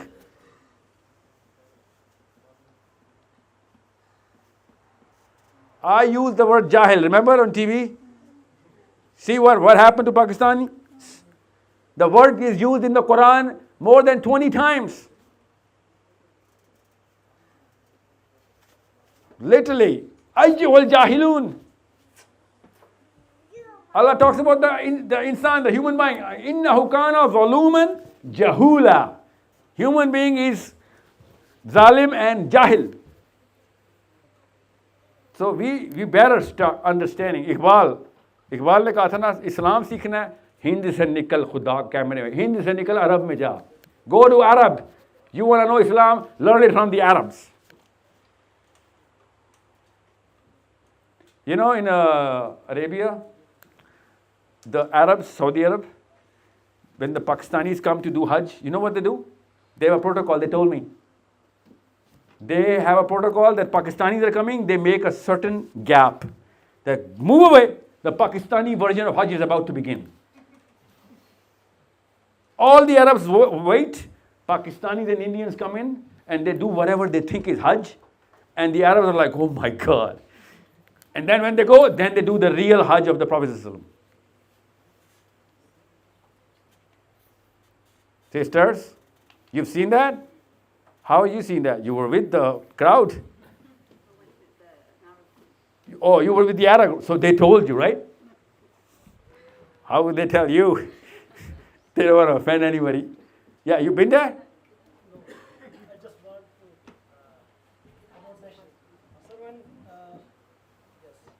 I can hear you. Nationalism of Pakistan is based on religion of Islam. No, it's not. Nationalism of anything cannot be based on Islam. The country of Pakistan. Which definition Pakistan is a nation? On the base of religion, we are a nation. Pakistan is a nation on the base of religion. So when Pakistan is not. Listen, I know what you mean. आप उर्दू में पूछिए. आप ताकि मैं जुमला अंग्रेजी में गलत बोल रहे हो. उर्दू में पूछें. जुमला ही गलत है. देखा ये गलत है. अंग्रेजी ना तो बोलें. पाकिस्तान का नेशनलिज्म हो या मक्के का नेशनलिज्म हो, इस्लाम पे नहीं हो सकता ना वो. नेशनलिज्म इस्लाम पे नहीं हो सकता, चाहे मक्का में हो. So on the which base Pakistan came into being? Pakistan claimed to be a nation on which ground? On the ground of Islam. We said we are Muslim. Pakistan was made on the philosophy that we cannot live with Hindus because we are Muslims. आगे मैं पूरा जुमला करूँगा, आपको समझ आ जाएगी. So anyone who is a Muslim should be a Pakistani citizen then, right? No? नहीं sir, I'm talking about the subcontinent as well. Any Muslim in Lebanon should be a Pakistani citizen based on the definition of Pakistan. No, sir. Then you are taking it out of Islam then. We have a nation-state system and it was after prevailing. No, we don't have a nation-state system. Sir, Winston Churchill has a nation-state system. Muslims don't. आप एक ही वक्त में दोनों चीजें क्यों combine कर रहे हैं? Okay, I am not trying to combine. Please. सुने, मैं आपकी बातें समझ गया, आप मेरी बातें समझ नहीं. आप ये समझ रहे हैं कि मुझे आपकी बातें समझ नहीं आ रही. सुने. Nation-state system of Sir Winston Churchill. You know what that is? Sir, forget about Winston Churchill or whoever. Why would I forget? Talk about idea, okay? आता हूँ ना सर, आइडिया ये है. आइडिया पे आता हूँ. आपको जल्दी क्यों है? जल्दी क्यों है? विंस्टन चर्चिल ने मुल्क बना दिए. अल्लाह ने नहीं बनाए. विंस्टन चर्चिल ने, you know that, right? और मैं आता हूँ पाकिस्तान पे सर. अच्छा ये बताएं. बहरीन का इजाज़त ने बनाया. Bahrain. They have their own movement, their own struggle. Winston Churchill ने बनाया है. आपको पता ही नहीं इस बात का. सऊदी अरब किसने बनाया? Saudi Arab was made by Sir Winston Churchill. You don't know that. Oh, that's the problem then. You know that, right? When there was end of Turk Khilafat, so then there was demarcation. By Britain, that was. Sir Winston Churchill. Yeah, that's what I'm going to. So Britain gave birth to these countries. Allah didn't. You get that? अभी मैं आता हूँ पाकिस्तान पे. अभी पाकिस्तानी नस ना फड़काएं अपनी. मुल्क बना दिए उन्होंने. ठीक है. अब अचानक इंडिया में एक मूवमेंट हमने की कि हम हिंदुओं के साथ नहीं रह सकते. Any Muslim who is a Muslim has to practice Islam in this part of the land. We are going to call it Pakistan. Right? So why did we make a boundary against Iran and Afghanistan? They're Muslims. Aren't they the same? दो कौमी नजरिए वाले हमारी कौम. Sir, what? Two-nation theory in the context. Two nation against Indians, right? Hindus, Muslims. Iranian, they are living in their own country. Afghanistan. Listen, we didn't make Iran, We right? have a problem with subcontinent issues. So I get it. Listen. एक वक्त में take step one, I'll make you take step two. Hindus, Muslims, split. Muslims are not going to live with Hindus anymore. They need to practice Islam. So we are not India anymore. We are Muslims. So why are we different country than Afghani Muslims or Irani Muslims? Shouldn't they be getting a Pakistani passport? You're Muslims, come and live with us. We're going to practice Islam. 2 कौमी नज़रिया, 4 कौमी नज़रिया तो नहीं है ना. 4 meaning ईरानी, अफगानी, पाकिस्तानी और Indian. ये 4 कौमी नज़रिया तो नहीं है ना. 2 कौमी नज़रिया है ना. Sir, here we are confusing two points. There is a concept of unity and ideology of Pakistan. So when we are two different nations, so we demanded ideology of Pakistan on the base that we are. आपका नाम क्या है sir? Asif. Asif साहब, 2 कौमों में एक कौम हिंदू है, दूसरी कौम कौन सी है? तो जो भी मुसलमान होगा वो पाकिस्तानी सिटीजन होना चाहिए ना. ये है 2 कौमी नजरिया सर. वो आपने पढ़ा ही नहीं हुआ ना. बताओ हाउ इज पॉसिबल. सबको सवाल समझ आ गया? I'll tell you it's possible. Every Jew born in any part of the world is an Israeli citizen. ये आपको नहीं पता था इस बात का? Sir, there is like, okay, we have Pakistan is not a one country in the world, so we are. Israel is not a one country in the world. आपको क्या पता था आसिफ साहब कि हर यहूदी पैदाइशी इसराइल का सिटीजन है? आप पता चल गया? इसको आइडियोलॉजी बोलते हैं. कहाँ चले गए? खिलाफत कहाँ से आ गई बीच में सर? हर चीज बीच में क्यों डाले जा रहे हैं? इसराइल में खिलाफत है? Sir, no. I'm talking about ideology to ideology. Yes. Israel and Pakistan are both the only 2 countries made on Israel ideologies. उन्होंने कहा कि जो भी मुसलमान होगा, पाकिस्तानी ने कहा जो मुसलमान होगा हिंदू नहीं है वो इधर आ जाए. बुलाया था हमने सबको, आए थे लोग, सिवाय उनके कि जो असल में मुसलमान हैं वो ना आए. ये कहीं लिखा हुआ है? इसराइल ने कहा जो भी यहूदी इधर आ जाए. सब यहूदी इसराइली सिटीजन हो गए. आपको पता ना, जो भी यहूदी कहीं भी पैदा होगा ही इज इसराइली सिटीजन, चाहे ऑस्ट्रेलिया हो, ईरान हो, पाकिस्तान हो.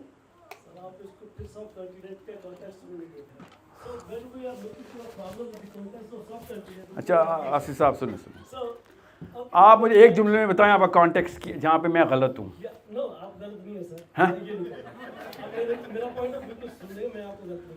और सर क्या पता मैं गलत हूँ, मैं कोई नबी तो नहीं हूँ ना. आप बताएं. मैं ये कह रहा हूँ कि आपने कहा कि some time we have a conflict with Islamic ideology and nationalism of Pakistan. No, all the time, all the time. Never, sir. Because we have declared Islam to be our state religion. And Really? political तो अफगानिस्तान और पाकिस्तान की भी जंग हो रही है, कौन ठीक है? Sir, there are political issues involved. So every country has a political issue. So it's not. So countries will have political issues, ना? So countries नहीं होनी चाहिए ना? तो मैं भी कह रहा हूँ. प्रैक्टिकल वर्ल्ड नहीं सर, करंट वर्ल्ड बोलें. इस्लाम प्रैक्टिकल नहीं था जब अल्लाह. अच्छा ये बताए, हज़रत उमर के टाइम पे, हज़रत उमर का दुनिया की हिस्ट्री के सबसे बड़े मुल्कों में से एक मुल्क हज़रत उमर के पास था. उस मुल्क का नाम क्या है? What? You think अफ्रीका के लोग कह रहे हैं हम मदीना में आए हैं, मदीना में एंटर हुए. What was the name of the खिलाफा? Amirul Mu'minin was an institution and it was being run by that institution. You think there was no name? No.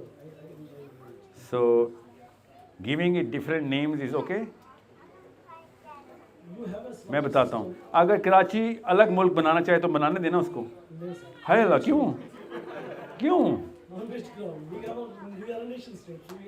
नहीं, कराची वाले कहीं सर, कराची वाला हमारे कराची में पैदा हुए, हम अलग मुल्क बना देते हैं. It happened to Dhaka sir, it happened to Dhaka. तो it's possible ना, it's possible ना कि नहीं तो ना कि it's not possible. हाँ, अगर कराची अलग हो रहता तो आपको तो ठीक नहीं लगेगा ना, it's against the nation state. तो जब इस्लाम को अलग करके मुल्क बनाया वो क्यों ठीक है फिर? वो प्रैक्टिकल हो गया. We were very peaceful. We were just not peaceful with Winston Churchill. आप ये बताएं, और सुने, और नहीं सुने, आप ये बताएं, फ्रांस और जर्मनी में यूरो चलता है? दोनों में यूरो चलता है सर. यूरोपियन यूनियन एक करेंसी कर चुकी है, उनकी बॉडी भी बन चुकी है, पॉलिटिकल बॉडी, इसको नेटो बोलते हैं, उनकी आर्मी भी है. उसको क्यों नहीं खिलाफा बोलते? वो करें तो ठीक, हम करें तो प्रैक्टिकल नहीं है. OIC is the biggest organization Muslim have. No other countries, no other religions such type of organization. Sir religion, Don't think about that. आप शायद मेरी बात शायद सुन नहीं रहे हैं या आप समझ नहीं रहे. नेटो इज खिलाफा. और really what? क्या फ़र्क है? It's their defensive body to protect the countries who are willing.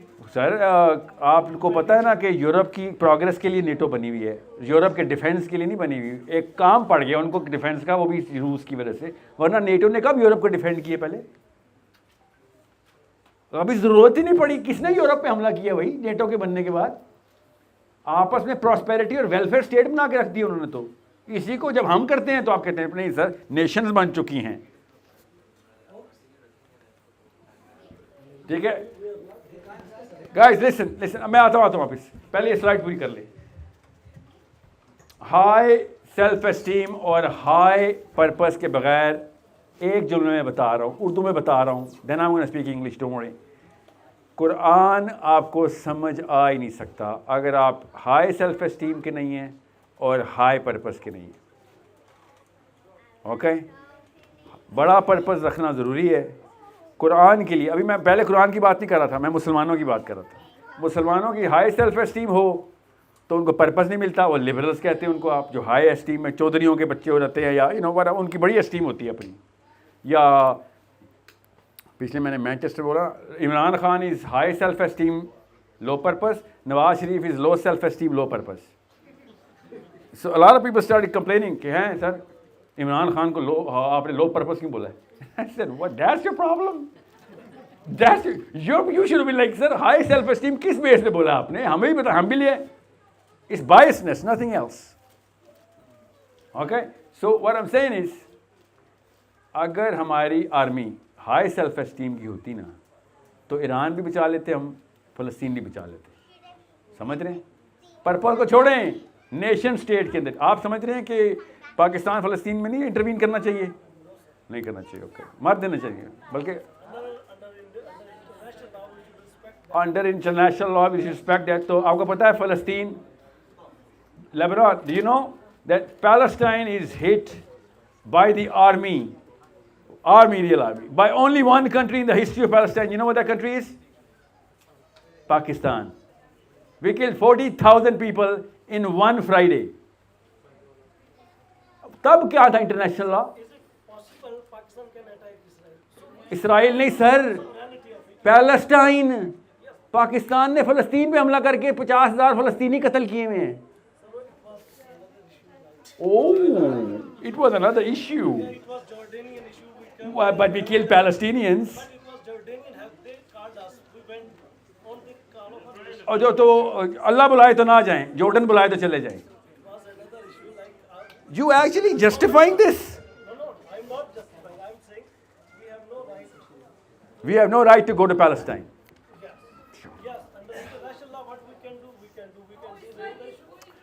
Hold on, बेटा बहस नहीं करनी। इंटरनेशनल लॉ को अबाइड करना किसने कहा करना जरूरी है? Is what? Of human beings under UN. सुने आपने मान लिया, आपने कह दिया मैंने मान लिया। UN के कायदे को मानना जरूरी है, अल्लाह ने कहा है, खुद हमने कहा है। और अल्लाह के कायदे को मानना जरूरी नहीं है। UN का कायदा अल्लाह के कायदे के खिलाफ जा रहा हो तो किसको मानूं? आसिफ साहब, कुरान के ये है फर्क। ये मैं कह रहा था कि इस्लाम को सियासत से अलग कर दिया। That's what I was saying, that Muslims have split Islam and politics, world, deen and dunya. You think Islam has nothing to do with politics. That's what you're trained on. No, every Pakistani is trained on this, don't worry. That's what Imran Khan is trained on, that's what Nawaz Sharif is trained on, that we have nothing to do with Islam. About practical things, which can be possible. Yeah. Like I'll tell you one example of practical things. This is going to be, I swear to God, a real fire burning my real skin on the day of judgment. It's not practical enough for you? My kids will be actually burnt by real fire if they don't do anything or I don't do anything for them. That's practical. Just because it's not happened yet, you think it's not practical. That's the difference between Quran's philosophy and Pakistan's philosophy. Okay? Pakistan army thinks that they're Muslims. Pakistani politicians think they're Muslims because the definition of Islam that they have is without any self-esteem or big purpose. They will carry Allah's rocket like Taylor Swift carries the cross. They will say Allahu Akbar and pray, but they will do nothing about the Quran's commandments. Quran's commandments are all political, Asif साहब. कुरान पाक ने foreign policy दी हुई है पाकिस्तान को. करारदाद मकासद में आपकी लिखा हुआ है कि कोई फॉरेन पॉलिसी या पॉलिसी कुरान के रिपग्नेंट नहीं होगी. कुरान ने कहा था जाओ फ़लस्तीन, लिखा हुआ है आयत में. तो हमने क्यों रिपग्नेंट टू कुरान पॉलिसी बनाई हुई है? फिर कुरान में लिटरली लिखा है वमा लकुम ला तुकातिलूना फी सबीलिल्लाह वल मुस्तदअफीना मिनर रिजाली वन निसा. Why didn't we go there? Quraanad Maqasid has made sure we go there, but our army does not follow it. So if we are doing something which is repugnant to the Quran.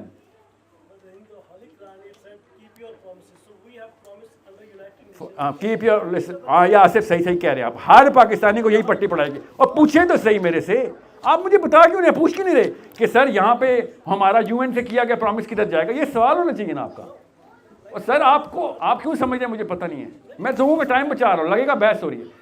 हमने UN से promise किया, हमें पूरा करना चाहिए. ठीक कह रहे हैं, ठीक कह रहे हैं.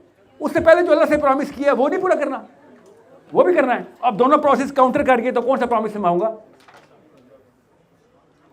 बताए ना. Real okay, that's it. No be done. No. और अगर स्टेट ना बनाए तो मेरा काम स्टेट को डिथ्रोन करना इस्लाम में फर्ज है. Yeah. No, through this, buddy, this, not elections. No, please don't do that. Come on.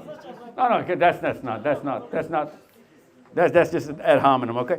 This is not elections, sir. This is how you do this.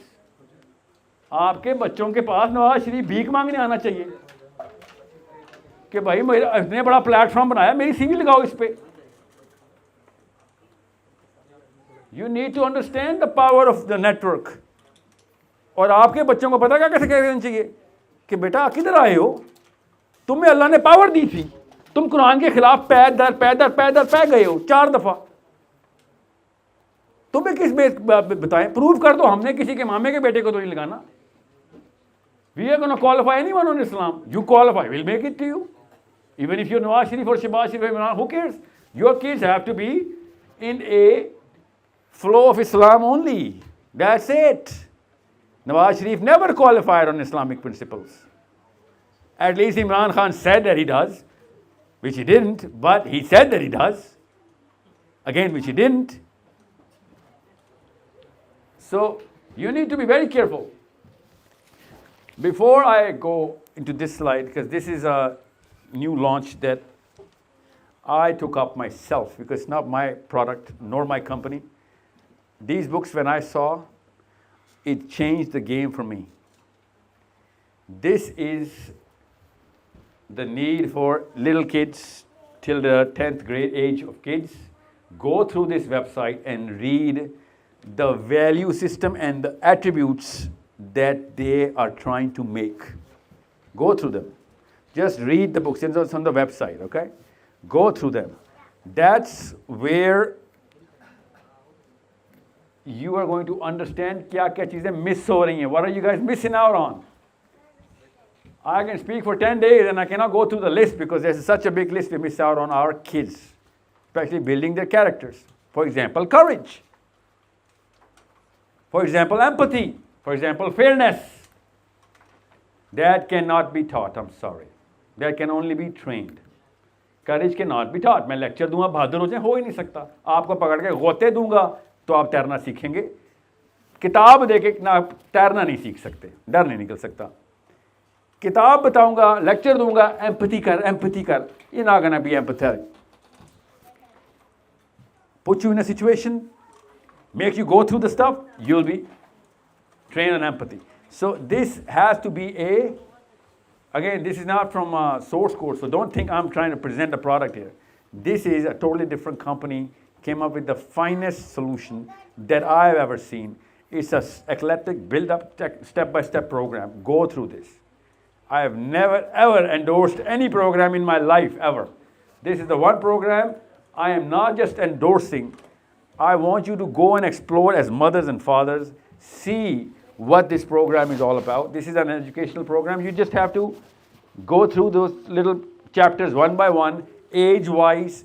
Real psychologists have worked with real psychology every step of the way. Go through the list of attributes. That's only possible if you're actually serious about understanding character hota kya hai, how to build a character in a child. Okay? So I'm going to give you a lot of details. First, I don't have to give you details. You have to go through the website. This is the website, characterbuilding.education. Go through the website. Okay? Understand what these books are and what they train. Because they train the mothers, they train the fathers. Most of all, they actually are designed for the kids. You have to go through the stories because kids only learn in stories. You start telling a story, he's going to stick to you. She's going to stick to you. It's just a story.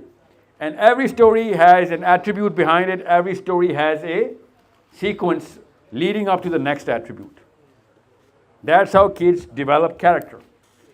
That's how kids develop sense and empathy. And most of all, that's how kids develop a sense of community. That's why, go through this. Please just write this down and spread it.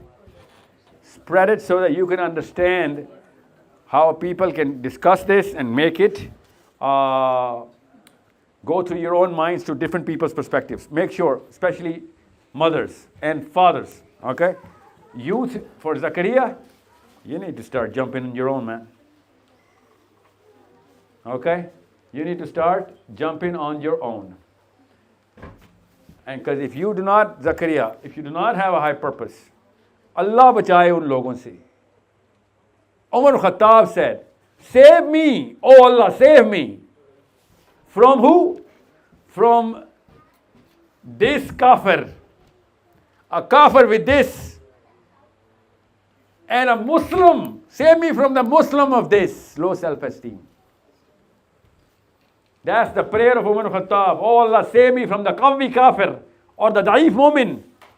मुझे ज़ईफ मोमिन के sir से बचाई और मुझे कवी काफिर के शर से बचाई. ज़ईफ मोमिन का शर उमर बिन खत्ताब को पता है, हमें क्यों नहीं पता? ज़ईफ मोमिन क्या होता है?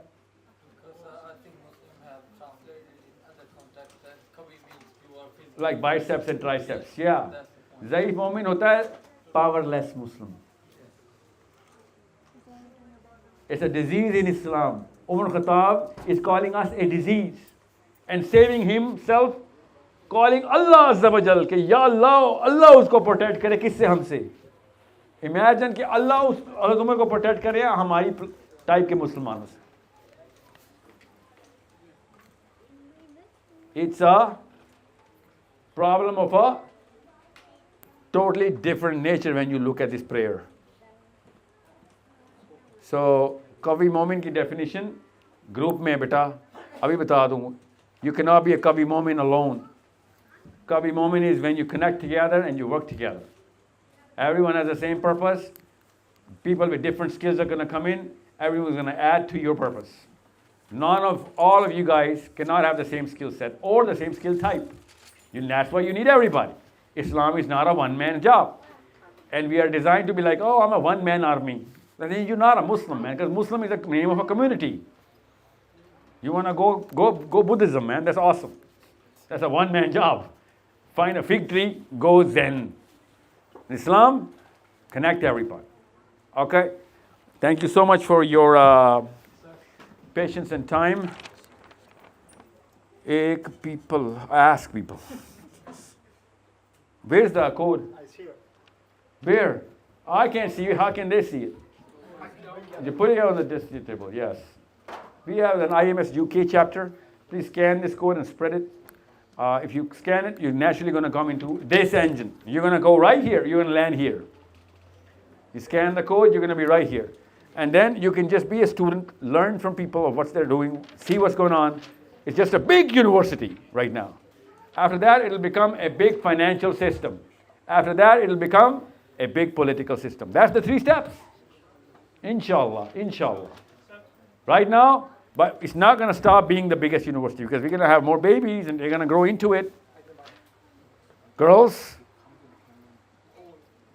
have you ever thought that Muslims do not really rely on young girls anymore? Have you thought about this? Think about it. You know why? Because girls, heroes are not taught in our schools in Islam. Name any 5 sahabiyas, you will fail. So my daughter needs you. What's your name? Maham and Maryam. 2 names. 4 more names and my daughter is going to become a hero because she needs 5 names. And I mean it. I swear to God, I mean it. I need you guys to be known for your work, your written words, your books. You know that girl, what's her name? Greta? What's her name? I can't even pronounce this. Yeah, that girl. The whole country and the power of Israel came against one girl. How old is she? She's what now? She's in her 20s, right?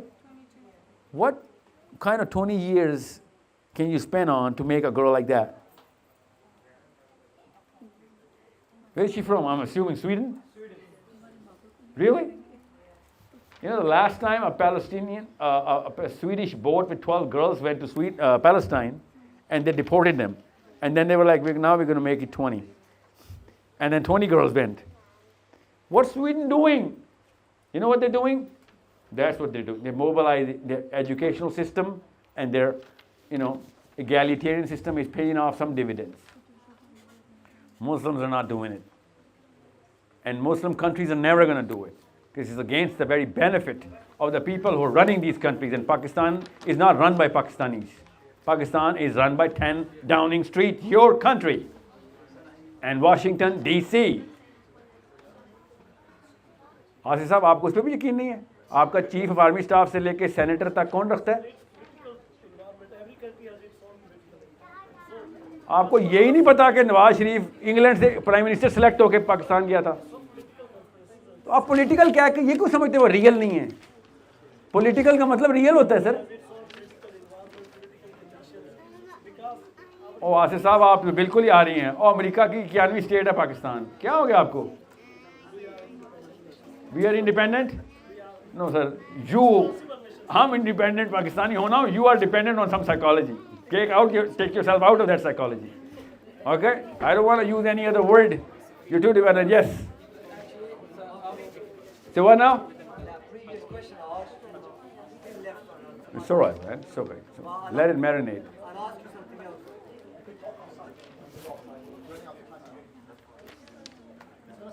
Hold on. Not this way. I'm going to keep this on. Okay. Yeah, so everybody has this. What's the word? The QR code? Yeah. And everybody at the website? Yeah. Well, that's just a parting gift. We need to do a quick reel for your parenting session. Do it right now. So we're going in. Oh, let me. What is this? This is a brochure, How to Train Your. You know why I picked this name, right? Do you know why I picked this name? You cannot know. If you don't know that, then there's a big problem. Because your kids know that. Your kids told you the name. And your kids forced you to go. And you went. And I know. And it's okay. Your kids saw cartoons. What's the big deal? So we chose the name so that you would understand that unless you are inside the psychology, the current psychology of your children, you cannot parent your child. Your parenting workshop is on the 19th, inshallah, of July in London. You need to understand why we chose this name. Because we wanted to show the difference between the psychology of the current mommy and daddy and the current psychology of the children now. This is such an important way of making you guys understand, because आप सबको पता चल गया था इस movie का नाम, because आपने नहीं देखा था, आप तो इंस्टाग्राम पे मरियम नवाज को देख रही थी. आपकी बेटे ने बताया था, मामी I want to go and see this. Maryam Nawaz इससे बड़ा कार्टून है, ज़्यादा एंजॉय कर रही थी आप. ये छोटा कार्टून, वो बड़ों का कार्टून है, ये छोटों का कार्टून है. At least call a spade a spade. Pakistan की हिस्ट्री में नवाज शरीफ जैसा हादसा नहीं हुआ. मगर what are we doing about it? Nothing. And I'm assuming you guys are PTI lovers, right? Shame on you guys. आपका लीडर जेल में पड़ा हुआ है, बैठे हुए एंजॉय करें लाइफ. वो बेचारा डंडे खा रहा है. पिछले 6 महीने से वो अकेली कोठरी में डाल दिया गया. अल्लाह बचाए पाकिस्तानियों के प्यार से ना, कहाँ टाइम पे गायब हो जाते हैं. Yeah. So cut the last portion, okay? You understand? So parenting workshop is on the 19th. Parenting workshop is on the 19th. This is why it's called How to Train Your Dragon. By the way, the marital problems workshop, the divorced women's club I call it, the marital problems workshop is also going to be called How to Train Your Dragon. Really? We call it, my narcissist husband. And then we were like, no, you know what? This is called How to Train Your Dragon Part 2. And that's not just your complaint. Men also complain. Tell me, sir, how to train my dragon. Because they're calling you like the woman who spews fire and venom all the time. Mariam? Maham, you got any sisters? Oh, here's your mother. I need to know their names through their work in less than 10 years. Inshallah. You need to understand, Maham, my daughter's name is Kirat. She needs to know a Maryam performing. I don't want to rely on Greta's. I need to rely on Maryam's name. How old are you? 19. You're literally my daughter's age. My daughter's Ursel. Kirat is 6. Ursel is 19. So you're 13? Okay, you're my son's age. So you need to understand, it's okay if I call you 19. Why is such a big deal? Come out of this little age thingy, okay? Come to the game of competence now. Your written word, your spoken word, okay, should amount to some part of Islam, inshallah. All right, guys. Anything else for parenting? 19th of July, parenting workshop in... it's going to be shown on the number and the address is going to be on the screen, inshallah. Okay? I'll see you there. Inshallah. Assalamu alaikum.